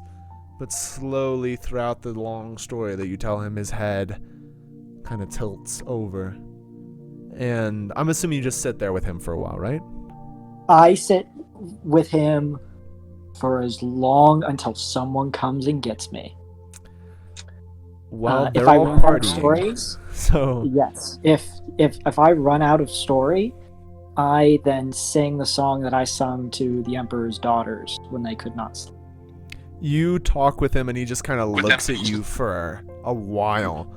And eventually, after you finish the story, you begin to sing, and his eyes start to droop and drift, and he falls against you, just beginning to sleep. Back at the party, Rasha has tested Continent Ale and decided she rather likes it. Can Ramus dance? Probably not, to be completely honest. She tries to dance with you, and honestly, attempt to dance.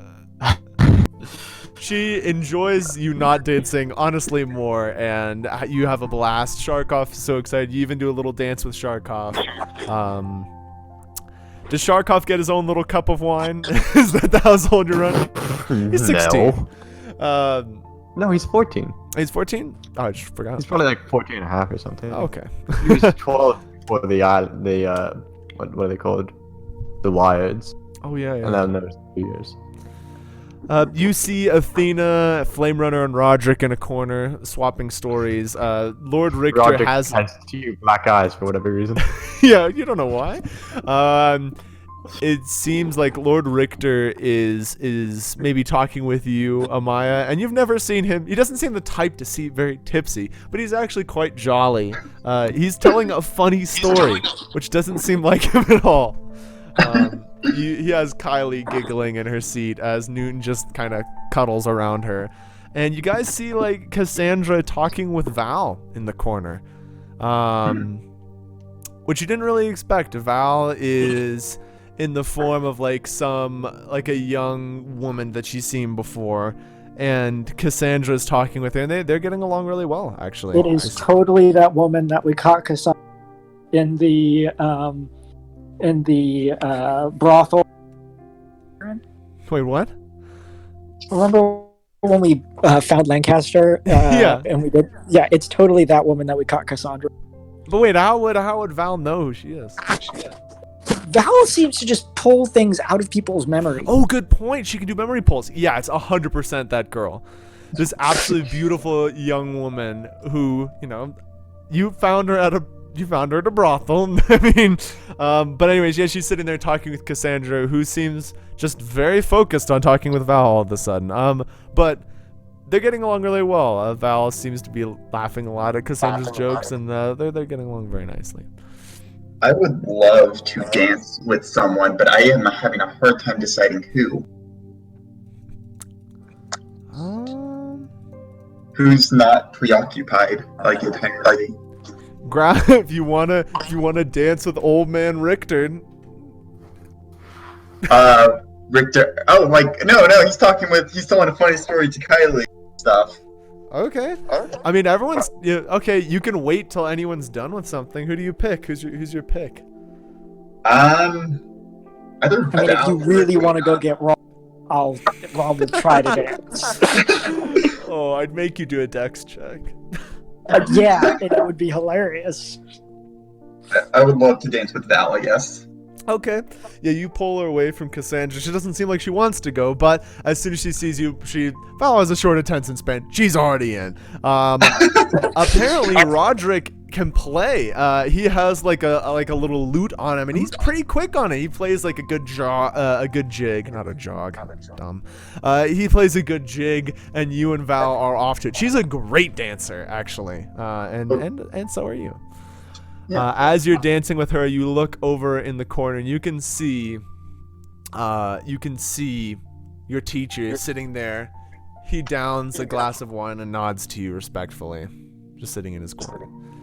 You guys spend the rest of your night dancing, laughing joyously, and you can imagine kind of the camera pulling back from the city of Havnor, just like we did last time at the end of last episode. But instead of armies and death and blood and war, it's a city full of flickering lights, candles and torches and fireflies. It's a beautiful place. You've made it that way. With blood and sweat and tears, you forged the city into a free place again. And yes, there's horror on the horizon tomorrow, and Merlin will raise another army, and there's monsters and death and war and 3 dread lords. But for tonight, that's not what you have to worry about. And that is where we're going to end our session today. Thank you very much. Thank you. We are going to do post-session from the top down. First of all, word of the session. I don't know why I say top down. I always start. But me, then the top down. Wow. Full.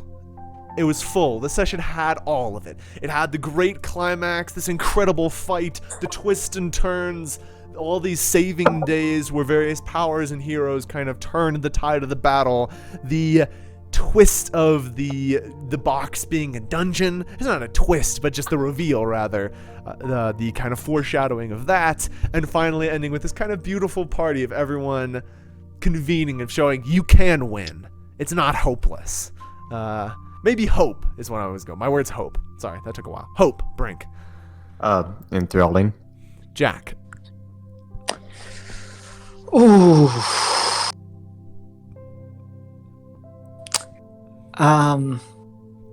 Victory and rest. Jordan. Captivating to the point where even when something wasn't going on, I was on the edge of legitimately the entire time. Ooh. Wow, that's a compliment. A lot, but yeah. Okay, then moment of the session. It's hard. This session was like in one entire giant climax.